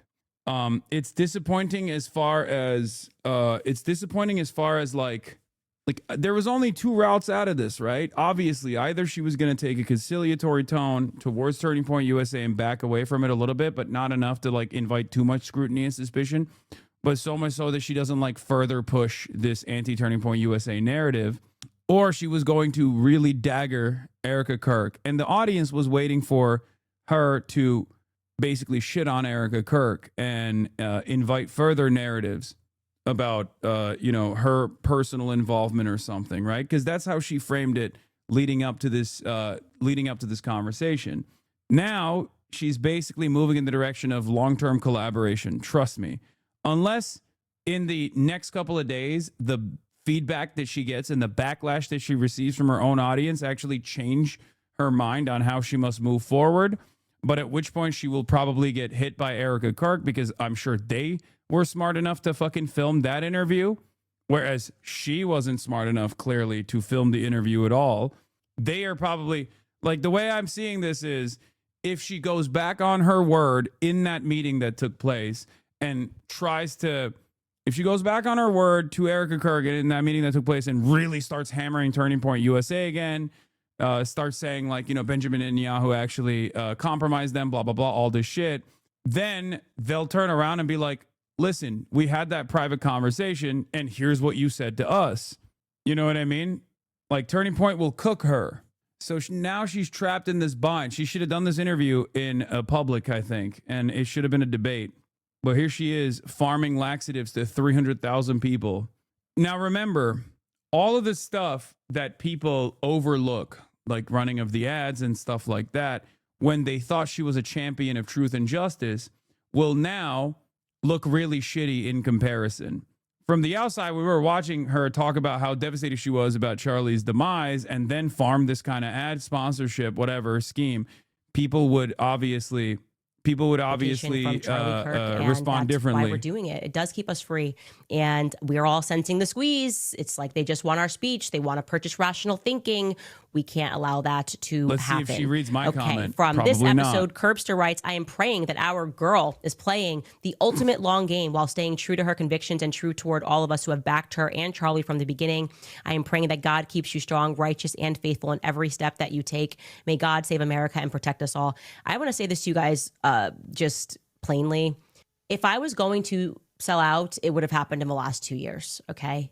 Those offers were made. Those threats were made. I hope you have seen what I have gone through to keep myself, really. I was fighting to stay me, and it was hard. And that it made me really appreciate the fact that we do live in a matrix and every element is controlled. And that is why they are vicious right now. I wonder if she'll read like one because now curious that I comment chose about freedom, like they hate that I have freedom. They hate that there's no one more fallen threats fan to me, comment at all. right? Probably So not. they're just embarking on this fan fiction campaign, but especially for the people that I care about in life, right? Especially for people whose heads I have held They up. agree to who have answer your held up questions my just to head gather all through intel against really those who made them hard look times like suspicious, and the Charlie next time did, they do something that I would heinous, they'll just keep in sell mind all out the to, like, info you shared in highest bidder question. and go, okay, well, you know So that what? they execute their Didi actions offered me a lot of flawlessly. money, so I'm Look, going to that's stop talking cope. about this, and I'm no longer going to explore this angle, or I'm going to, to repeat to you guys that it was definitely Tyler Robinson. It's just not in my character. I have always been the kind of person that knows that it's not worth living life that way. My whole spirit would be corrupted. I couldn't do it. I struggle with people that can do it. I struggle seeing people who have so obviously sold their souls on the internet. It's very frustrating to watch it. Central 848 writes, Candace, please look into the possibility that Charlie was electrocuted and that the hole in his neck was made by the currents passing through his necklace and out of his throat. The images of his charred hands are conclusive and compelling. Please, for the love of God, look into this. I did watch that video that Baron Coleman put together. First of all, I want to say Baron Coleman has done some incredible work, and I actually told him that we should get together and collaborate because I had watched a video of his where he was building on Camp Huachuca, and he made me notice some things. So then we started researching some other elements, and that's what we're going to move on to tomorrow. I can tell you definitively that's a weird camera angle. They do look charred in the photos that he showed, but I can tell you that his hands were not charred when he was buried. And so what you thought that like people were like, oh, this was like makeup and stuff. It was a very compelling theory. It just wasn't so. And I very much trust the person that told me that. But that said, the Baron Coleman, if you have not seen the episode where he builds on what I said about Camp Huachuca, that is worth a watch. He kind of suggests in that episode, which I want to shut down, he suggests that, I think he heavily suggests that it could have been the Veep on that, on the base, Vance on the base. And I did then research because I was like, oh, wow, is he right? There's actually video of Vance. So it could not have been Vance on the base. Again, I'm getting ahead of ourselves here. We should talk about more of that tomorrow. But that is a very compelling video that he did, which was fantastic work. And I do want to collaborate with him. Maybe we'll do it this week or next week. Or is next week Christmas? I guess. I don't know. We'll figure it out. Jenna writes, your true fans had no doubts about you whatsoever. Merry Christmas to you. I was like, are you new here? Girl, I have been maimed, fired, caricatured. I'm watching right now. My family go through that right now because they are so desperate. And I just think we're close to an awakening and really understanding what real evil is. So we're going to keep pushing. Zachary Loft writes, longtime listener, first-time donor. Why wasn't the convo live? Why is Brandon Tatum the only creator that you follow on both IGs? That was 2 questions. Okay, the first thing, why wasn't the convo live? It was first intended to be live. They did say, obviously, you saw the offer Blake Neff made, which was not a true offer. But then what came behind that was Erica communicating with Megyn Kelly and me. Megyn Kelly was kind of the intermediary. We were trying to find someone that was fair, like I said earlier. And then obviously it sort of felt like it got a bit uglier the next week. And I sort of felt, and I think it was fair, that then she went on this press tour and it was kind of directed at me. So then they said, okay, well, by that I mean Justin Strife kind of said, the temperature's a little hot right now. What about we do like not an off record conversation, but have a private conversation. Holy shit, she's mocking you. And I actually will say, we're a part of the clandestine I wish it was operators. live, but I will also say I am glad that some parts weren't, because I was then able to tell them some things that I have not yet said that I wanted to like fact check and get some answers on, but also to say something to them that I found out that I didn't say because I didn't want to hurt the company in a way, right? So some of this is very relevant to Charlie's research and what happened on 9/10, and some of it is not. Boo! I'm telling you, we got bro. to, I guess, have a better, that portion That's of the conversation bullshit. I think is better Are the off chat, camera. is the But chat I was eating it up? always open and am still open to live streaming with them whenever. Truly, like whenever. You guys know I'm an open book, so it wasn't my demand that it be private. I was happy to do a live stream. Don't forget to But I dislike think and Justin thought that it would be unsubscribe. better if after, just so we could kind of bring the temperature down, which I think was very much accomplished. Temperature was definitely brought down. Zachary Loft wrote, longtime listener for, oh, sorry, I just read that. Mr. Bruce Lee writes, people in the chat, many other channels are not hearing what they want to hear, so it's automatically, well, Candace got paid. The chats are so botted. It's better to actually look at comments after the episode to see what people think. And we've had so many people talk about how there are so many bots in the chat, and so focus on obviously the words that I am saying, and obviously you can tell that I have not been paid, because I wouldn't be talking about Israel. And I think there's something to explore there. I'm telling you, dude. This is, they recognize that just simply saying Israel is enough for these people. Okay? Very much. It's obvious that these people It's because people are so desperate for any voice that will criticize Israel that, like, people like Candace Owens basically realized, like, that's like a cheat code. Okay? And even beyond, if you say, like, oh, it's the Jews, or if you lean into the Jews, the Jewish angle, like, so many people just fucking instantly go, oh my God, you're real, you're honest, you're a real one. Attacker. Like, he's basically trying to signal to people that her security's weak, or like she's using the same security as Charlie, all of these things. Like, he is trying to put Not into a the bot, air just have eyes. that he wants me to be attacked. That's how I'm taking this, because why is he making my security a theme on his show? I don't trust that at all, and I don't know what's guiding that. Rio Bays writes, how would Erica and the feds not see those messages? That makes zero sense. If I'm fucking Candace Owens is a security guard, I'm going on Ozempic, by the way. Yeah, she didn't. I have been so prominently called a fat fuck a million times, both on Tim Pool's show to a much smaller audience and on Candace Owens' show to a major audience. I'd be so fucking insecure. And the feds not see those messages. That makes zero sense. Erica, Brian Harpole, and so many others caught in these lies. This is what you fished for. Why go soft? That doesn't make sense. Also heard that we're chilling with TPUSA members at Tucker's party. That's another more fan fiction. I have no idea what that was about. You're referring to a person who went and said that Candace was hanging out with TPUSA and Tucker and Marjorie Taylor Greene at Tucker's Christmas party. To my knowledge, I did not see any Turning Point USA employees. I did not have a conversation with any Turning Point USA employees. To my knowledge, that I did not see them. It was a massive party. I have never had beef with Tucker. That's why I was at his Christmas party. And I've never had beef with Marjorie Taylor Greene. So yeah, I spoke to them. That's what I mean. It's like the attacks are just every second of every day accusing me of something. And the implication there was like I was like sitting on the side laughing and enjoying a beer with Terrell Farnsworth and Tyler Boyer. I am sure, because Tucker obviously has a good relationship with them, that there were some Turning Point USA employees. I didn't speak to them. To my knowledge. I did not speak to them. So I actually responded and I said to the person, why don't you publish who you're talking about? You don't have to, like, everyone's like beating around the bush. Like, I can't say what I know about her security. Say it, because you're lying. Okay. If you say you know something about how I'm actually secretly laughing with Turning Point USA, speak plainly. I have nothing to hide. I am not the person who's playing any games right now. So if you're going to call me out, why are we gliding go all over the her way. schizophrenic bullet Okay? necklace Go Max. theories? Like, I'm what the fuck calling was me out that? because if I'm a fraud, it's because the public we have to move on, sure because as hell she's deserves like to know it. she's And just you're not going gonna into find so me many different in a situation like that. insane things Isabella, that it's in his hard to own keep rights, up with, can you like, elaborate one more and about like really Charlie dial in journey on to one without Catholicism? Did Erica pausing and then confirm that? talking about it for an I'm going hour. through a journey with Catholicism as well, and I think that they should be honest about that. Look, obviously, Erica. Bro, there's people in her audience that think Charlie Kirk is alive. Do you understand? I said, I was like, what was that weird? Like, do you know how insane this thing is? I get these people doubling down on it, and I know that they know that it's true. That I'm Charlie's telling going you, to dude. mass. I'm telling you, there I are can't a speak on shit ton of whether people in he's this close to converting. That's a conversation, like you said, Erica side of the can't internet speak that on are that, and there might be a normies time that and a you place are for her to do working that. with, that are your coworkers, that your parents, that believe in like a whole bunch of nonsensical bullshit. I do think, from what I've been told, that he was planning on signing up and starting that process, but I did not personally have that conversation with him. So that's third party. The right person to speak about that would be Erica. And I do think she should. I think she should, because nobody was nastier to me than the Judeo-Christians, the evangelical crowd, because I told the truth about conversations that I had with Charlie about Catholicism. And none of them corrected the record. None of them said, I'm sorry. None of them said, I didn't know what I was speaking about. They just kind of doubled and tripled down on attacking me, which is a repeat theme. I am always being attacked for telling the truth, and I just keep telling the truth. So, yeah. What's the lie? Where's the lie? Where is the lie? Theme. Lastly, Lamp writes, how come Qatar is always used as the go-to punching bag by the media? Why does Qatar never even push back? And Qatar seems to never attack Israel in a war of aggression or any sort of attack.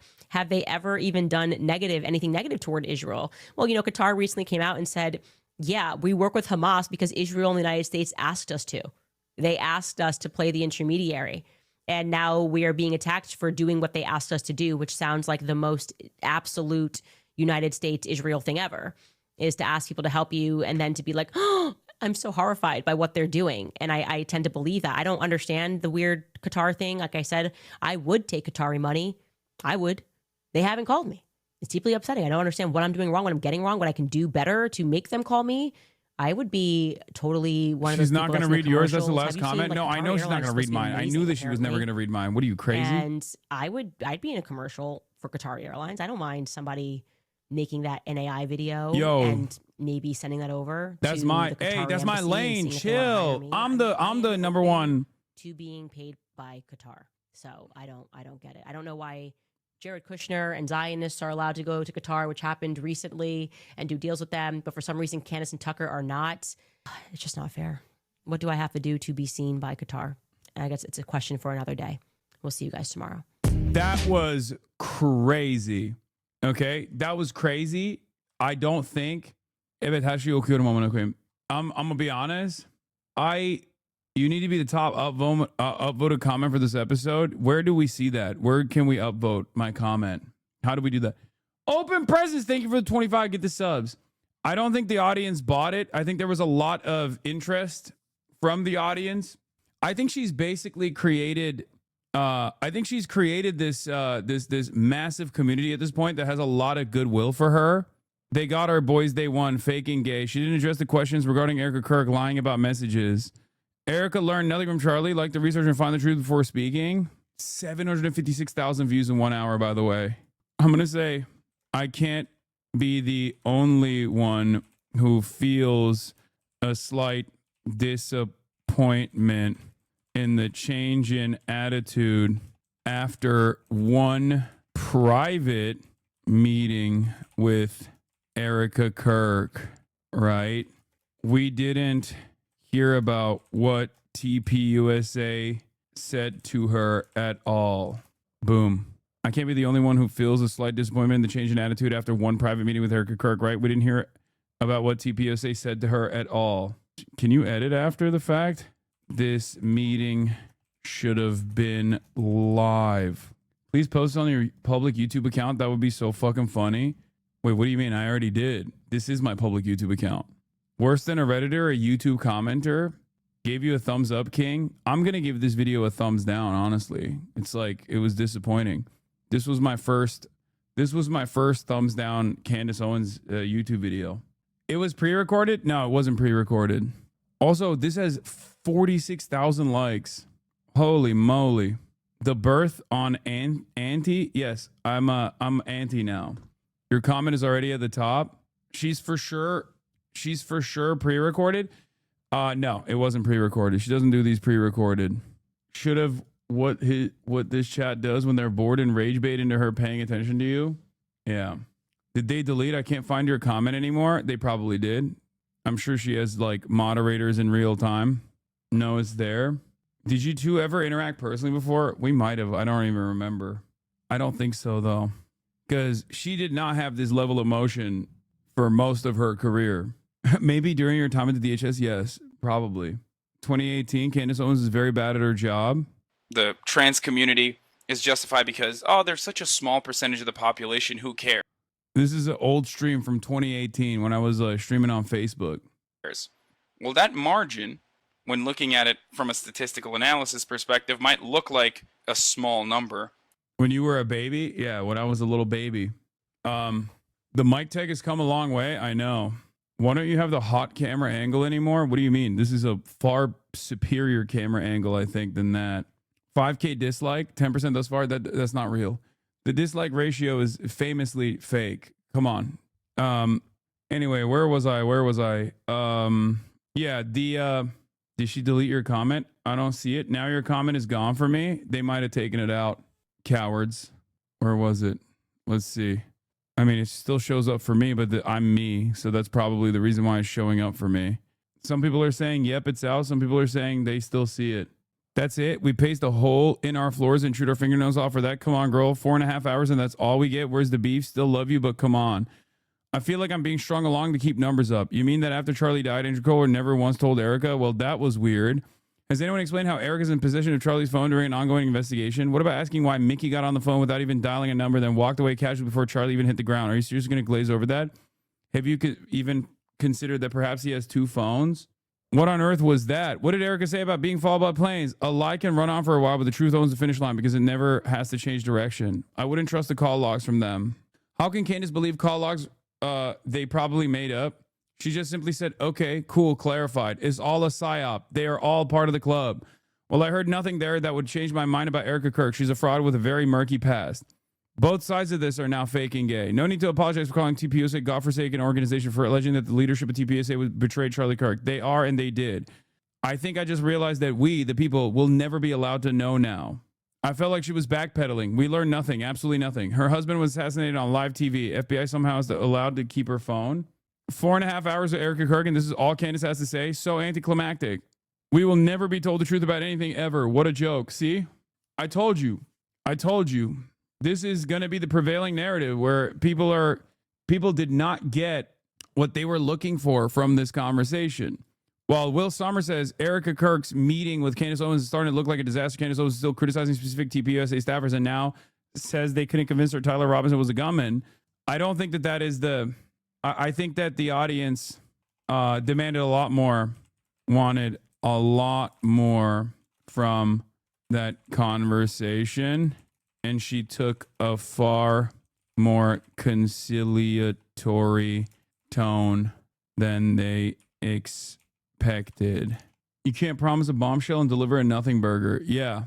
Because of her not being as aggressive as the fans wanted her to be, they will see this as an intro into something more serious and less of a joke. No, I'm telling you right now, I think that they are gonna be, bro, there is so much. Keep writing fan fiction about me, New York Post. Oh yeah, she's flexing her view count. But a lot of this stuff is fine when you're an ally. I mean, I've seen this in my own community, right? I've seen this in my own career. People that ride with you and click like on stuff like this, if you don't feed them exactly what they want to hear, or if they have disagreements with you, that will very quickly turn into hatred.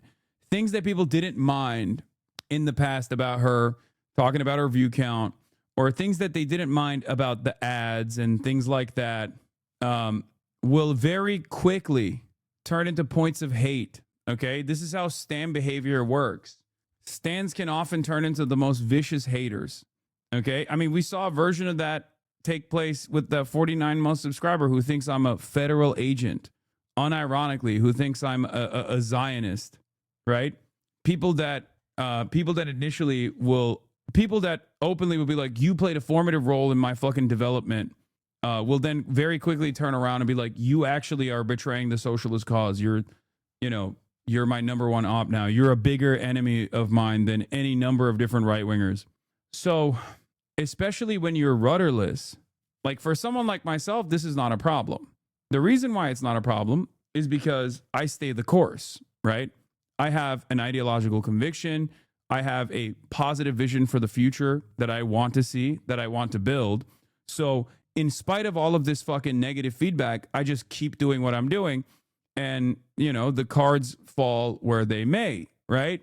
If some people develop a distaste over the years, it doesn't matter. The message doesn't change. It's consistent because the goals are the same, right?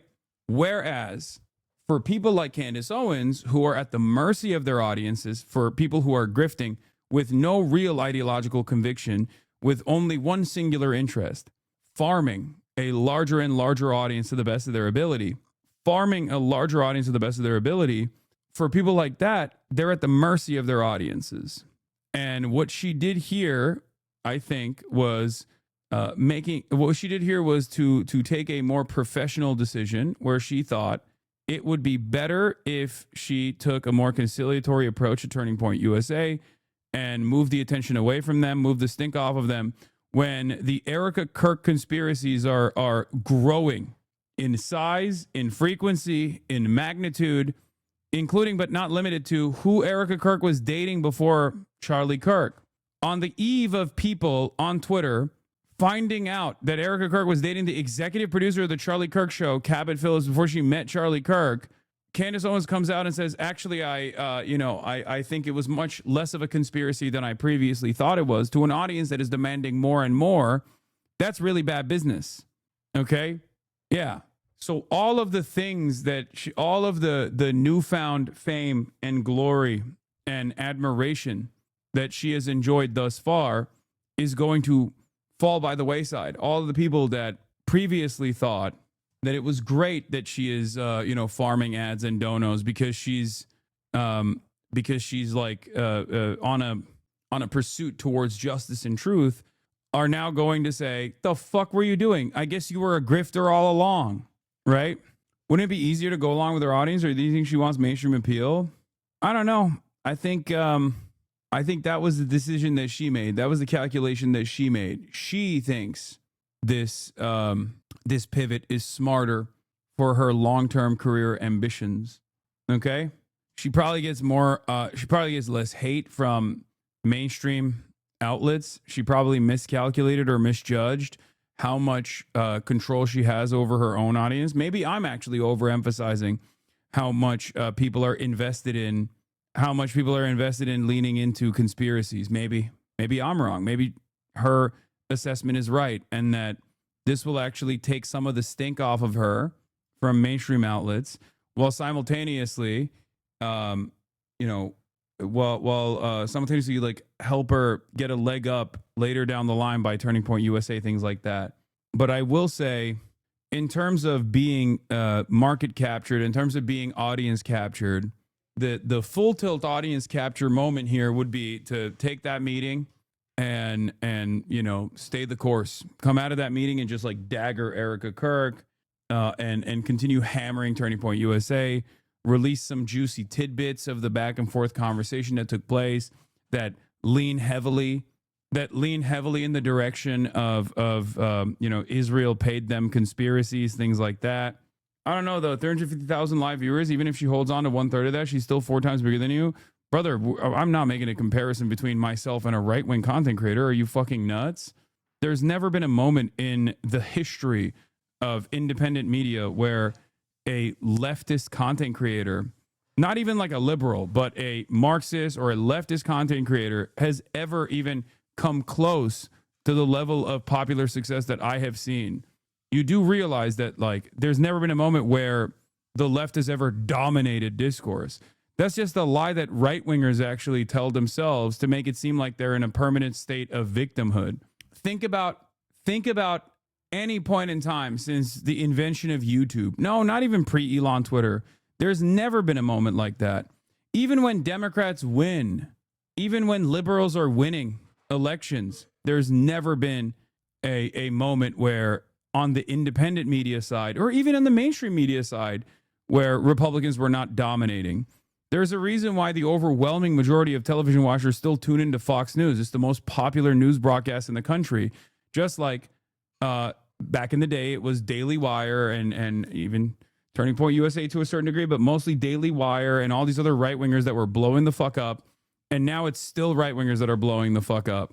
A lot of the media is geared towards promoting right-wing positions. Even the more independent seeming side of media, the algorithms still boost right-wing positions.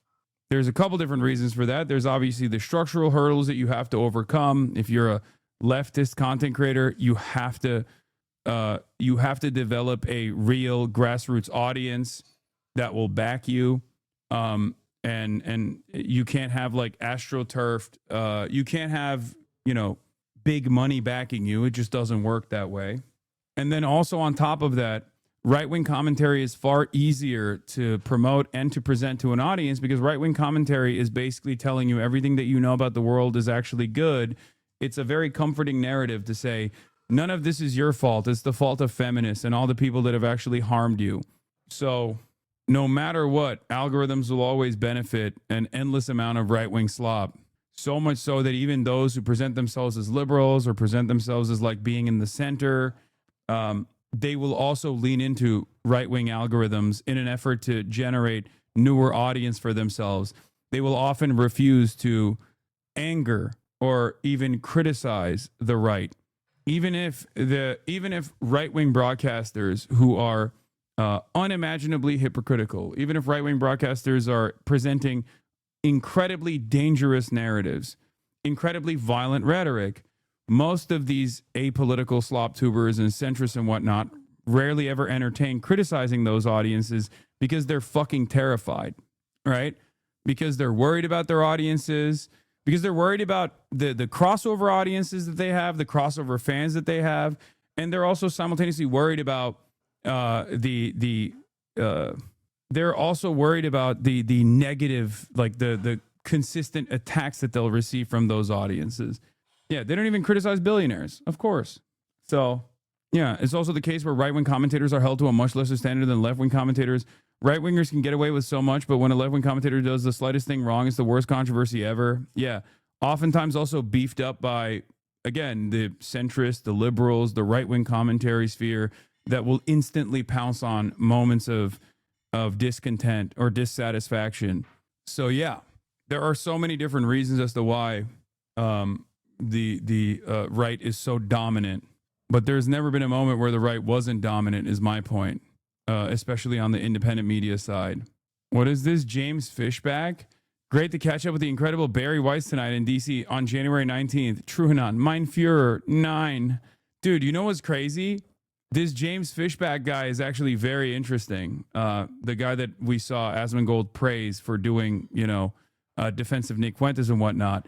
But like only a couple of years ago, he was doing the Israel is the greatest nation on earth shit, apparently. Shouts out to Truhanon for clocking it.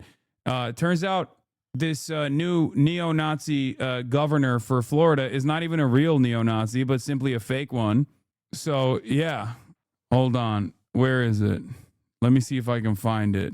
There's a bunch of other stuff that I want to talk about as well. Oh, here it is. To tolerate anti-Semitism is to tolerate lies, says on December 27, 2023. James Fishback says, to tolerate anti-Semitism is to tolerate lies. A culture in which anti-Semitism thrives is a culture which truths have been replaced with lies. A powerful read that every teacher, principal, and college official should read. Thank you, Barry Weiss. Truanon responds, at By Her Logic, we lost an amazing voice. Goliath fan 1952, By Her Logic, responds, he took accountability. The 11-year-olds he met on Raya for based guys helped him fill out the statement of harm. It's frankly amazing that this young child figured out he had been lied to when he was only 30, as he explains here. Because his audience called in the question, his newfound audience, called in the question why he was promoting Barry Weiss's book only fucking 2 years ago. And he responded to them, I'll be the first to admit that I fell for the Israel's our greatest ally scam and the lie that criticizing Israel is anti-Semitic. It wasn't until I was offered a paid trip to Israel this summer, which I never took, that I realized how cringe and pathetic the propaganda was. I'll never pretend to be someone I'm not. I don't delete old tweets. You deserve to see how my views changed over time. Yet another testament to how easy it is to grift to the fucking right, for the record, is that he's basically doing the exact same thing that JD Vance did. The problem isn't just campus, it's in kindergarten. This is an astonishing investigation from Francesca Block about how our tax dollars are funding anti-Semitism. A must-read, especially for parents, from Barry Weiss, December 19th, 2023. James Fishback replies to it. Oh my God, 5K comments on the VOD and they're all negative. No fucking way, Hasan. Your comment is at the top now. I can't believe it hasn't been deleted yet. Yeah, maybe we'll get a mention on the next Candace Owens video. But in any case, this guy literally in fucking December 19th, 2023 was like reading, writing, and now anti-Semitism. The re-education of America is undeniable. Important reporting in the free press. Remember, this guy went from talking about how she loves Barry Weiss and meeting up with Barry Weiss on January 19th and how big of a fan he was of Barry Weiss in January 19th to being like, Adolf Hitler did nothing wrong. Nick Fuentes' fans are the most patriotic people in America. What a big switch up. It turns out even the fucking anti-Semites can't even find a real anti-Semite nowadays. It's not a switch up. It absolutely is, dude. Are you fucking kidding me? It's the same position, not a switch up. What are you talking about? You think someone that was hanging out with like not just any like any kind of person that was like, Israel is Israel is a fine ally, to Israel is a fine ally. Like, you don't go from pro-Barry to pro-Hitler that quick, okay? Are you out of your fucking mind? It's 100% a grift. Here, let's just watch. Here, let me show you this person's positions, okay? Basically, let's see here. We'll watch this. Clarify comments made about Nick Fuentes, his followers. Oh, boy. I want to clarify some comments that I made this week rather abruptly in a live interview about the young men in our country who watch and follow Nick Fuentes. I want to clarify and apologize for absolutely nothing. The young men in Pasco County who wore blue America First hats, who came to our event, where the average age in the room was somewhere in the 60s, were there, were respectful, were civil. We had a great conversation, and they have a... He just went and said, I don't give a fuck. See, I told you. Mega base. All you need to do is get enough people together, and you can do anything you want. Real pulse for what is going on in the country. Too often these days, young white men are discounted and told that their opinions don't matter. They are toxically masculine. Man. That they have some sort of privilege and their conversation and contributions don't matter. I'm running for Florida governor because Florida is our home. America is our birthright. And we can never, ever sell out the men who built this country. I've been waiting on this for a while. I've been waiting on this for a bit. Yeah, this is Asmongold's Zoran, guys. Finally, it's going to happen. So he has my vote? Absolutely. I'd totally vote for this guy instantaneously. Watching Aiden Ross all day or some of right? I mean, if you're sitting and watching Aiden Ross all day or some of these Twitch streamers, it's very different. Literally said it's a bit. Yes, dude. Everything is a bit, dude. Everything. He's just doing a bit when he's like promoting fucking neo-Nazis. He's like, yeah, we're really doing a bit here, guys. Dog, were you not around at all to know how some of this stuff works? Like, yeah, haha, we're just joking about Adolf Hitler. Haha, we're just joking about Adolf Hitler. Okay, we're not joking about Adolf Hitler. You think his entire chat is also in on the bit? That's why they're spamming based? Then I'll tell you the truth. I found the audience of not that this matters, because obviously this guy's not going to fucking win the governor's race in Florida. But, like, please. Young men who follow and watch Nick Fuentes to be actually incredibly informed and insightful and very patriotic young men. So people got really mad about this, obviously. I wonder why. Completely honest. Now, that's very different than the audience watching Fresh and Fit. But I think something has to be said about the young men. Yeah. Some of them are based too, okay? Just Some of mostly them are on the feminist stuff. But I love the soundboard when Myron hits the sounds. No, it's not a dig on Myron, right? It's just what kind of audience, what kind of following do you have? And look, I'm going to be completely honest. I probably shouldn't say this, but I think Nick's following is actually really impressive. There's a lot of young men who are patriotic, who are well-informed, who know our history, which is why they are so frightened by the current path that we are on. That's exactly it. And the sooner we can accept that and stop letting the left and the right, stop letting George Soros and Larry Ellison divide us and convince us that certain people we should not listen to, the sooner we can reject that slanderous lie that Americans need to be disavowed, the sooner we can once again unite under a country that speaks up against the establishment, an establishment that has colluded with the left and the right. The country. See, this is the kind of shit I don't even have to add anything. I don't even need to say anything. I just need to play the video. Country Club Republicans are no better than the Democrats. We have to have an America First movement. That's right. Probably not going to happen in its own party, but it will likely happen within the vessel of the Republican Party. Yeah, that's why I'm running this race for Florida governor, is to actually put forward a Florida. He's so close to class consciousness. Are you fucking stupid? Like, I mean this sincerely. This guy is literally being a fake Nazi to garner support from what they consider to be the populist right. This guy has no real political convictions beyond, like, you know, rage baiting and being a racist and being transphobic and whatnot, but, like, doesn't necessarily care one way or another. If the entire environment was woke, he'd be at least very quiet about some of his real opinions about this kind of thing, but he's doing it because he knows that the environment is super, super prime for right-wing commentary. And you're over here reading into either of these guys going, oh, he's so close to class consciousness. Now I understand how fucking Mussolini rose to power, even though there was a lot of undemocratic initiatives that took place along the way. But god damn, dude. Not in like a normal way, but like if he would stop being anti-woke and racist for a minute. No, dude, he's saying that specifically because it's appealing. Okay? He is trying to pull you into his world. Okay? Not the other way around. No, the whole point is he's leaning into like don't you think the Larry Ellisons of the world control the media and everything else, which there is truth to, yes, but he's saying it to specifically talk about how there is a Jewish conspiracy, okay? Many of these guys will unironically turn into Donald Trump, another fucking vapid, self-invested, pro-billionaire neocon, okay? That's the reality. Not many of them are even real Nazis, okay? The very fact that they're presenting themselves as Nazis because they think this is a viable alternative that will actually cut across the rest of the race is terrifying, because it means that they are tapping into this kind of this kind of sentiment that they believe is out there in the real world. And a version of this sentiment is out there in the real world. People are demanding anti-Israel comments. People are looking into anti-Israel comments as authenticity. That is true. And these guys take it one step further. They just go beyond simply being anti-Israel, but then also lean into the whole Jewish angle of it all. It's a much easier way to make people understand why they're anti-Israel or why America even has this allegiance with Israel when you just say Jewish mind control, right? Or Jews control the media or whatever the fuck. And that's what this guy is doing. That's why I showed you like that previously.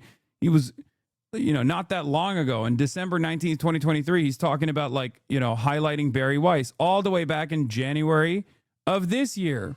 One day before the inauguration, James Fishback is in D.C. hanging out with Barry fucking Weiss. Now he's over here promoting Nick Fuentes. Does that switch up not alarm you a little bit if you are a real anti-Semite? Come on now. But it's super fucking easy to grift to these people. It's super easy to grift to the right. All you need to do is say the fucking words.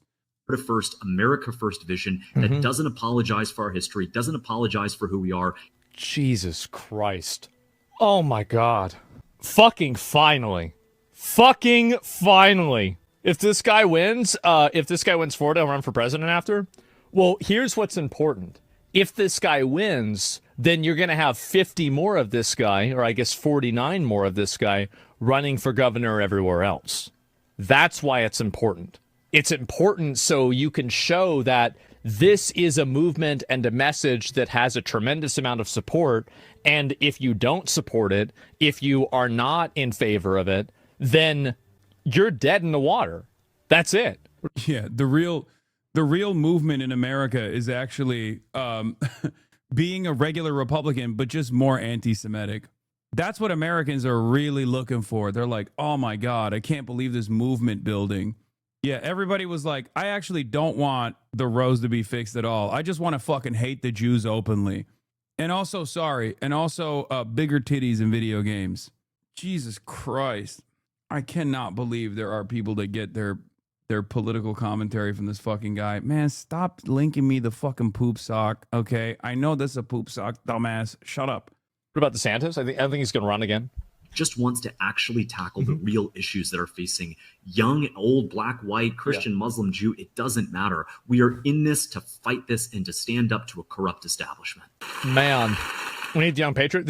I'm so glad that we have lots of words, big nothing burgers, and ideology has failed miserably in the past. I don't trust him. I need to see him actually do the stuff he says. Otherwise, he's just another politician, in my opinion. I like that there's more scrutiny from Asmongold's kick audience than the way of these old fucking geriatric brain dead fossils that are sitting around. Like you know what the liberal version of Asmongold would look like right now? Someone who is like hyping up Jasmine Crockett. Okay, that's the liberal version of Asmongold.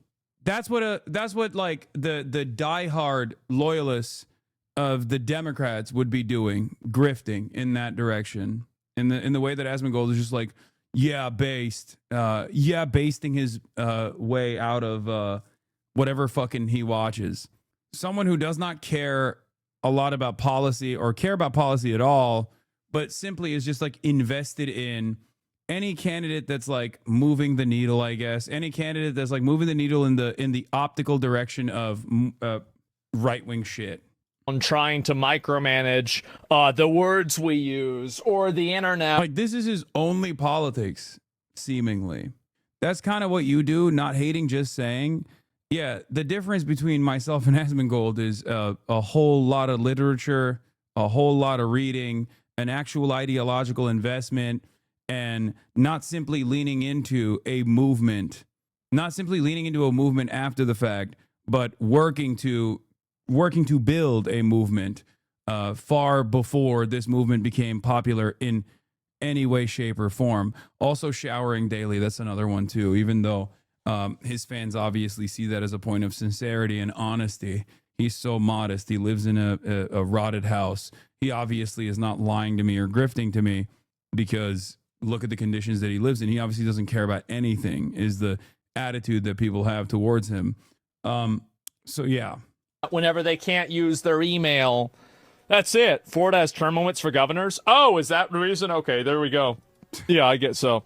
There's nothing wrong with putting yourself first. Absolutely, of course. And I'm really happy to see this. I am tremendously happy to. Yeah, watch the space when Donald Trump actually says, Byron Donalds is his guy for the Florida gubernatorial race.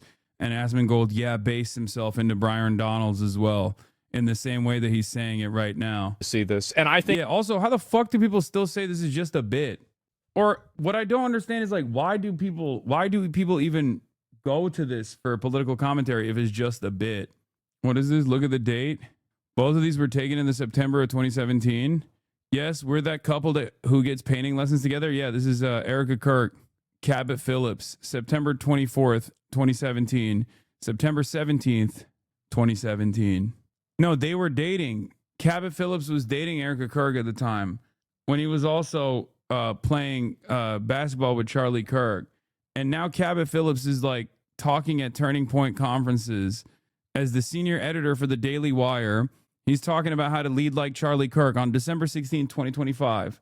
Today, he's speaking at a Turning Point USA hosted seminar. His internal has him at 43%, but other polls have him at 1%. Wow. Fishback's own internal polling shows him doing incredibly well. But yeah, Byron Donalds is going to be the guy. Okay? Let's be real. Florida is a red hellhole. Yeah, except Byron Donalds is already the red hellhole leadership. He has the leadership qualities to run the red hellhole that is Florida. I don't think Donald Trump is going to lean into a guy he doesn't fucking know it all, who was like, who is now running on the Nick Fuentes is actually writing good candidacy, especially when a lot of establishment Republicans, including the MAGA movement, or at least people in control of the MAGA movement, are looking at Nick Fuentes in the same way that the establishment Republicans looked at MAGA when Donald Trump was first coming in to power. They see that as a threat. I think that, again, more people like this need to come out and run for office. And, us younger guys, right? I mean, politics is generally something that's like all older people, but we can just consolidate around a younger guy and then vote the old retards out of office and then do things our way. And that's all there is to it. So, the old people are dying. We're not. And so, yeah, vote for young. You are not young, lol. Us. Guys, don't put up with this shit. There's no reason to. And every single one, absolutely. Like, I'm going to be honest, like, whenever I see an old person running for office, I generally don't take them seriously. I'm going to be totally real. I don't want to hear a person that, like, doesn't understand their email tell me about where the world needs to go. I don't want to.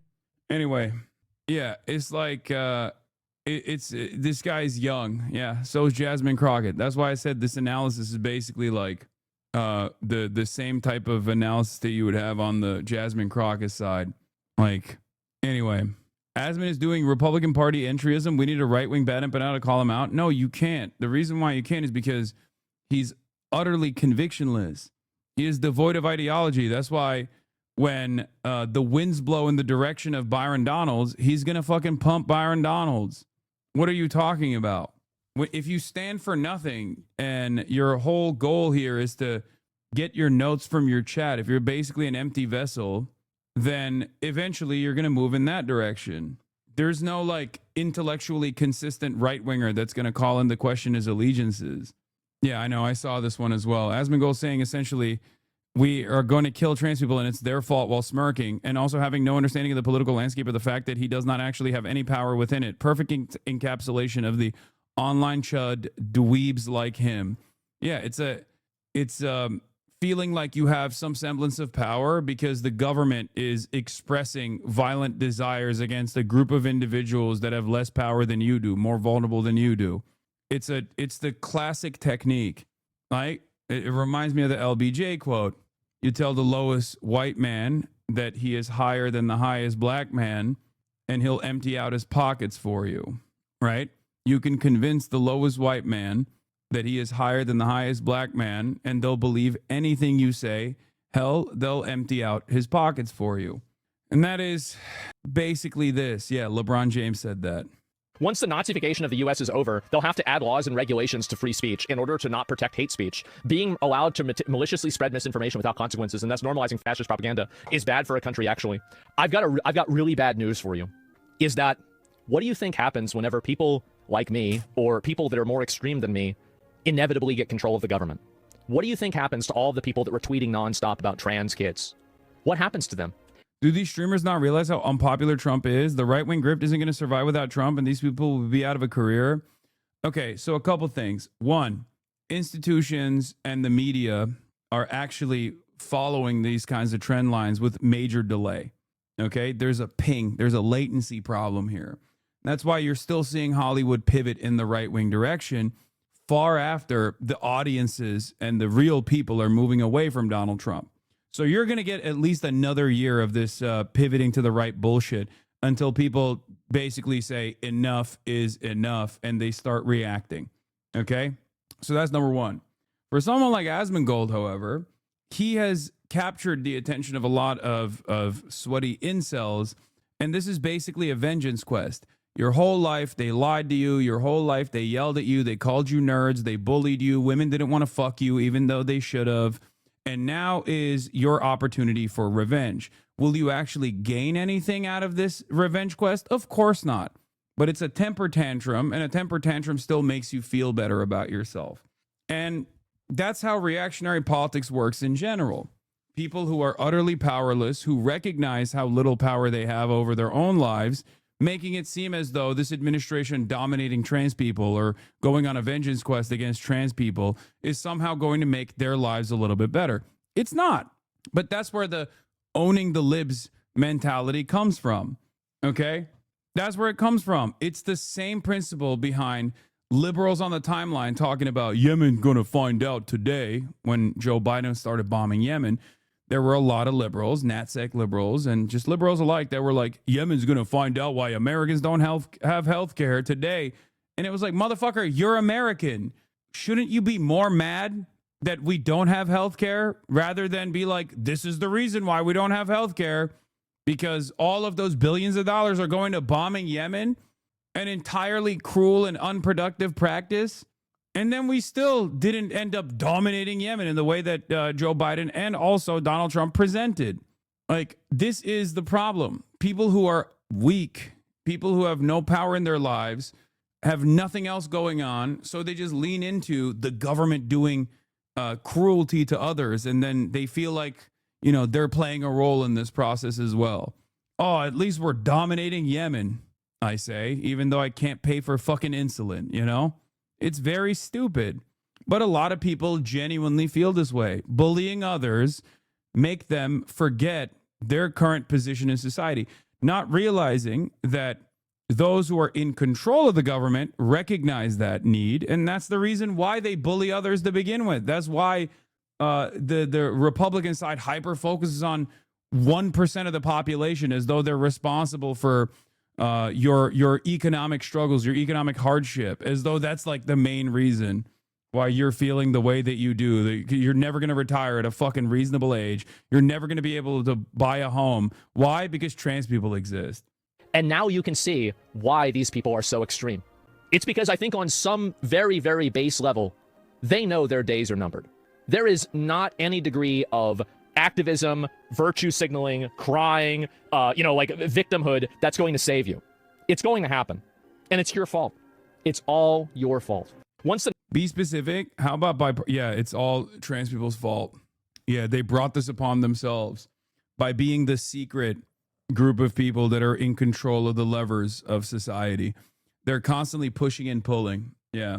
And not because they were seen as a viable target of enmity from those who do actually have a tremendous amount of control over society. A much more appropriate target to blame when people are maybe starting to recognize that it is the super wealthy that are responsible for everything that they feel. Nope, can't be that. The other thing. Be specific. How about bipartisan support for genocide, capitulating big money and demonizing the opposite party? I dislike both. I mean, do you think I disagree with you? Why do you think I started the conversation by saying this is no different than when liberals under the Biden administration were celebrating bombing Yemen and openly stating as though it was a flex that they didn't, their government wasn't paying for healthcare, but instead was paying to bomb Yemen. Listen to my words, okay? But yes, Dead Domain fucking nails it by saying, Asmongold essentially saying we're going to kill trans people and it's their fault, while smirking and also having no understanding of the political landscape or the fact that he does not have any power within it. Perfect encapsulation of online chud dweebs like him. When we get in power, it will be inevitable, says the grown man whose only job has been playing video games and serving as a human roach nest for 10 years. You don't have the base human competence to brush teeth, maybe putting your kill the trans car before the horses. Like, this administration, just like any other administration, is never going to give a fuck about your needs, even if your needs are somewhat in line with their agenda. Okay, they're going to do whatever they have to maintain the capitalist order. Okay, that's it. But hey, actions like this very clearly work. It's a marketing technique, it's a division technique, and it very clearly works on a lot of people because they feel like the administration is responding to their needs. First, they're taught that their enemy is trans people or undocumented migrants or black people. Then the administration, after, the governments, after teaching them that, will then do a little bit in the direction or a lot in the direction of harming said marginalized groups. And then that makes you feel like your needs were met. All the while, your real needs, they're never going to be met. You know what's wild? He and Emiro are supposed to be friends, right? Emiro has a trans sibling. Yeah, I know. I don't know how the fuck that works at all, to be fair. Like the incredible amount of anti-trans propaganda that Asmongold cuts. I don't know how the fuck Emiro and Asmongold are friends with one another, given Emiro having a trans sibling. But I don't know. I don't know about their friendship at all. I don't live in Austin. I'm not very close with any of the people in Austin, so I have no idea. So Hasan farms him for relevancy. Aw, man, not your head tenant again. I'm curious of all the awful takes online. Why lock in so much on Asmongold? Perhaps it's because I'm a Twitch streamer and he's also a Twitch streamer and he's occupying the space that I'm also occupying. And also it's pretty easy to fucking engage in his bottom of the barrel commentary. It's not that it's a farming for relevancy in general. Asmon doesn't hate trans. Just because he hates the grooming trans folk doesn't mean he hates them overall. Okay. Yeah, he is becoming a fan slowly but surely. We'll get him next time, okay? Also, if you go to my YouTube channel and then you go to Asmongold's YouTube channel, I suspect you will find a lot more videos about me on Asmongold's YouTube channel and his clip channel than vice versa. The reason why I cover him from time to time is because, he's in the same space that I'm in. And also, I do think that his commentary does a lot of harm. And it's good to show this commentary every now and then. I think putting my head in the sand and refusing to recognize his existence is probably not the appropriate way to deal with this sort of thing. And I do it in spite of my audience fucking freaking out every single time because they're also delusional little losers. Okay, let's be real. I have a bunch of fucking children-brained dipshits in my community who read everything as fucking drama. So make no fucking mistake. There are plenty of children in here who literally lose their fucking minds anytime I even bring up Asmongold at all, and they think it's unproductive. They want me to talk about the conflict, the border conflict between Thailand and Cambodia or some shit, okay? They literally think like, no, that's the peak. That's what you're supposed to be locked in on.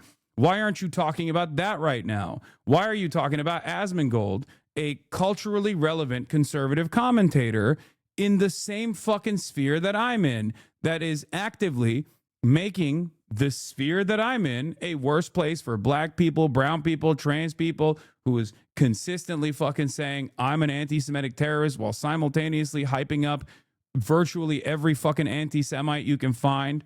Maybe it's important to talk about it every now and then, okay? He has never called you a terrorist? Brother, what the fuck are you who are you lying to? How can you call yourself an Asmongold fan while simultaneously saying such frivolous lies?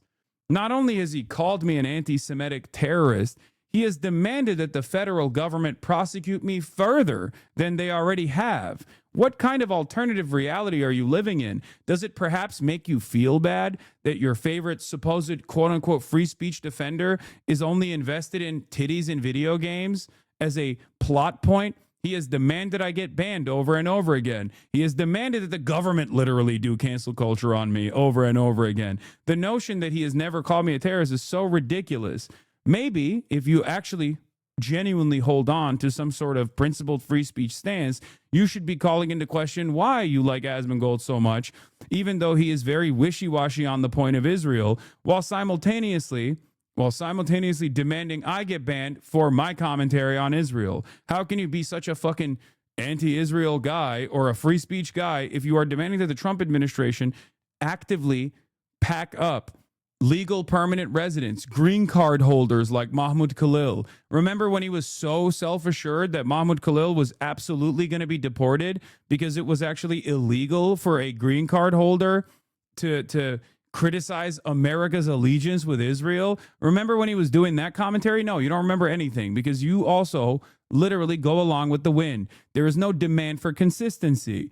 Unfortunately, that's just how it works. This is how reactionary audiences grow, because reactionary audiences do not demand any sort of sincerity. They do not demand any sort of ideological conviction. They do not demand any sort of moral consistency or intellectual consistency whatsoever. You just want slop, and he is the number one slop feeder. Okay? I recently saw that Twitter. Asmongold accuses Twitch staff of supporting terrorist Houthi streamer HasanAbi, terrorist Houthi streamer who HasanAbi interviewed. Why is it that this guy accidentally keeps getting unbanned, but Destiny's never accidentally unbanned? I think there's somebody at Twitch who supports this, and they keep unbanning this one person out of some protest or some issue. Dude wasn't even a fucking terrorist, by the way. I think more importantly, why are you constantly justifying yourself to the small minority of people in your chat that question your actions? Hearing you chew out morons is so boring. Sometimes you got to do it. Yeah. Asmongold calling trans people across the board groomers when he wants to do a collab with Nick Fuentes, a guy who constantly talks about the age of consent. Exactly. None of it is consistent, but it doesn't have to be, as long as some libs are getting owned, right? There is a lib out there that's getting owned. What is this? I'm not going to cry a fucking river. Yeah, I mean, we've already covered this extensively. Yeah, that's what he got banned over. Anyway. What does Nick Fuentes think about Asmongold? He loves Asmongold, just like James Fishback love Asmongold, because they all see him as like a great opportunity to farm new audiences, shepherd them into the far-right politics that they represent. Anyway, I feel like Hassan's frequent reprimanding of his own chat is his own way of preventing parasocial interaction to a certain degree. To a certain degree.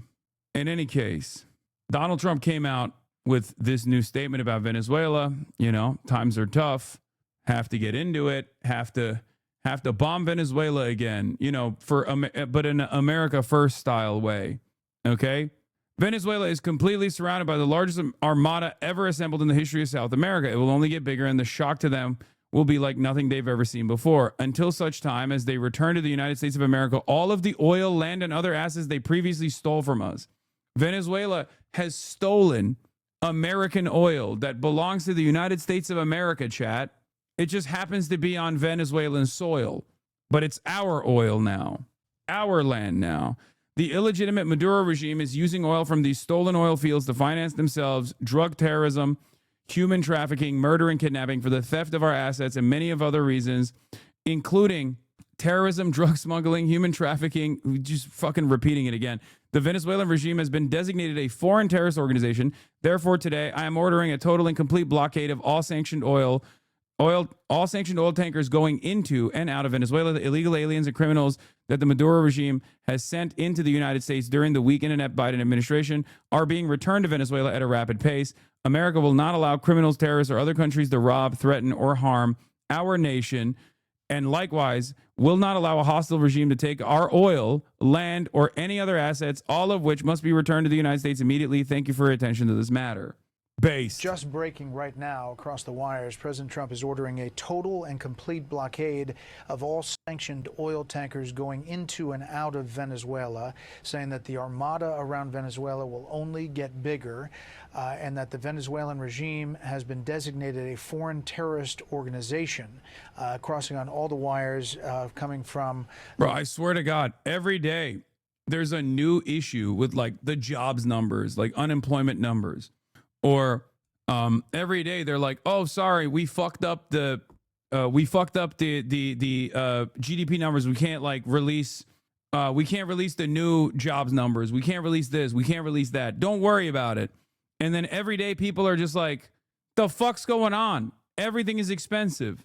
You might be a pedophile aligned with Jeffrey Epstein. And he goes, wait, hold on. I'll bomb Venezuela. I'll bomb Venezuela. What do you want from me? I'll bomb Venezuela. Mass shooting takes place in a fucking Ivy League institution, Brown University. FBI thinks they got a guy, realizes maybe that's not the guy, or they don't have enough evidence to hold him. And then they go, what do we do? Oh, is there a lot of discontent around the incompetence of the FBI, partially because they fucking hired Kash Patel, a fucking podcaster and a Trump dick rider, to lead the FBI? I'll bomb Venezuela. Is this going to work? Man, Dems falling in line after 9/11 to sign all this bullshit terrorism stuff sure didn't have any consequences. People said it would happen all the time. Thank goodness. Yeah, exactly. Based. Jobs numbers are great. U.S. November jobless rate hits 4.6%, highest since 2021. Yeah, also, this is the tip of the iceberg in terms of unemployment, because we have a consistent underemployment problem in this country with people basically moving in the direction of the gig economy, where the only available jobs are being a serf. Okay. Yeah. And then you have the Jeffrey Epstein files deadline coming on Friday. Donald Trump is doing a statement tomorrow. I suspect it'll be on this. If you factor underemployment and permanently out of work under 65, non-disabled is over 25%. Yes. There's never been a bigger disconnect between the ruling class and the American people than today. The ruling class is treating the entire Western Hemisphere as his backyard, whereas the average American can barely keep a home. Keep a home. The average American can barely put a roof over their own heads and pay rent. Trump administration and the president himself, a blockade of all sanctioned oil tankers into Venezuela. As we look at some of those drug boat takeouts, that's a significant move around the country of Venezuela. Yeah, I mean, Brett, it's incredibly disturbing. I think this is why you're seeing members of Congress on both sides of the aisle coming forward and saying, you know, we need to understand a little bit more about what the posture is and what the reasoning and rationale is. It's one of the reasons why we have, checks and balances in this country, and why the legislative branch is so involved when there is a decision to go to potentially invade, or even potentially go to war with another country. So lots of questions here. I think that President Trump, I know he's speaking to the country tomorrow night, addressing the nation. I think it's very important that he be transparent with the American people as to why he's doing this. And, I think a lot of people are asking questions. Are we going to actually go into war with Venezuela? More questions here than we have answers. Yeah, Ari, the president is saying, and maybe tomorrow night in his primetime address, which you'll see here on Fox, he's going to get into this, some of the specifics. It's not that we don't hear from this president a lot. We hear from him a lot on a lot of moves, but tonight he's saying this blockade, it's a significant move. Yeah, I think for most of the American people. Oh my God. I can't deal with this shit, bro. Only chronically online care about asthma. A massive audience of pussies that only exist online with no relevance. Brother or sister or the emperor, wake up. It's 2025, okay? I understand that things online are always going to be less relevant than things that are happening in the real world for normies. But we spend most of our time online, okay? You're online. You're on a fucking Twitch stream. The fuck is going on with this shit, dude? It's the same principle behind Nick Fuentes. Only until Nick Fuentes started getting New York Times coverage where some dumb fucks in the chat were like, okay, I guess maybe it's appropriate. And there are still people who will be like, why are you platforming Nick Fuentes? I don't know, because everybody else fucking platformed him. Wake up. Last year, you were saying Twitter wasn't real life. I know, except we have an administration that does everything in its power to make things on Twitter turn into real life events. So what the fuck do you mean? Laura Loomer off of Twitter is capable of launching a conquest against medically disabled Palestinians that are supposed to be getting into the United States with medical visas. So what do you mean Twitter is not real life? Twitter is the most real life under this administration, okay? At a certain point, slamming your head into the fucking sand and refusing to recognize the tide shifts that are happening around you is is unironically unproductive. It's the same reason why people go, oh, why are you watching Candace Owens? Oh, just because she has 300,000 live viewers, you're watching Candace Owens? Yeah, motherfucker, go out in the goddamn real world and talk to some people, and you will find out that many of them are tuning into Candace Owens either on TikTok, either on Instagram, or directly on their fucking YouTube page, okay? I don't have to endlessly justify, I shouldn't have to endlessly justify why I look into certain things, but god damn it, it takes up so much fucking time in this community. It quite literally turns into me justifying every minor thing that I'm doing to 30,000 micromanagers who are like, meh, why are you doing this? Do this instead. Shut the fuck up. My job here is to make sure that you're not caught with your pants down, pissing against the fucking wind, okay? You need to be aware of where things are moving. I need to be aware of where things are moving, and so do you, okay?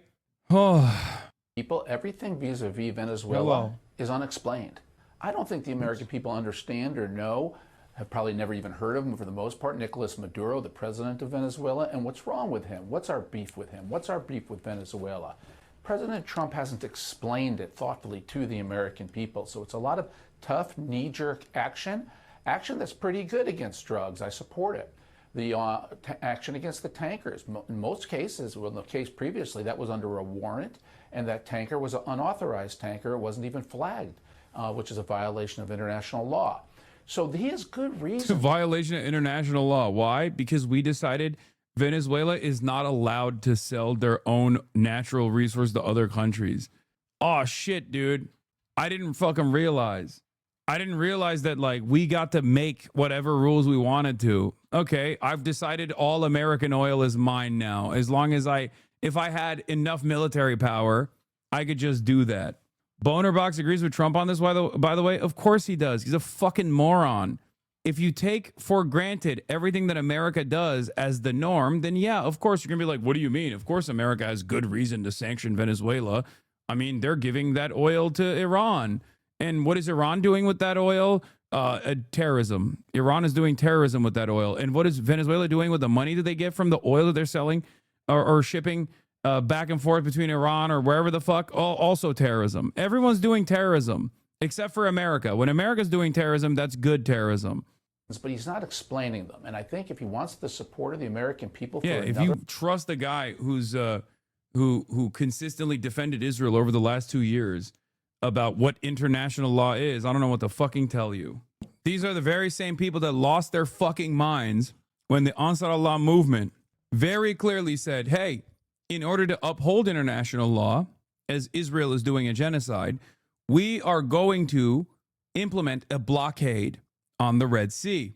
Our coastline happens to be on the Red Sea, and with the limited territorial control that we have, we are going to implement a blockade. We're going to make it much more difficult for you to get through if you are shipping stuff to Israel, if you're an Israeli shipping company, if you're not trying to cooperate with us, and you won't tell us where your final destination is or where you're stopping along the way, we're going to fucking stop and disrupt that flow of commerce.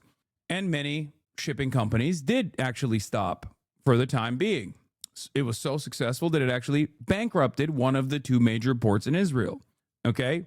And the very same people that lost their minds when the Ansar Allah administration actually intercepted one of the shipping containers that was owned by an Israeli shipping magnate, okay, who basically said, fuck them, fuck the Ansar Allah movement, go through regardless, and forced this fucking sailors to sail through those seas in spite of the warnings. Every single fucking liberal lost their minds. They were like, how dare they do this? This is an act of terror. Now America is off of the coastline of Venezuela, okay? It's not America off their own coastline. It's the United States of America off the coastline of Venezuela, implementing a blockade and seizing oil tankers that are transporting Venezuelan oil. And that's not considered piracy. That's not considered terrorism. That's not considered theft. That's normal. Why? Because America decided Venezuela is not allowed to sell oil. And we make the rules. It's fucking ridiculous. Foreign venture, he needs to explain it. Yeah, Meredith, I mean, right now they're forecasting that tomorrow's primetime speech is going to be kind of the hits up until this point, but I assume it'll be some of this as well. Obviously, the way Trump is handling Venezuela is insane and reckless. We should not be getting involved with them in any South American country. But isn't Maduro a bit of a dictator? How do you navigate that without stoking the flames and endangering millions of lives for no reason? You don't. It's simple. You don't. That's it. The fuck is this? Not only do you not do any of this shit, you also don't implement sanctions on Venezuela to begin with the express purpose of destroying their economy, as the Trump administration under Trump 1 openly expressed the desire to do so. Not only that, but America is so disloyal to its own supposed allies as well, because they did that to Venezuela, and then there was a mass amount of displacement that took place in Venezuela because the economy was in the shitter, okay? And then we brought some of the Venezuelans to the United States of America. We offered them temporary protected status, only for Trump to come around on Trump 2 and decide all Venezuelans are rapists, Trendaragua criminal terrorists. And now Trump is using, on the domestic front, the Venezuelans that he caused, the Venezuelans that he brought into the country to treat them as like discardable enemies of the state. It's the most fucked up thing of all time. Yeah, I think people are looking for answers on many fronts, and we're getting to the time of the year. It's about 1 year into Trump's first year here back in the White House, and the White House wants to look ahead to the midterms. They want to talk about the economy and what they're trying to do here, but what we've seen more recently is a lot of distractions, whether it's this Vanity Fair article or even the president's comments about Rob Reiner yesterday that were really disturbing to a lot of people on the Hill. Click here to subscribe to the Fox News. Yeah. Oh, yeah. They won't pay attention to this. Yeah, she's right, but not in the way that she should be. It's always the same shit. Saddam, Gaddafi, wherever we decide to intervene in the affairs of any foreign country, we fuck it up even further. We don't allow popular revolutions to take place. We don't allow people to organize against whatever administration that they consider to be unfathomable. That's how you cut aside popular revolution. That's how you destroy any sort of popular momentum. That's it. There is no interest or investment in people's self-determination. Well, Saddam was pure evil. Okay, look at Iraq now. Is it better off? No. So what's the fucking question? The argument isn't Saddam is evil and we should let him continue fucking. You said yes? Okay. All right, this has got to be. Oh, yeah, his name is Alpa Öcalan. Okay, yeah, this is a Kurdish chatter. I was about to clock him and say, oh, you must be Kurdish. Yes, his name is literally Great Leader Alpa Öcalan. Of course, the only people that would say Iraq is better are Kurds. Okay, that's it. Outside of Kurdish people, no fucking Iraqi person is going to say Iraq is better off after fucking 20 years of military occupation. Yeah, I'm glad that America intervened so you could have an autonomous region. Like, come on, dude. That's crazy. Jesus Christ. They used uranium rounds. Yeah, but they also built an autonomous Kurdish region. So who's to say the fucking tens of millions displaced and 1 million people killed is worth it or not? The point I was making wasn't that Saddam is good. The point I was making is that if the people actually rise up and revolt against Saddam, that's fine. But America won't ever allow that to happen. And the example I will give you is this. There are plenty of non-democratic governments that the United States of America is directly up the asshole of. Saudi Arabia comes to mind, for example. Why is it that America never talks about fomenting democracy or discontent in Saudi Arabia? Because Saudi Arabia plays ball. We don't give a fuck about democracy. Get the hell out of here. It's so stupid. Bro, I am Kurd too, and Iraq isn't better off. We had a civil war, and even now the two largest Kurdish clans in the north are fighting each other over power. Kurds are not even having a good time. I don't know if they remember terrorists like ISIS, which were propped up by the Americans. Exactly. It's so crazy. There's never been a place that isn't that wasn't a recipient of the Marshall Plan. There's never been a place that America has intervened in the affairs of militarily or through like a color revolution or something, and then that country has been more stable in the aftermath. Not once. Because that's not the goal. That's never the goal. Post-Gulf War I was the weakest Saddam ever was, and there was a general's plot to overthrow him with popular force and requested American assistance, not troops, just money and weapons. And instead of that, we just slap sanctions on to starve the population, and let the coup forces get slaughtered. America doesn't care. Yeah, 500,000 dead. But that was, according to Madeleine Albright, that was justifiable. For the record, that's what she said. She said that was a sacrifice she was willing to make. Yeah, even Marshall Plan states also had Gladio and NATO, so there's that as well. There was obviously, I'm just saying, in comparison to the Marshall Plan states, you have an even worse version of intervention, because the goal is never about democracy. The goal is never about giving people the opportunity for self-determination or sovereignty, because a sovereign nation will have control over its own resources. A sovereign nation is not as malleable, is not as exploitable. And we can't have that, because it is all done at the behest of foreign capital. It is all done at the behest of global capitalism. That's it. It is all a game to extract natural resources from the global south. That's it. And you have to fight for it. The reality of the matter is the only countries that are allowed to have any sort of sovereignty are countries like Vietnam, who fought tooth and nail, long and hard for liberation and succeeded. Okay? Countries like China, the People's Republic of China, who not only fought against foreign forces and foreign invaders, but fought amongst themselves to ensure that a puppet state was not in control of China. Okay? That's it. There is no other way out of this. There is no other way to develop sovereignty and autonomy for your peoples, and America will forever hate you for it too.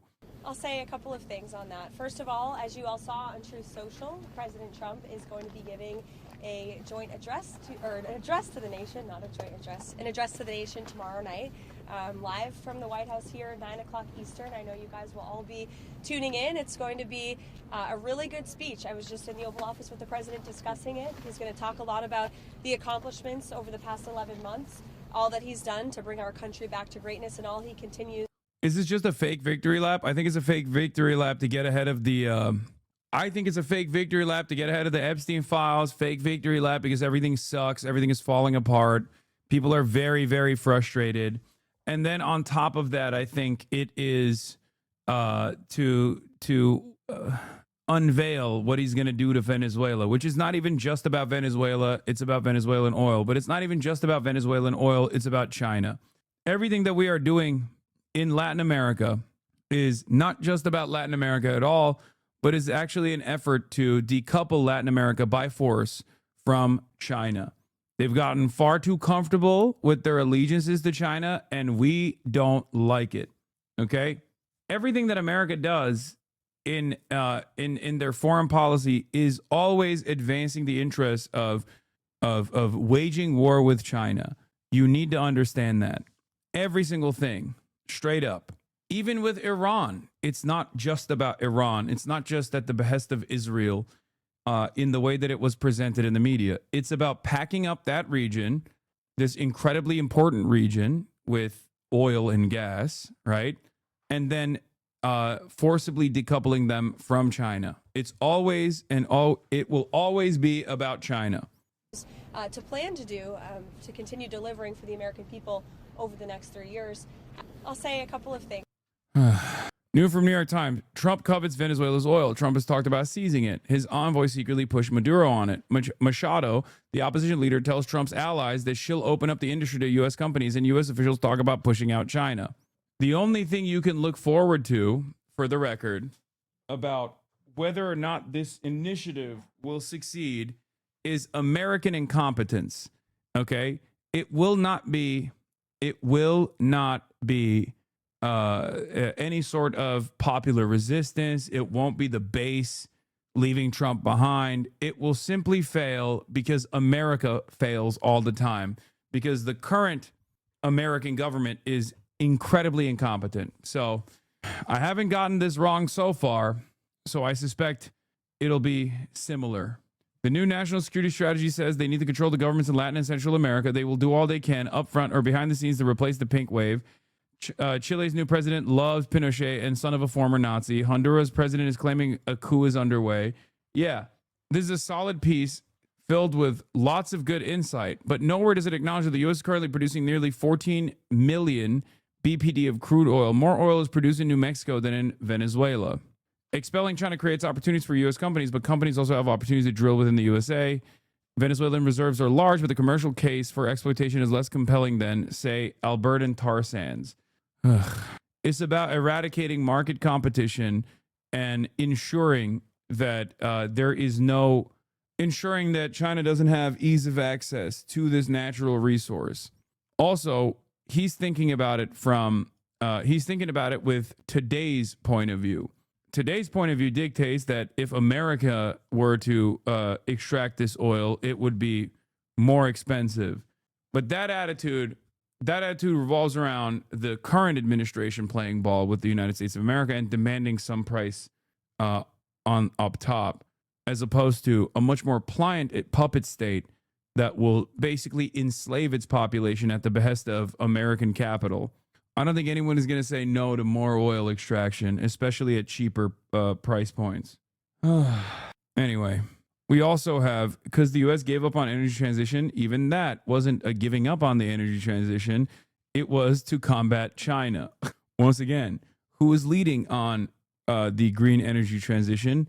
Oh my God, it's China. You literally you literally turn over any rock, any stone, and underneath it, you will find the same fucking answer. America can't catch up or beat China in this race. So what they're doing is flipping the fucking table.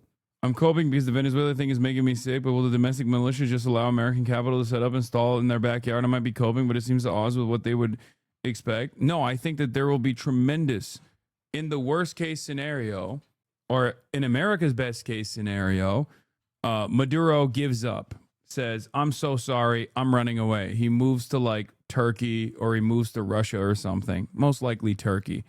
Okay, he runs away, he runs to Turkey, he's living out the rest of his days in Turkey. We put Machado in charge. Okay, if you think that there won't be people armed and ready to fucking fight back against Machado, especially after she starts selling all of the Venezuelan natural resources to American capital owners, you're out of your fucking mind. Okay? Yes, there will be tremendous bloodshed. And in order to suppress that discontent, that popular uprising, Machado will make Maduro look like a humanist. Okay? She will make Maduro look like the greatest democratic leader of all time in an effort to ensure that there is no popular uprising that succeeds. There will be a civil war, and Venezuela will be a failed state with what remains of the military protecting the natural assets at the behest of foreign capital.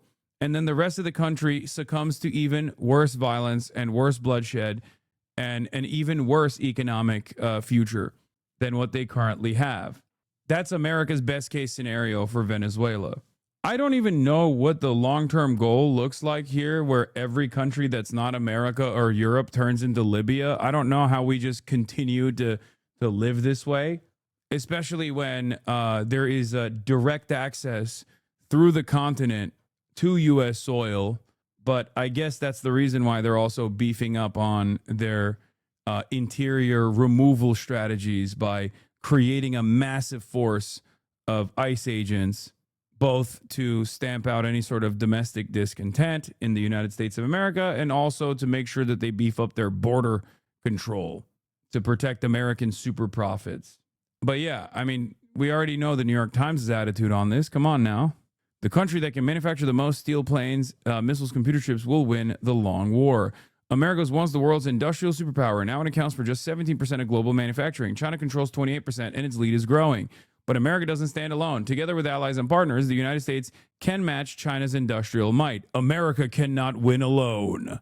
This is from the Times editorial board, okay, talking about how America must win the industrial race so they can dominate the world once again. America must beef up its military. Yeah. This op-ed argues that the U.S. should turn to Silicon Valley defense contractors. They criticize Lockheed Martin and promote Palantir and Anduril. It's a push for more military spending disguised as something new that traditional contractors can't provide. Still bullshit. I already pushed for this a while back when NPR did a positive approach. I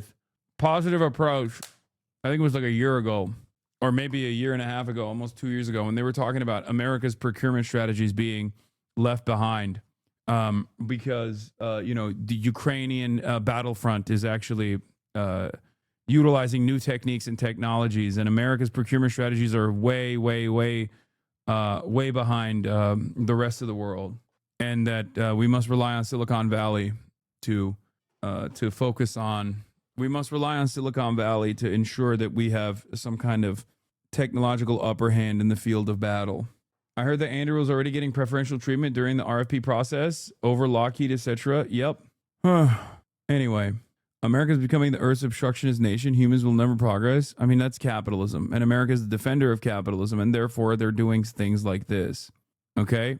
The entire auditorium at Turning Point USA Student Action Summit leapt to their feet and chanted, "Christ is King," a slogan Nick Fuentes' Groper movement. This is the campus anti-Semitism crisis our political establishment American Jewish leaders should be worried about. Everywhere I go, whether people are driving past me on a street in the U.S. or abroad, I mean, this is in 2024. Okay, June 17th, 2024. Candace Owens moved this Groper slogan mainstream as a clapback against Ben Shapiro while quoting Bible verses. This specifically anti-Jewish connotations were obvious alongside the Christian supremacy. Gen Z conservatives are jubilant. This is where the right is headed. Fuentes and co. were kicked out of the summit and tried to make a pitiful media spectacle of it, as they do every year. But the real story is that their ideology took center stage. This is also the story of the alt-right and conservative movement since 2020. To be fair, Christians have been saying Christ is King way before Nick Fuentes. Yes, but Nick Fuentes and his followers use that as like a call sign. Don't say Christ is King has nothing to do with Nick, guys, please. I know Christ is King is a thing that Christians say, okay? Contextually, at the Turning Point USA Summit, though, the reason why they're doing it, the reason why they're using this is because it's a way to say, like, we're here, the Groypers are here. And that was back in 2024. President Trump's chief of staff is speaking out about the administration in a series of interviews with Vanity Fair. Susie Wiles says Trump has a, quote, alcoholic personality and will go for it whenever he sees an opportunity for retribution. She also calls Vice President Vance a conspiracy theorist for a decade and says Attorney General Pam Bondi whiffed on the Epstein files controversy. Now Wiles is calling the article a disingenuously framed hit piece.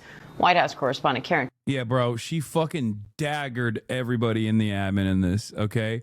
Also, she got the Erica Kirky eyes. I don't know what's up with that. Travers is here for more on that.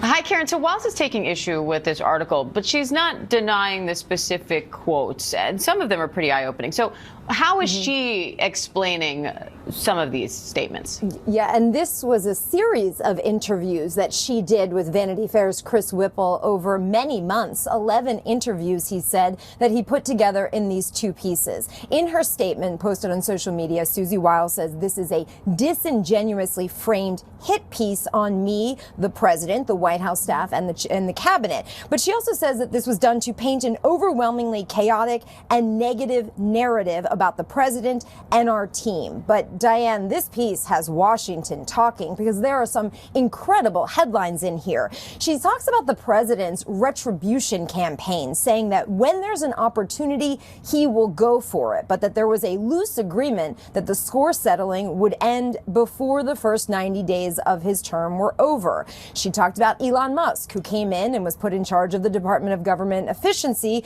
She said that he was an odd duck whose actions were not always rational and sometimes left her aghast. She talked about J.D. Vance, who at one point was very anti-Trump and then, of course, is now part of the MAGA fold. And she said that that conversion was sort of political. She talked about the tariffs that the president put in place and said that there was a huge disagreement about this major policy decision of the president's, saying that this was a conversation and disagreement about whether they were a good idea. And on the president's current strategy in the Caribbean against Venezuela, she says that that strategy is to keep blowing up boats until Nicolas Maduro, the president of Venezuela, says uncle. Diane? And Wiles also revealed President Trump is... I love pearl cushioning Republicans acting like this will do shit but isolate them and make libs pat them on the back. I don't even understand what the fuck she was thinking. I guess like these guys, they just get very excited at any mainstream media appeal still. They like think that mainstream media will do them any favors. But, I mean, look at these fucking shots, dude. Vanity Fair cooked them so hard. That is crazy, brother. That is an insane photo shoot. I mean, this is really fucked up. The filler injection sites, like you can see it. I feel like they specifically made Marco Rubio's ear a part of the photo. Look at this photo. Oh, I saw this already. Listen. Look, I'm not as committed to Dr. Umar as I used to be in the past as an acolyte, as a defender. But this is the closest I've arrived to Snow Bunny mind control, like being a real thing. Okay? And you can't show me this. This is literally Snow Bunny mind control, bro. Are you fucking kidding me? Are you fucking joking? She's like, oh yeah, I love my white jeans. I'm not gonna back down from loving white jeans. Oh, people are saying I'm a white supremacist. I just love jeans. The whiter they are, the better they are. And then boom, comes out, titties on deck. Get the fuck out of here. Click away. Click away. Look away. I'm smarter than that. Susie Wiles told the New York Times she didn't call Elon Musk an avowed ketamine addict in one of her 11 interviews with Vanity Fair. That's ridiculous. I wouldn't have said it, and I wouldn't know. Vanity Fair, cool. Here's a recording of you saying that. Oh my God. They fucking... Oh, it's on tape. That's crazy. Oh my fucking gosh, she's so cooked. She's supposed to be the only competent person, for the record. You understand that, right? Like, Susie Wiles getting caught like this is even worse because she is the maximum competent person, perhaps one of the only competent people in the White House. Obviously, like, the Elon Musk ketamine thing is not that big of a deal because Donald Trump has basically also said similar things. But the rest of this stuff is not good because she basically says it's a state of chaos with warring interests and every single person is a fucking idiot. Okay? On the morning of November 4th, on an off-year election day, White House Chief of Staff Susie Wiles was meeting in Oval Office with the president and his top advisors, men she calls her core team. VP JD, Secretary of State Marco Rubio, Stephen Miller, Deputy Chief of Staff.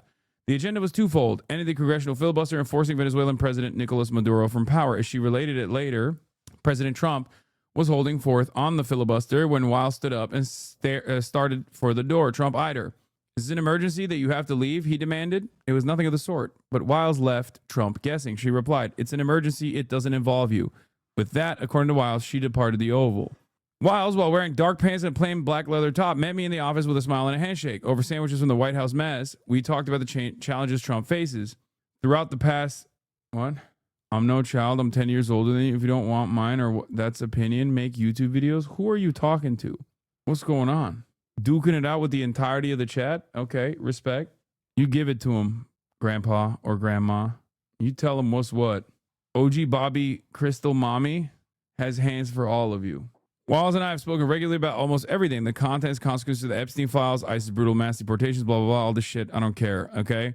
Most senior White House officials parse their words and speak only on background, but over many on-the-record conversations, Wiles answered almost every question I put to her. We often spoke on Sundays after church. Wiles, an Episcopalian, calls herself Catholic Light. One time we spoke while she was doing her laundry in Washington, D.C., in her Washington, D.C. rental. Trump, she told me, has an alcoholic's personality. Vance's conversion from her never Trumper to MAGA acolyte, she said, has been sort of political. The vice president, she added, has been a conspiracy theorist for a decade.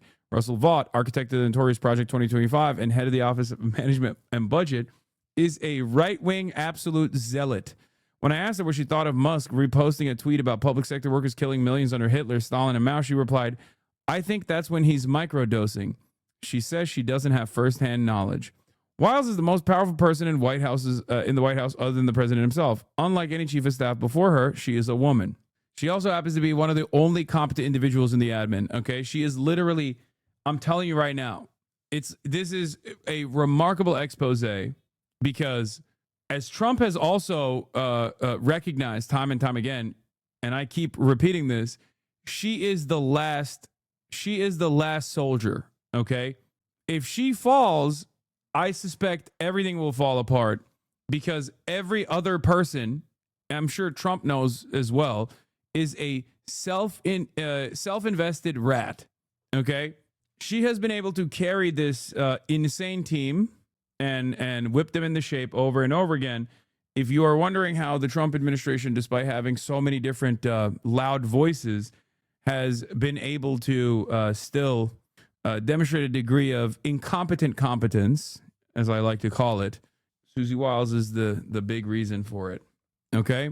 So many decisions of great consequence are being made on the whim of the president. And as far as I can tell, the only force that can direct or channel that whim is Susie, a former Republican chief told me. In most White Houses, the chief of staff is the first among a bunch of equals. She may be the first with no equals. I don't think there's anybody in the world right now that could do the job that she's doing, Rubio told me. He called her bond with Trump and earn trust. Vance described Wiles' approach to the chief's job. There is this idea that people have that I think was very common in the first admin, he told me, that their objective was to control the president or influence the president or even manipulate the president because that they had to in order to serve national interests. Susie just takes the diametrically opposite viewpoint, which is that she's a facilitator, that the American people have elected Donald Trump, and her job is to actually facilitate his vision and to make his vision come to life. It's been a busy year. Trump and his team have expanded limits of presidential power, unilaterally declared war on drug cartels, imposed tariffs. We already know, blah, blah, blah. At the same time, Trump has waged war on his political enemies, pardoned the January 6th rioters, firing nearly everyone involved in their investigation and prosecution, sued media companies into multi-million-dollar settlements. Oh, God. Even reading 2 paragraphs of the last 12 months gives me agita, okay? Even when I'm like reading a summarization of some of Trump's finest moments is enough for me to be like, it's too much. It's too much. It's too much.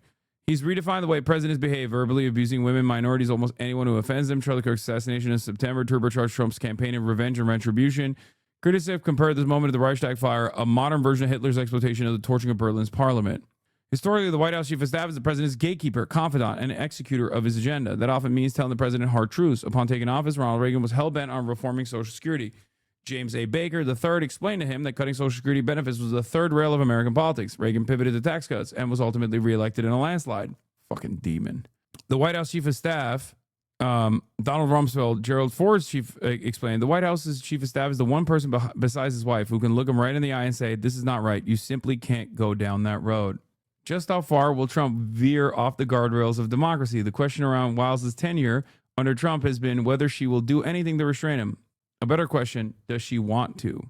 Damn, it goes all the way back to T-minus 9 days. But yeah, there's a lot of interesting stuff in here, okay?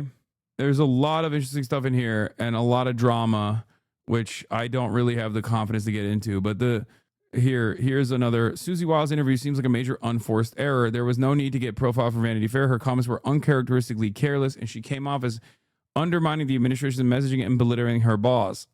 So you got even like, random defensive people getting upset. To be fair, I'm sure this is extremely frustrating to her because surely that wasn't her intent and quotes were taken out of context, but they weren't fabricated. She said those things on the record. We've all misspoken at times, but this wasn't a one-off gaffe. There were 11 interviews and a whole photo shoot. Super confusing how this was even possible given that the White House has a press team and extensive media coaching. In contrast, the quotes from Marco Rubio and J.D. Vance were totally aligned and on message. Let's move on to some choice quotes from this article. And yet, to J. Mart's point, one of the hallmarks of President Trump's first term would be staff dissension and sometimes stunning comments made by staff, sometimes in interviews. Gotta pee. Well, we've got that here for Trump 2.0 as well, because just this morning, just a short time ago, Vanity Fair released a stunning new series of interviews with Susie Wiles, President Trump's chief of staff. In them, in a series of 11 interviews, Wiles gives candid answers about the president, his term so far, as well as many of those in and around his administration. Wiles told author Chris Whipple, quote, Trump has an alcoholic's personality. Wiles also says that J.D. Vance's conversion from never Trumper to MAGA acolyte has been, quote, sort of political. The vice president, she added, has been a conspiracy theorist for a decade. Russell Vought, architect of the notorious Project 2025 and the head of the Office of Management and Budget, is a, quote, right-wing absolute zealot. And when asked what she thought of Elon Musk reposting a tweet about public sector workers killing millions under Hitler, Stalin, and Mao, Wiles replied, I think that's when he's microdosing, referring to the drug ketamine. Wiles added she doesn't have firsthand knowledge of that. The chief of staff was also deeply critical of Attorney General Pam Bondi for her handling of the Epstein files. Wiles said this, I think she completely whiffed on appreciating that very targeted group that cared about this. Wiles continued, first she gave them binders full of nothingness, and then she said that the witness list or the client list was on her desk. There is no client list, and it sure as hell wasn't on her desk. Whipple writes that he asked Wiles back in March if she ever went to President Trump and told him that this term is not supposed to be a retribution tour. Yes, I do, she replied. We have a loose agreement that the score settling will end before the first 90 days are over. Whipple asked Wiles again in late August, far beyond those 90 days. Wiles responds this way, quote, I don't think he's on a retribution tour, she said. A governing principle for him is, I don't want what happened to me to happen to somebody else. And so people that have done bad things need to get out of the government. In some cases, it may look like retribution. And there may be an element of that from time to time. Who would blame him? Not me. When Whipple pressed Wiles about accusing New York Attorney General Letitia James of mortgage fraud, Trump did that, Wiles responded this way, well, that might be the one retribution. And when asked if she's called out the president on that, Wiles said, no, not on her, not on her. She had $500 million of his money. Wiles went on to laugh. Yes, this is the competent one. Yes.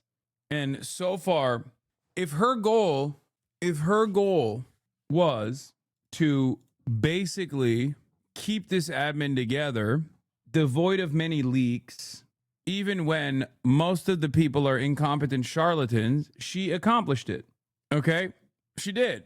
A lot better than Trump 1, as the MS Now anchors also talked about. Because Trump 1, many of you may be too young to remember, was one chaotic media moment after another. There were so many leakers. There were so many people who were actually like invested in doing the job and not just being a servant to Trump's interests, no matter how silly those immediate needs were, right? Like they were not doing what Trump wanted them to do. This administration has been much more damaging to Americans for that reason, because Trump has surrounded himself with loyalists and many incompetent figures that are first and foremost invested in doing his bidding. Peter Baker, we're sort of breathless. We're all kind of dizzy from reading this morning. You got an early look at the Vanity Fair piece and wrote about it for The Times, which has been ricocheting across social media in the last hour or so.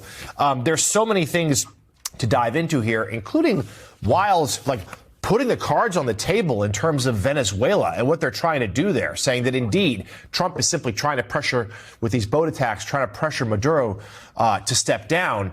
Talk about that and other things that really jumped out to you.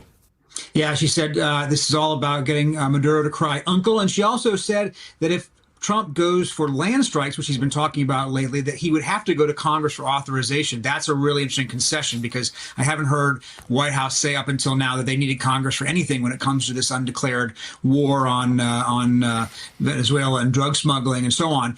So that's an important point. It's a fascinating series of interviews. You know, she obviously came to relax in her conversations with Chris Whipple. Chris wrote the book on White House chiefs of staff, and therefore I think she looked at these conversations as part of, setting the history of her time as chief of staff. In some ways, she's been the most successful of Trump's chief of staff, one that he actually seems to trust. She doesn't view her job like John Kelly did. John Kelly viewed his job as somebody who threw his body in front of the train as it headed down to places that he thought were reckless or unwise or illegal. That's not how Susie Wiles looks at her job. She looks at her job as facilitating the Trump's agenda, the things he wants to do, even if she thinks he's gone too far. And she talks in the article about times when she urged him to do things he didn't, like not to pardon all of the most violent January 6th rioters, to wait on tariffs until there was agreement on his team, and so on and so forth. But she says, hey, when there's a tie, he wins. Yeah, I mean, J-Mart, this is... This sounds more like an affair than an interview. Yo, you think Susie was fucking the reporter, dude? You think this is Olivia Nuzzi? Olivia get the Nuzzi type situation here? I mean, 11 interviews is crazy, bro. I did a major profile for New Yorker, if you guys recall, and that was like 3 days, 11 interviews is wild. It's pretty stunning stuff, and we have to, wonder what the reaction will be from the Oval Office, right. Other places. Yeah, my Vanity Fair profile my Vanity Fair profile, which also did some pretty solid numbers, if you recall, that was conducted over fucking 3 hours. Okay. In the White House, we know Trump 1.0 was really marked by a lot of staff turnover. President Trump, has really prided himself in there being a lot less of that this time around. Susie Wiles actually has been getting a lot of credit in Washington for running a tight. To be fair, you're not the chief of staff. Yeah, exactly. What do you mean? That makes it worse for her. I'm a yapper and a Twitch streamer. And I'm saying I didn't do 11 interviews. Do you understand? If you're the chief of staff, you, especially for an administration like this one, you definitely should not be doing 11 separate interviews. Leadership this time around. I think that was true up until a month or two ago when suddenly things seem to be derailing somewhat. But I'm curious as to what you make of this interview, what jumped out to you, and what do you think the reactions will be? Well, first of all, hats off to Chris Whipple, who's figured out the chiefs of staff beat can pay off, because he did the same thing, as Peter mentioned, with the Biden folks as well. I think everybody in Washington, John, was waiting for a big Susie Wiles piece. We just didn't think she'd be the one holding the knife herself, right? I think this was kind of expected. What does Susie Wiles actually think? And I think that story was ripe. But nobody would have guessed that she would do it herself on the record. But look, this gets to the heart of Trump. Look at not just the text of the article, guys. Look at the photo spread. If you have that, you can put it on the screen. The entire senior staff sat for an Annie Leibovitz style, I don't know if it was Annie herself, glam shot in the West Wing. This gets to the heart of Trump. He pretends to hate the media. Nobody covets the media's good favor like Donald Trump. And of course the staff acts in kind. So yeah, they pose for the photo spread for a glossy magazine that is no fan of right-wing politics. And of course, yes, the chief of staff goes on the record in 11 interviews and sort of talks candidly about the person that she works for and the folks around her. John, to answer your question, I don't know if there's going to be any adverse reaction, because typically the person who would be the enforcer to this kind of thing is Susie Wiles herself. So I'm not sure who would actually lower the boom if it's not Donald Trump. And I think Donald Trump needs Susie Wiles right now. So I'm not sure who's going to be the enforcer. So, Peter Baker, let's get your thoughts on this, because President Trump, I don't think never likes it when a staffer gets too much attention. It's possible that could be at play here. We do know he's quite fond of Susie Wiles and fond of her father, NFL legend and broadcasting legend, Pat Summerall. Even Wiles' words for Trump, though, saying he has an alcoholic's personality because she knew her father, Pat Summerall, was an alcoholic. I don't know how well that will land. We know how much Trump really hates the idea of alcohol and drinking. But give us your sense here as to what this next stretch could look like for an administration where there are already rumors growing that there could be a lot of turnover sometime next year after Trump clears the 1-year mark. Alcoholic's personality without the alcohol is such a L too, because you're not even fun. You got none of the good stuff there. Okay. You're not even fun at parties. Okay. That sucks. Yeah, I mean, first of all, the alcoholic's personality, what she's talking about, you're right, is her father. She got to understand, she says, what people with big personalities, in effect, do. She says an alcoholic, a high-functioning alcoholic, or even everyday alcoholics somehow manage to be even more of themselves. And she's talking about Trump in that sense, not that he's a drinker. In fact, he's not a drinker. We know that. But she says he has that big personality who believes he can do anything and that there's nothing he can't do, nothing, nada, she says. Yeah, this was funny response to Marco Rubio complaining about this. It's obvious to most people that Vanity Fair deliberately manipulated the pictures and reported statements without context, trying to make the White House team look bad. Yeah, no, definitely, man. This is not what you look like. You are totally a fucking hottie. How did they do that to you? I do think it's funny that they included his ginormous ear. They couldn't put both because then it couldn't be close up. You had to literally go to a different zip code to get both of his ears in the shot. But I do like that they included, he's the only one who got at least one ear included in the close-up shots. No one else. And I know that was deliberate. And yes, I know he can hear me saying this right now from Washington, D.C. Okay, fuck you, Marco Rubio. You big-eared, Dumbo-ass bitch. body shaming. Oh, shut up. I have big ears too. Okay, I can do it. This is the one thing I can do. Look how big my ears are. Obviously, nothing in comparison to Marco Rubio's, but like, there's nobody more loyal or committed to President Trump's mission than Susie Wiles. She is one of the main reasons why we are a team that works together to carry out the president's promises to the American people.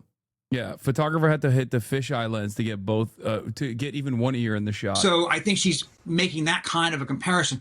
I don't know how much she's going to appreciate that or not. I think you're right to wonder. Obviously, she could make enemies with this elsewhere in the West Wing. Will J.D. Vance appreciate being called a conspiracy theorist? She says that Marco Rubio converted to MAGA out of principle, whereas J.D. Vance, and there's a contrast here, did it out of politics, in effect, because he was running for the Senate. Will J.D. Vance appreciate that?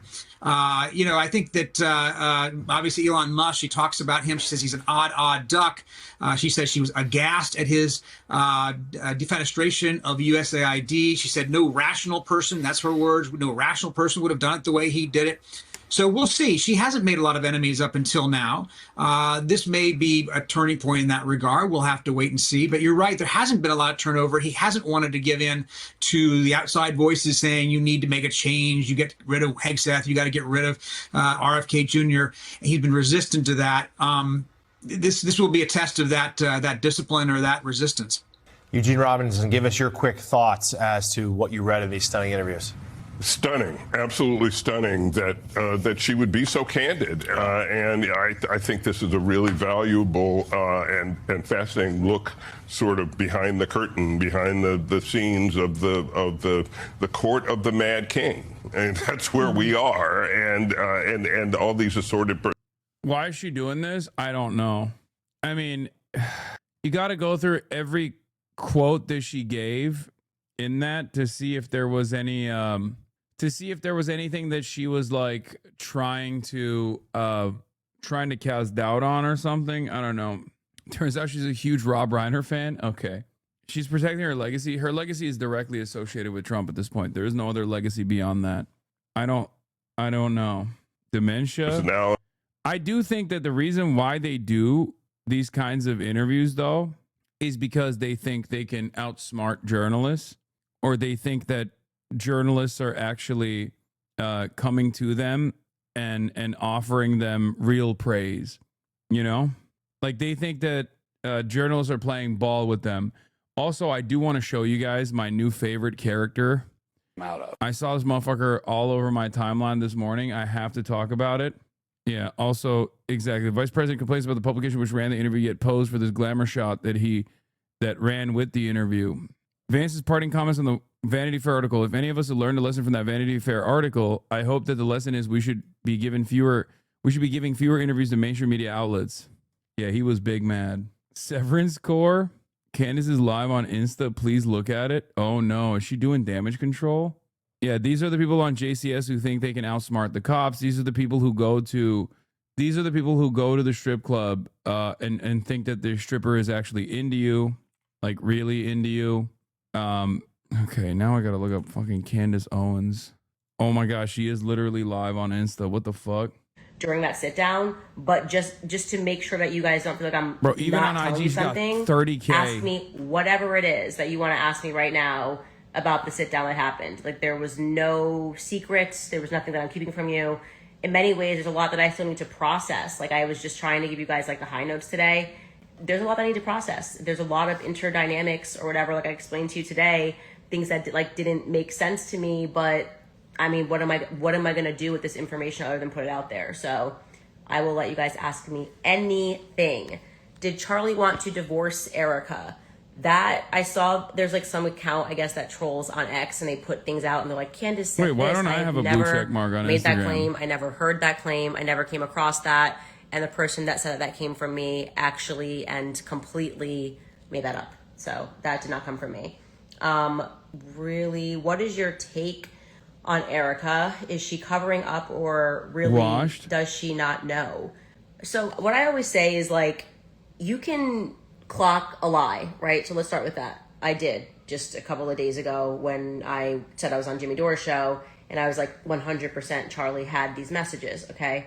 To assign the motivation for why, if that was a lie and that she didn't own it face to face or whatever, to assign a motivation to that is there could be 1,000 things. Are you scared the company's going to go under? Are you trying to protect and make the Jewish donors happy? Like that is definitely I thought it was a very weird choice for her to do Barry. I did. I just was like, why would you do Barry Weiss? Kind of the PR must know what the vibe is right now of how people are feeling about Israel. Hassan, stop tapping the we fucking all glass. kind of feel No like Israel has shot. something to do with it. I mean, I definitely do now believe. I mean, right away, I never thought they had anything to do with it until Bibi was doing the rounds.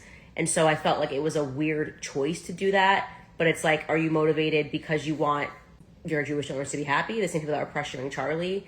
Yeah, I think that I had the same reaction to that everybody else had. And I was very clear about that. Like, that was my reaction is, do I think Why that don't you... she definitely Dude, this is literally knows some pathetic. stuff Washed. that she's Why not do you telling? abuse your dog? 41 Obviously, subscriber. she's Are not you gonna all tell me right? everything that she knows. Obviously, she's gonna protect Wait. the interests of the business beyond being honest with Candace Owens when we don't have a professional business relationship.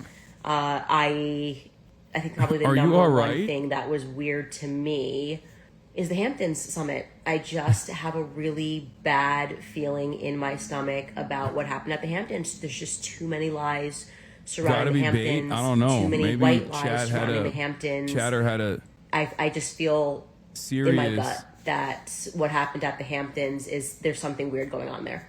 Like, gonna keep it honest with you. And yeah, I don't know. That's what I would say about that.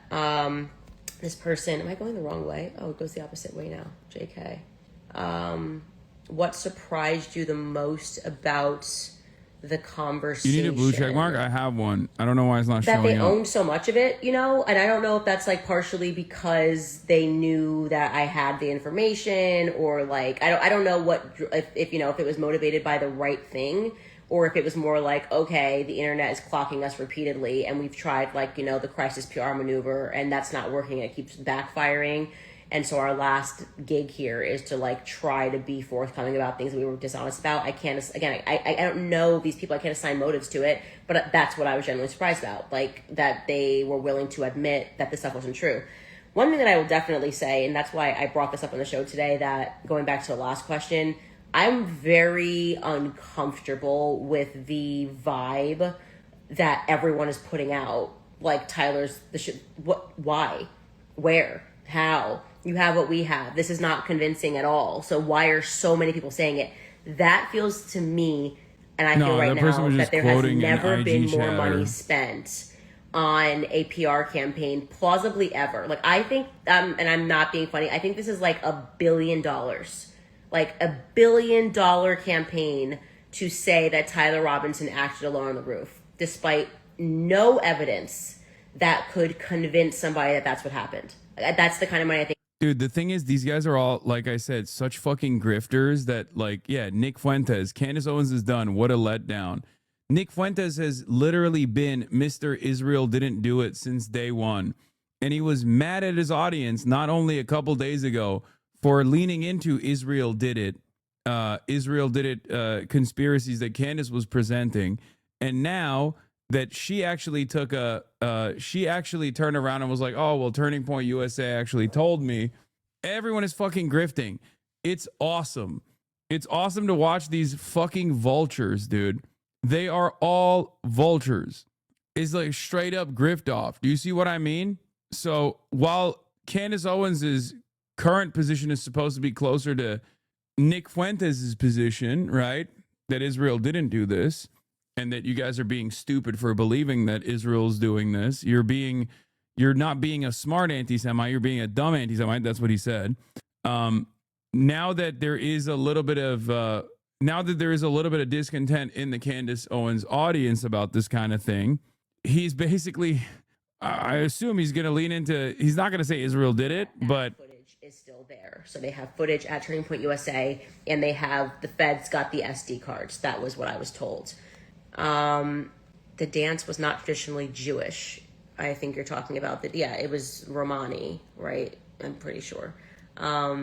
This person asking, what the F? Guys, I'm just answering your questions. I see all the waves and I love you back. But, what surprised you? I already said that. Okay, am I like slow? Does it scroll up or does it scroll down? Okay, whatever. So the main, I guess that's the main point. Like, any questions that you want to ask, I'm happy to answer it. Like, I mean, it really was like a 4-hour conversation. And I was nervous about, like, I hate to say this, but like, I was worried about my safety. Like, I've been pretty clear that I think that there are people involved. I thought that was my opportunity to strike, and I really fucked it up. I want to say, like, it didn't make sense to me, and I communicated it. It didn't make sense to me why they felt so confident that people at Turning Point weren't involved. I don't know how to do. I don't know how to do parasocial you have bad blood as between well as the you guys. organization. You've got people that have various addictions at the organization.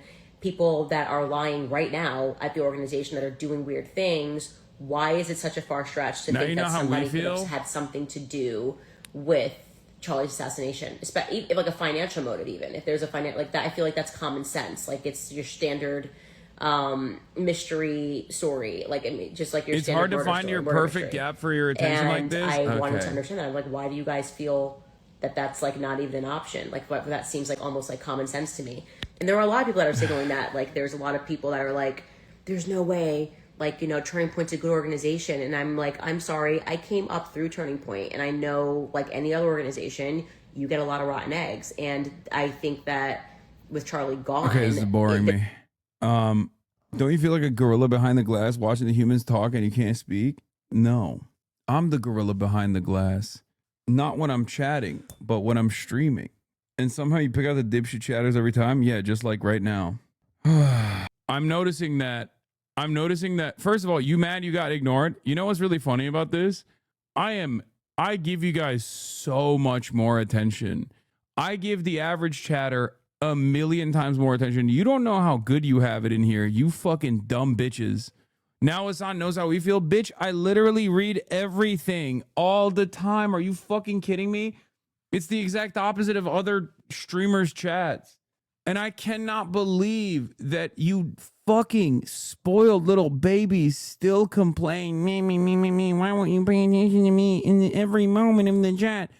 I just realized, like, most normal people just like find one comment to read, and oftentimes it's not a contentious one, right? It's one that they choose. They ignore everything else, and they choose to focus on like one somewhat positive comment that they can lean into.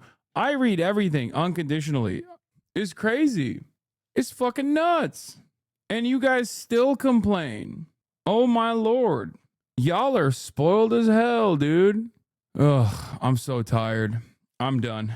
I'm done for the day, guys. I did too much today. I didn't do any fun stuff. I'm sorry. Well, I'm done. I'm dying. Half day, yeah. 7 hours and 21 minutes. Another half day in the books. You already know what it is. Anyway, love you guys. And I will see you tomorrow. Tomorrow we got the Trump announcement later in the night. And we'll see what that's about. There he is. Love you all. Again. The sun is Peace. streaming. The sun is streaming. There he is again. The sun is streaming. The sun is streaming. Reviewing the P.O. box. Uncle Euger's face. Sudden discord agitprop. Gray names take on race. Tiny Bernie Sanders, LGBTQ Air Force. The whole left at your fingertips, and Anye out your door. The H3 Crowder debate, the Young Turks online show.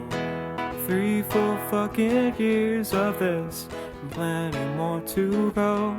90-day fiance talks of champagne bourgeoisie. A Trump rally live reaction, a mass riot in D.C. There he is again, Hasan is streaming, Hasan is streaming. There he is again, Hasan is streaming, Hasan is streaming. Reading live stream fail comments, Austin show chat advice. In all the ways the right-wing pipeline can suck you in online. JCS react, Lord friend gets broken, cover blown. A full-blown mass pandemic, months of streaming in your home. Total radicalization coming out to find the system you were taught to trust in was broken the whole time. All these daily streams, whether big or whether small, have helped me in so many find some meaning through it all. So there he is again, the sun is streaming, the sun is streaming. There